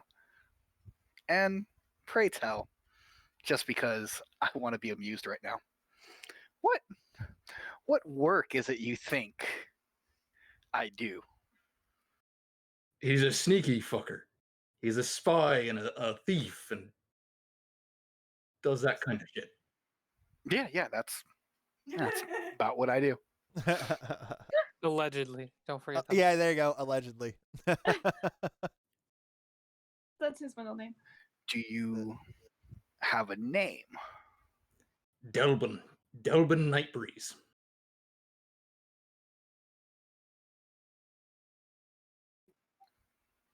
Okay, Delbin Nightbreeze. He's a halfling. Halfling. Or gnome, sorry. Gnome. I was about to correct you. He's a gnome. Gnome. We grew up together in the orphanage. I saved his life and then we kind of parted ways because of incidences. Okay. I'm not going to ask you what those incidences are, but I need to know, do I need to let Delbin know you are alive and looking for him? Do I just need to do a wellness check and see that he's okay, see that everything is right, give that information back to you? Like, what are we talking about here? More on the wellness. I mean, I'm not actively trying to keep knowledge from him. If it gets out that I'm looking for him, I don't think it'd be a problem, but I'm just more making sure he's okay. Okay, so just so I know how to operate this. You want me to look for your brother Delvin, who is a gnome. And while you aren't too plussed if this information gets out, you would like it to not get out. And that you just want me to find him and to ensure that everything's okay, that he's living a good life. Correct? That's the long and short of it, yeah.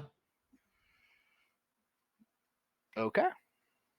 That is completely doable. Thank you. No problems.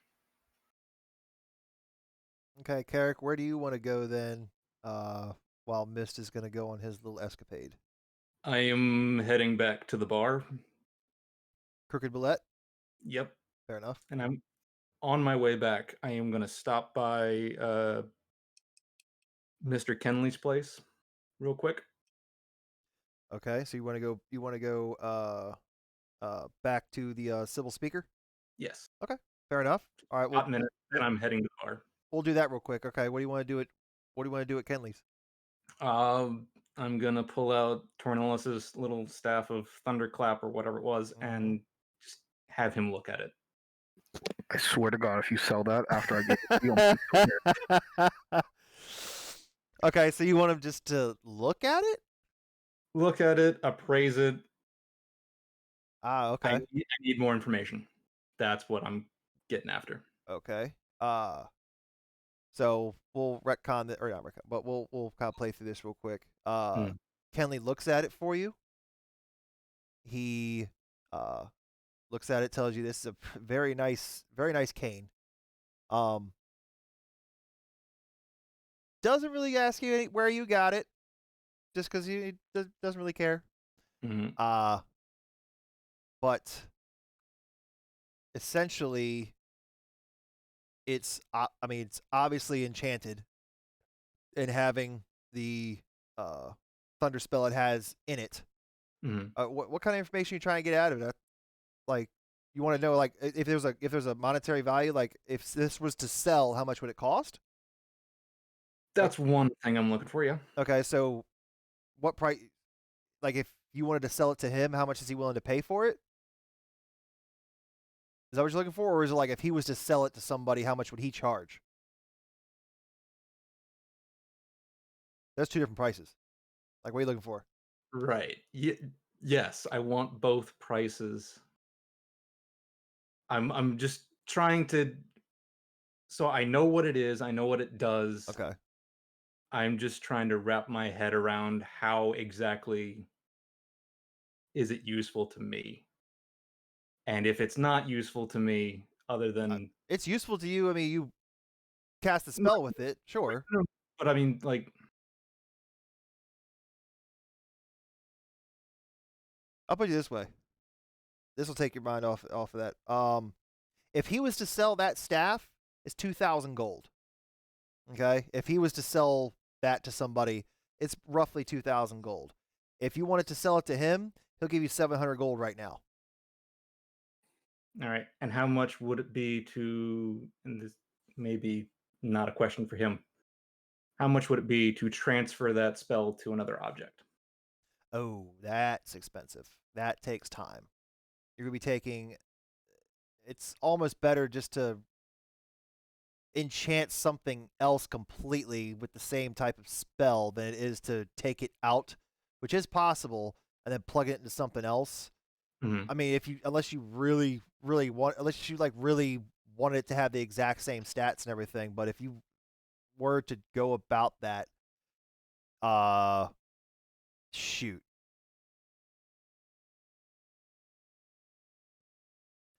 I mean, it'd probably be, yeah, close to like 2,000, 2,500 gold to take the spell out, cost of materials and time to do that, and then Mhm. plug that into another item or object. Then it'd be like 2,000, 2,500 gold in that ballpark.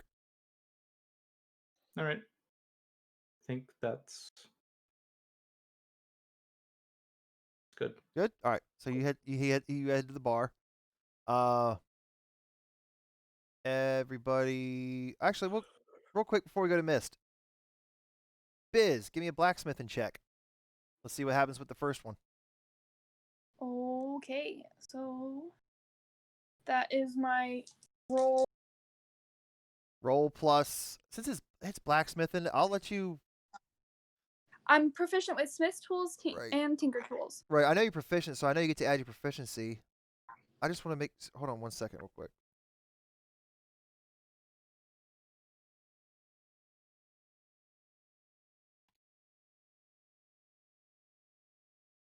And I'm using a proper forge. Yeah. See, usually it's just roll plus proficiency bonus, and that's it. But I've been allowing to add the dex or the strength or whatever. But since it is blacksmithing and stuff like that, I'm going to go strength plus proficiency bonus because it's more fun. Okay. Yeah.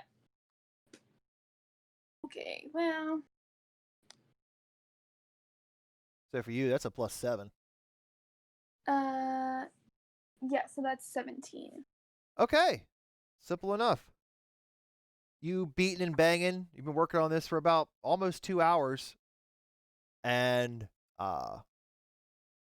yeah, you successfully create one little V emblem. So you have one solid silver little V crest, essentially.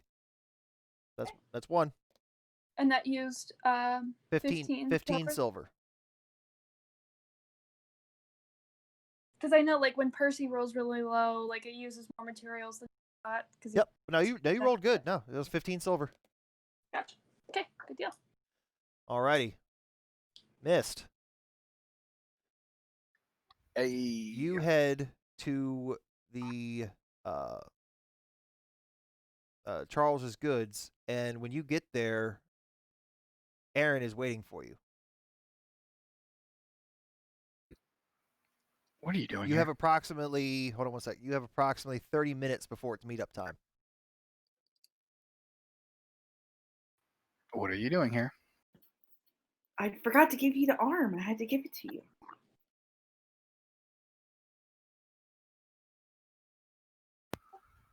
Okay, let's be real about this right now. Let's look at what I'm wearing.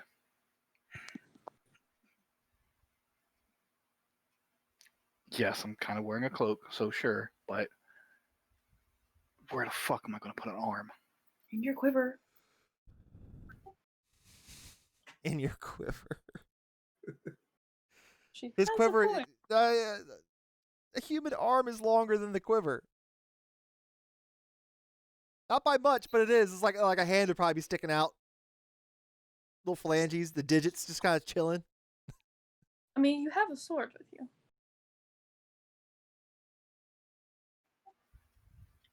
So where do I put this?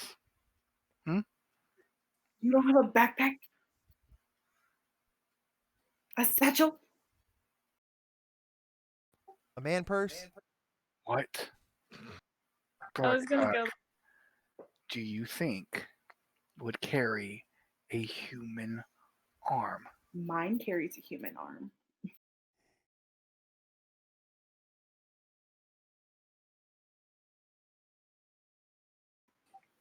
Mist will just kind of open his cloak that he wears and will just look at her. Give me the fucking arm. Give me the Well, I want to look at it. I want to look at it and see if there's any distinguishable marks on it first. God, you've had this fucking arm for over a day. Why haven't you looked at it yet? Yeah, you guys are I haven't standing had a chance. outside in the artisans district, essentially.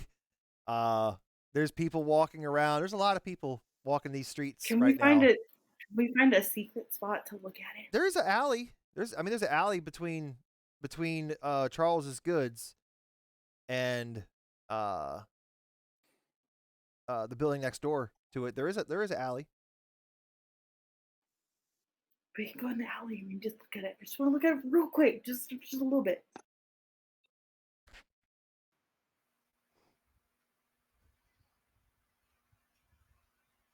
I mean this with all due respect. Okay, I'll meet you in the alley, and I'm just I gonna talk. fucking hate you.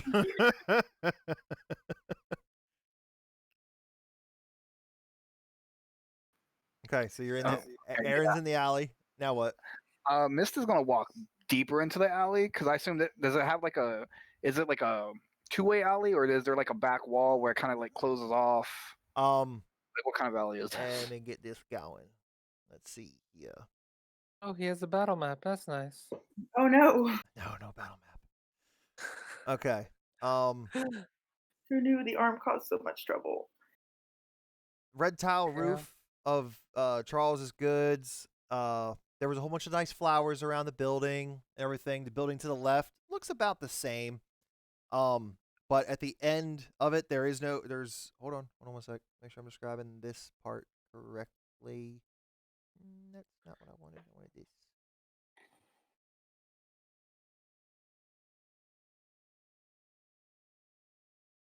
Okay. No, it's open ended. There is no wall. Are there people walking? You don't see anybody back like Okay. like that side. I mean, there's a couple other like littler buildings back there. Yeah, I mean, there's a couple like waste bins kind of thing back there. That's about it. Maybe a So is it something that I could reasonably crouch behind for cover? Sure. Like I said, there's a couple like waste bins back there. Maybe just like old crates. I'm gonna crouch down in between two waste bins, and I'm just gonna pull the arm out and look at it. All right. You pull the arm out. You look at the arm. No visible like markings, nothing on it. Just besides a bloody like shoulder. Nothing out of the ordinary on this arm. No tattoo. Nope. Nope, the arm's probably useless. Dang it. Well, there's nothing that I can find that's discernible on it. Do you still want the arm? Do I still want the arm? What the fuck would I do? Do you want it or Okay. not? No.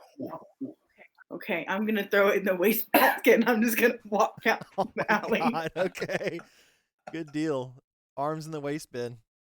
The disrespect. Oh my god, you carried that arm so far just to throw him in the trash. Good fucking deal. It's probably, let's be honest, it's probably the composting pile.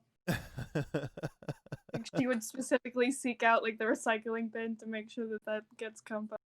No shit. So she throws this bloody stump of an arm in the waste bin. Fine. Just walks out. She makes her way out the alley. Miss, what are you doing? Not believing what just happened. Walking to the front of the store to go wait for Jonathan. Alrighty. Aaron, where are you going then? Oh, go ahead, Biz. As soon as I get done with my one thing, I would like to try and race back home, beat Aaron, and put the wrapped up book on her bed.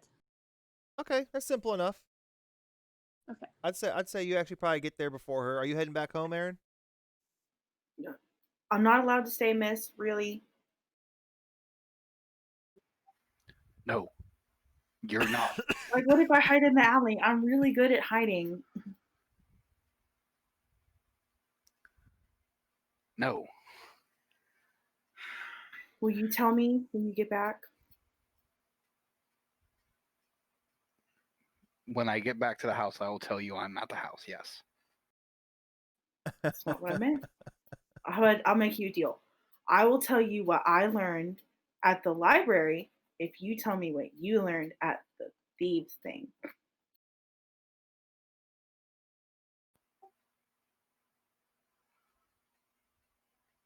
No, because that information has no worth. My information has no worth? As it pertains to what I am dealing with Jonathan and who I'm speaking to, and to things that pertain to me, no, that information holds no value. That is a bad deal. Fine. Do you have a potion of healing with you? Yes, I do. How many do you have? Enough.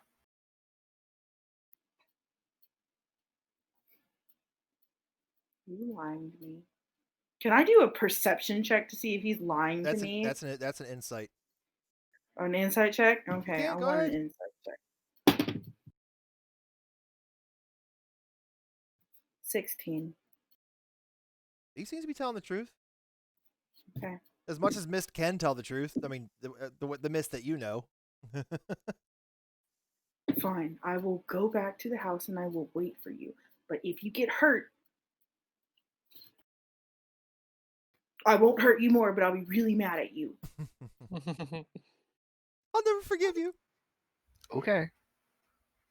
I'll bring you back to life and kill you again. There you go. Okay, Aaron's gonna go back to have fun on your secret adventure, and I'm gonna go back to the house. Good deal. All right. I will have fun. So you start making your way back to the house. Mist, about a half hour passes. Jonathan arrives. Out the front door. He was already in the store, apparently. Oh, Mr. Mist, you're already here. What timing is that? Well, it's a good thing you're not late. Shall we then? Been waiting on you. Let's go. He leads you inside the or Charles's goods. As you walk inside, 100 ninjas attack. No, I was playing. Let's see here. You walk inside Charles's goods. You are met by a human man. Introduces himself as Charles Berkeley. Wears black trousers, green and violet striped suspenders. He wears various his shirt is very colorful, and it's long. Like even the collar is like it's just I don't know. It's got like purples and greens and blues. he doesn't. He walks with a little bit of a slouch, a little bit, and you feel if he stood up completely straight, he'd be like 6'4", 6'5". Like he looks like a very tall guy. Very nice, like high and tight haircut, like almost like Marine Corps type haircut, just very high and tight. And not super intimidating. I mean, he's tall, but I mean, his build's pretty big. Like he looks pretty beefy guy. And he looks to you and says, "Good afternoon, sir. Is there something I can help you with?" Miss looks to Charles and looks to Jonathan.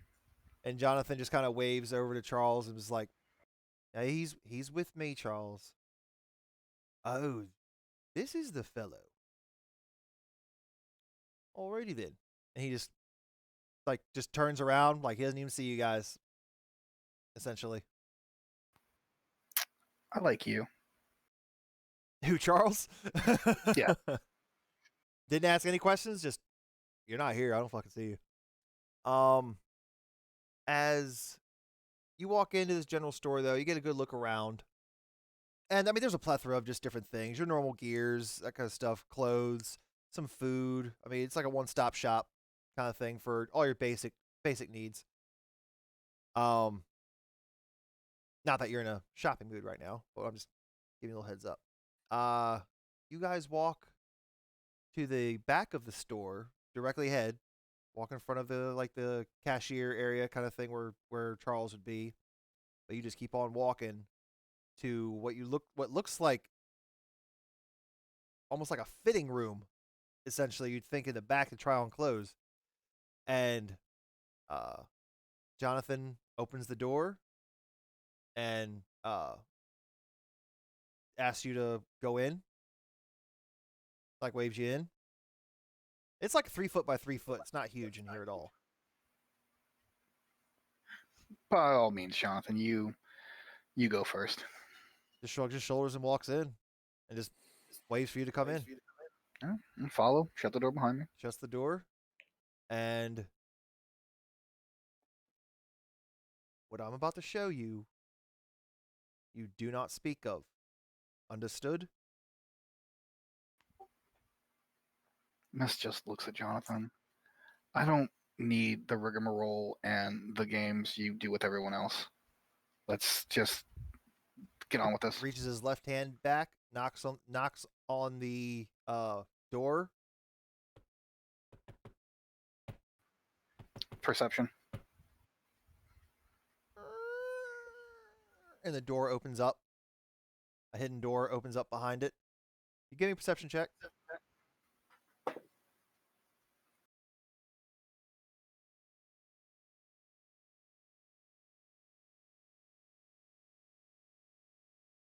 It's gonna be a 20 total. Simple enough. Yeah, you'd remember that. Okay. So back door essentially opens up, and there is a cloaked figure standing there as he's kind of peering around. You can't tell what race this person is. And looks Jonathan up and down, looks you up and down, and just like waves you on with his head.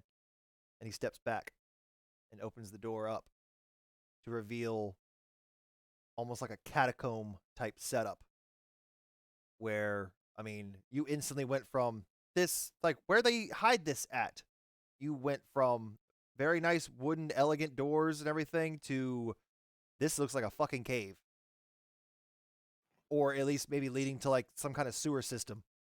Like it doesn't smell very good in here. As you walk in,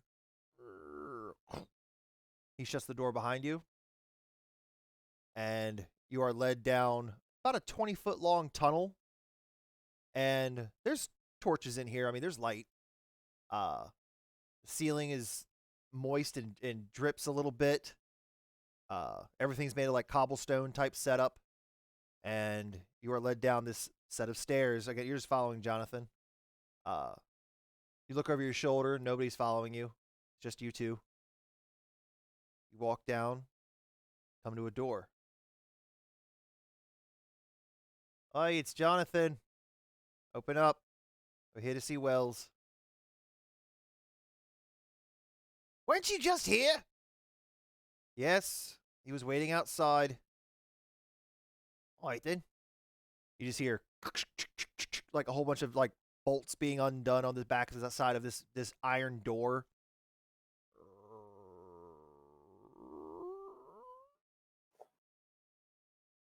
As you walk in, there's a single man sitting at a table. One second. There we go. There's a single man sitting at a table. Male. Human. Kind of hard to tell the height right now as he's sitting. He has lightly tanned skin. Dark leathers. Not 100% black, but they're pretty dark browns. But dark leathers and a black cloak cover most of his body. Has a scar over his left eyebrow. Brown hair is short, neatly slicked back. Dark brown eyes. And two small hoops pierce his left ear. One low, one high.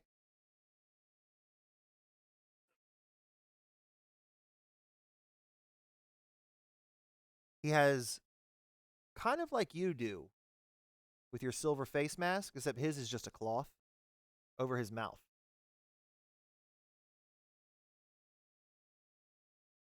So, Jonathan tells me you need to speak with me. Have a seat.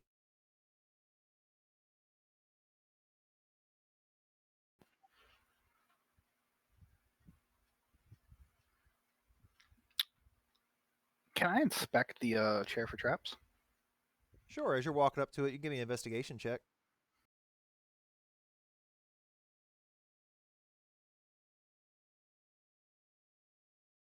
That's a 16 total. You don't see anything out of the ordinary. It's like a normal wooden chair. All right, let's still sit down. This room is approximately 30-foot circular-ish, like 30-foot diameter, roughly. There are, excluding the door you just came from, there's a door directly behind him. There's a door to the right. Like, imagine this way. If your 6 o'clock was the door you just came through, at 12 o'clock there's a door. At 1 o'clock there's a door. At 11 o'clock there's a door. So 11, 12, and 1. There are 3 doors back there. Iron barred. No light coming through. The rest of this room looks just like the hallway. Drippy, dreary, cobblestone type setup. You sit at the table, or you sit at the chair. Jonathan sits at the chair next to you. What is it that you need to speak of?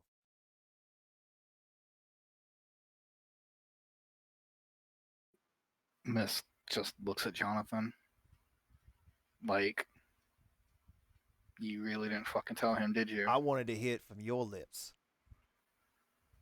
to see if your stories coincide. Miss just looks at Wells and kind of just smirks.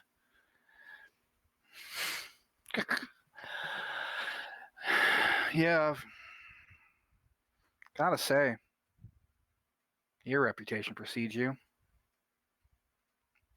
But let's see. We found old Jonathan here, running tail tucked between the legs through a mountain pass. Him and his 2 guards attacked by trolls. We came to find out. Killed one. He fucking dragon took the other. We then brokered a deal with Jonathan here to get him back to Gilker safely. One of my party procured a set of armor to give back to Mr. Jonathan here, and also informed me that after we had made our way through a forest, a number of your men attacked us, did some damage here to Jonathan, and I came to find out that apparently he had hired you all, a local thieves guild, to let him travel safely. And I realized that, well, now we're in a bit of a fucking pickle because we slaughtered 5 of your men. And that's just bad business all the way around. So I came to want to speak to you because I feel you owe it to at least hear from one of us about what happened to your men. And, well, whether you know of me or not, I've done dealings with a few of the guilds here. I've probably done work on your behalf through a third party. And as much as my compatriots are ones to sell their wares and their swords for more noble causes and always looking to do the right thing, I've always learned that there's a second side to that coin, and that's sometimes where the best coin is made.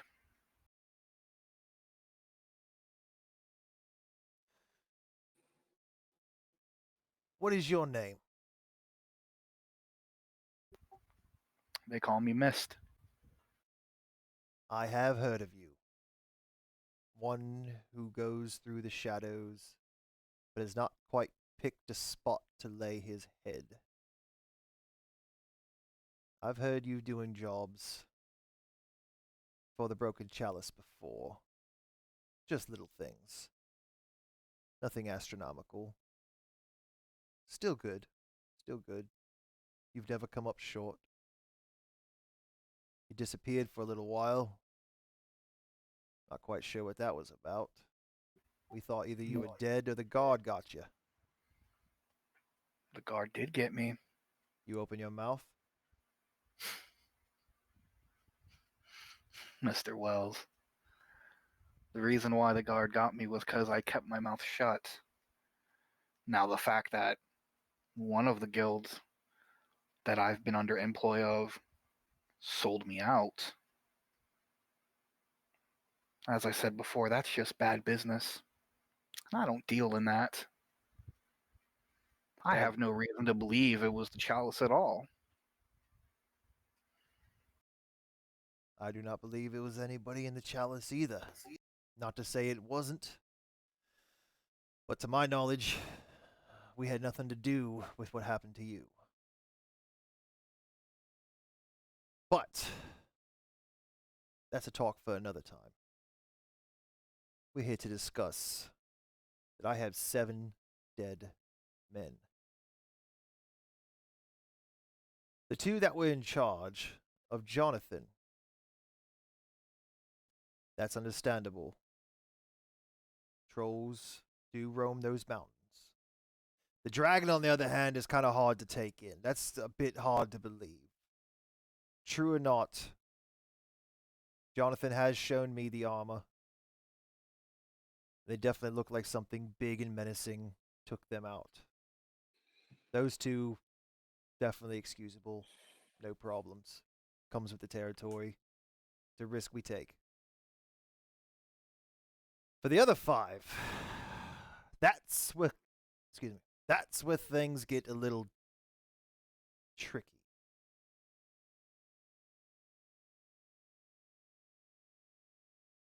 Jonathan tells me that these 5 attacked your cart? Is that correct? Yes, 4 from behind, and then later a 5th appeared in front of us, riding towards our cart. What proof do you have that they were my men?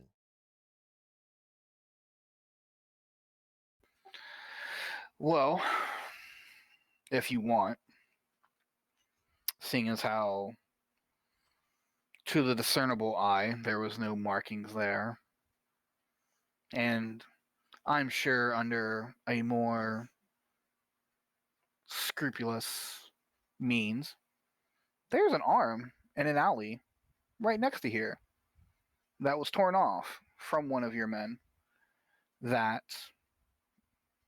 was, well, it was quite a sight to see a rather large giant owl just rip it off of a human. Have you seen something like that? It's quite magnificent to see. But barring that, I've seen an owlbear there tear three was. men in half. There's not a lot I haven't seen. Oh, wow.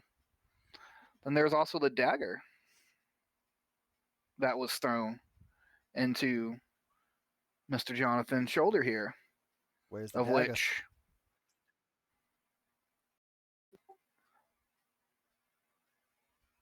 Damn question. Do I still have that? I pocketed it, right? Yup.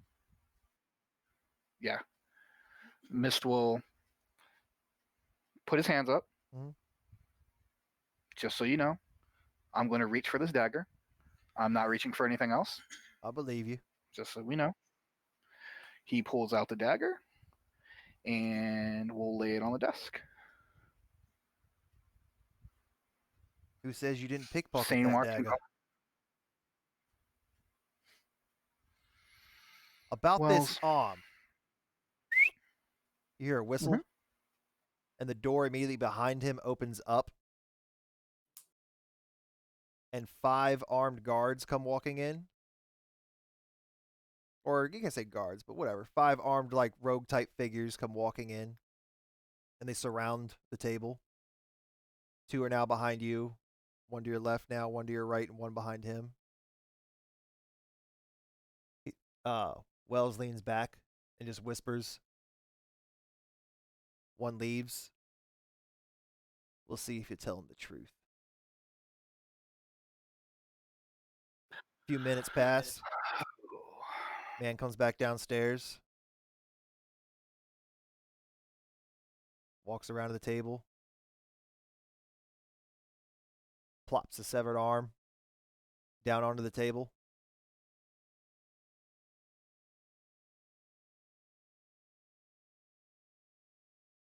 That could be anybody's arm. Only one way to check if they're actually with us. Wells reaches into his pocket and pulls out this tiny little stone and waves it above the palm of the severed arm. And in a greenish aura glows the broken chalice's symbol.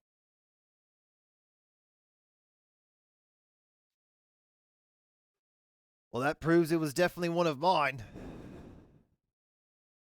What it doesn't. Yeah, because What it I would just walk down here lying to the head of the Thieves Guild. Right. Okay. just trying to cover all the bases. You can respect that, I'm sure. But what still gets me is why would 5 of my men want to attack you? Any explanation for that?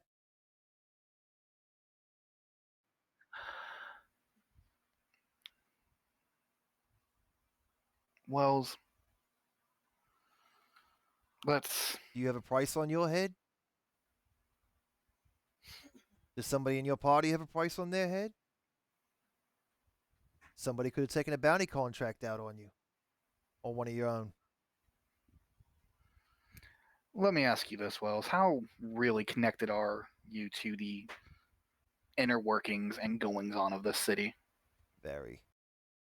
Oh, very. That surprises me. Because I would assume, you know what? I won't assume. I would believe that a man of your stature running the guild that you run would already know who I am, not based on the work I've done for you, but because of who you have under employ all throughout this city. You would know that I came to the city just yesterday. I do know that. You would know where we first went when we stepped into the city. I do know that. you would know who we spoke to, I do. so you would know who was with us. I do. It seems Lord Tornellus has lost his head, so to speak. It seems our dear ex-lord might have been a very valuable package for somebody. He may have been. Someone who had enough gold, enough platinum to buy the employ of the Golden Chalice, to not steal information. Broken chalice. Broken chalice, yeah, sorry. I just meant. To not steal information and to not give back to the fine, fair people of the city, but to steal him and to cover their bases. I'm going to stop you right there. A few things. First, I see where you're going with this. You're going to say Tornellus got a hold of us some way, shape, or form to rescue him from your clutches. Let me stop you there. I'm not even going to assume that's what happened. I don't think Tornellus had even a clue to reach out to you all. It happened very quickly. But just saying that And it could have been a possibility, let's be real. 2.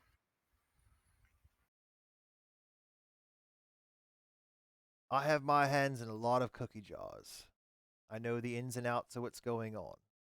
I know who you were before you even came down the stairs. I know of a few of your party members, where they may or may not hail from. Not quite sure, but I've got a few names. I know where to find their families if they have any. I'm not the only thieves master in the city, but we all know pretty much the same things as one another, with the exception of a few details here and there. But I mainly just wanted to see if you would sweat. I wanted to see if you possibly crack under any kind of pressure. See if maybe you would backtrack a story, anything like that. As we've not yet had the pleasure to meet one another face to face. So I'll tell you this much, Mist of the Jungle.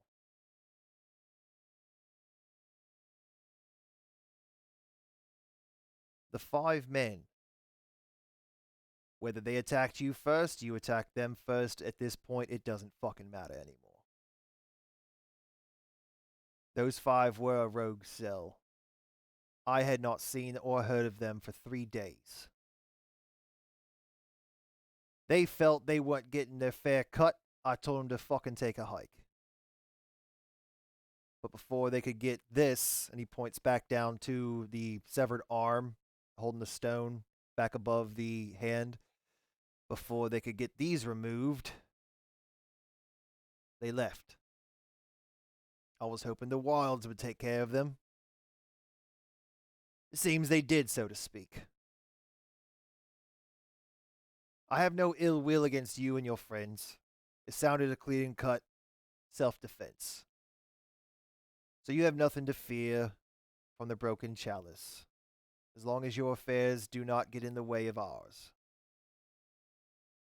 He leans forward. But since we're on the topic of business, how long are you in town for?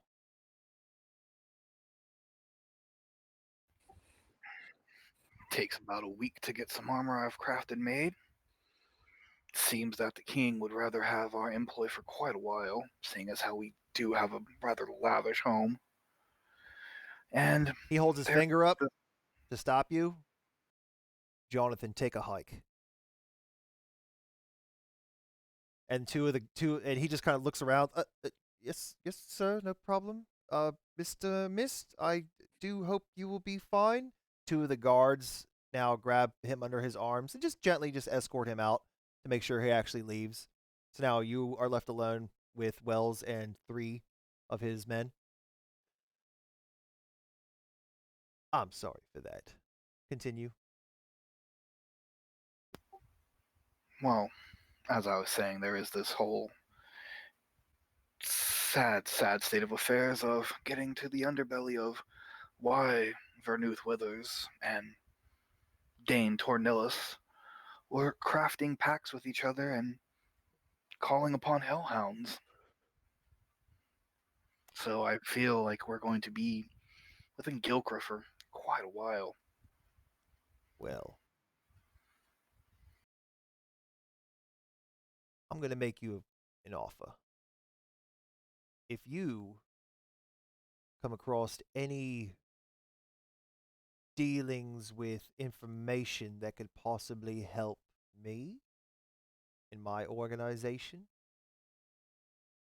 I'll handsomely pay you for any information you can find. Why don't we just cut the chit chat between it and you tell me what you're looking for? I really don't like going on goose chases or trying to find needles in haystacks. Be It's a honest waste with you, of time. there's nothing in particular specific unless he pauses for a moment, strokes his chin. If you can find me any information about any of these uppity lords, doesn't have to be the king, but if you can find me any information about them doing anything nefarious, you let me know. Because if they're doing anything nefarious, usually I like to have my hands in that jar. You should be careful about that. Too many hands in a cookie jar, and you're bound to have a lid shut down on it. Let me worry about that. They haven't caught me yet. No, but and this isn't to be rude. This is just stating the facts as you've presented them. You had a rogue cell. It happens. Oh, it does happen. But then that gets out It does. by hook or by crook. And if people come to understand that the Broken Chalice has a rogue cell, well, why would anybody want to keep doing business? So I would think that the most pertinent info right now, well, yes, the lords and whatever it is they do under Cloak of Shadow is pretty important and good to have for leverage. I would, as a businessman, be understanding of why my house is dirty and those that I trust to clean it are letting all of the neighborhood know what's going on.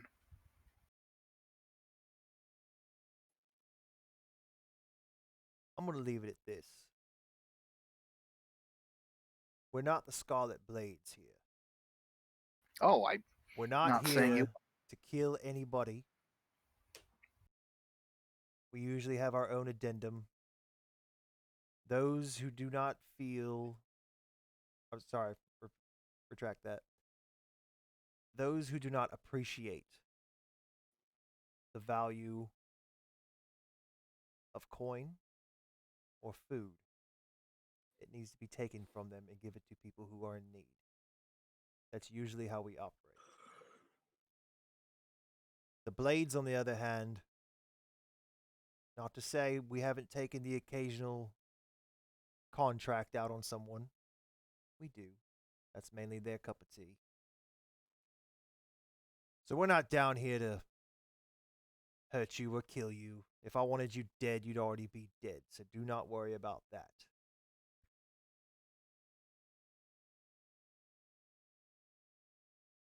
But let me see if you still have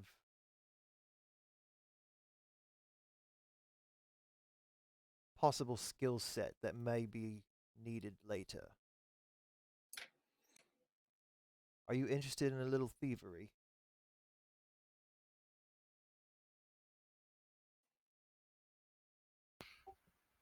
When am I not interested in a little thievery? I have a job for you. Whether you and your compatriots decide to do it or by yourself, I don't care. Just don't get caught.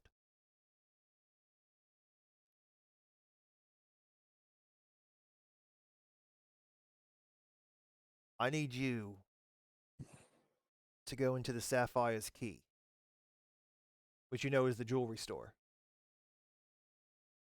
I need you to go into Sapphire Key.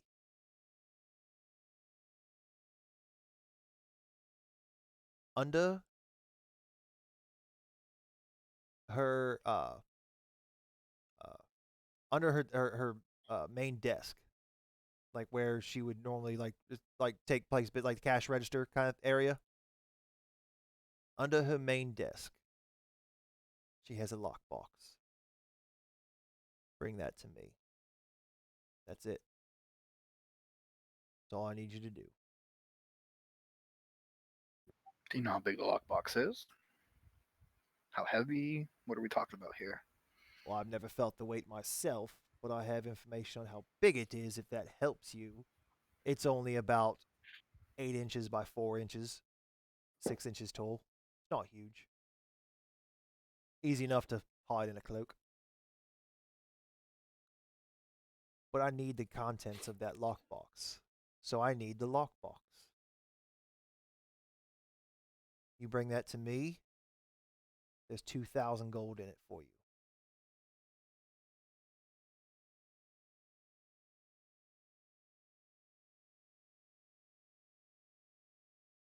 What other information do you have on the store? I'm sure. She usually locks it up about 9 o'clock in the evening. She doesn't usually open the shop back up until about 7.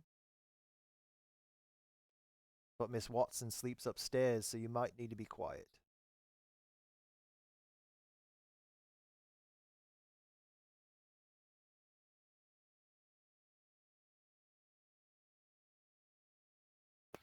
Anything else? Any kind of guards? Anything that you know about that she keeps warded over? Because I would really hate to grab this lockbox and the moment I take it, say, 10 feet away, alarms start going off. Not to our knowledge.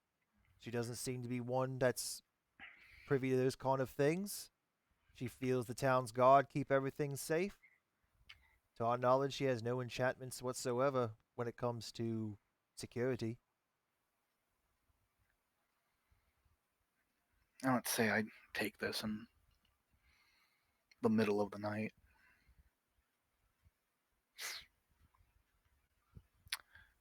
I can have a key to this business, yes? Because I don't want to have to take this and leave it at our home and then have to walk through town after the entire guard has known that she's been robbed. The front door to this place is never locked. Oh, well, that's good to know. It just And- looks closed down, but it's never locked. And, well, Jonathan wasn't too keen on hiding the pattern, so I'll be able to find my way through the door down to here quite easily.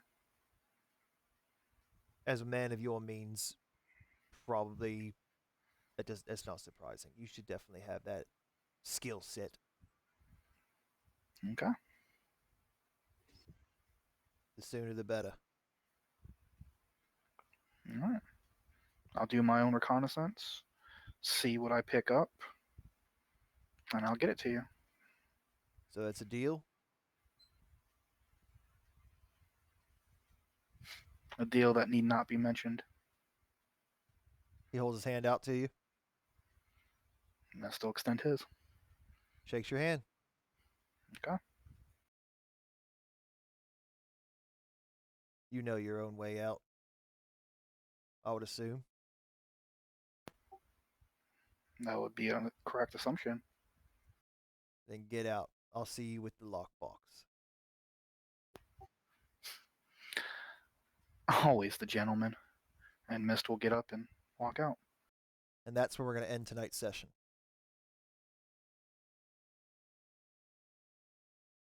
That was fun. went a little. We went pretty long tonight. It's like, man, it's like I just wanted to play and play and play, but I'm like, man, it's 1:30 in the morning over here. It is time to go. So with that, if anybody's still here and they haven't followed us, man, give us a follow if you like what you see. We're trying to get up there, trying to grow the channel. We'd really appreciate it. What do you want to say? I'm sorry. We're gonna be robbing places and not killing gelatinous cubes, wrangling gelatinous cubes, and having sessions. So just stay tuned. That's it. Alrighty. Well then, we will see you guys next Friday. Everybody say bye. Bye.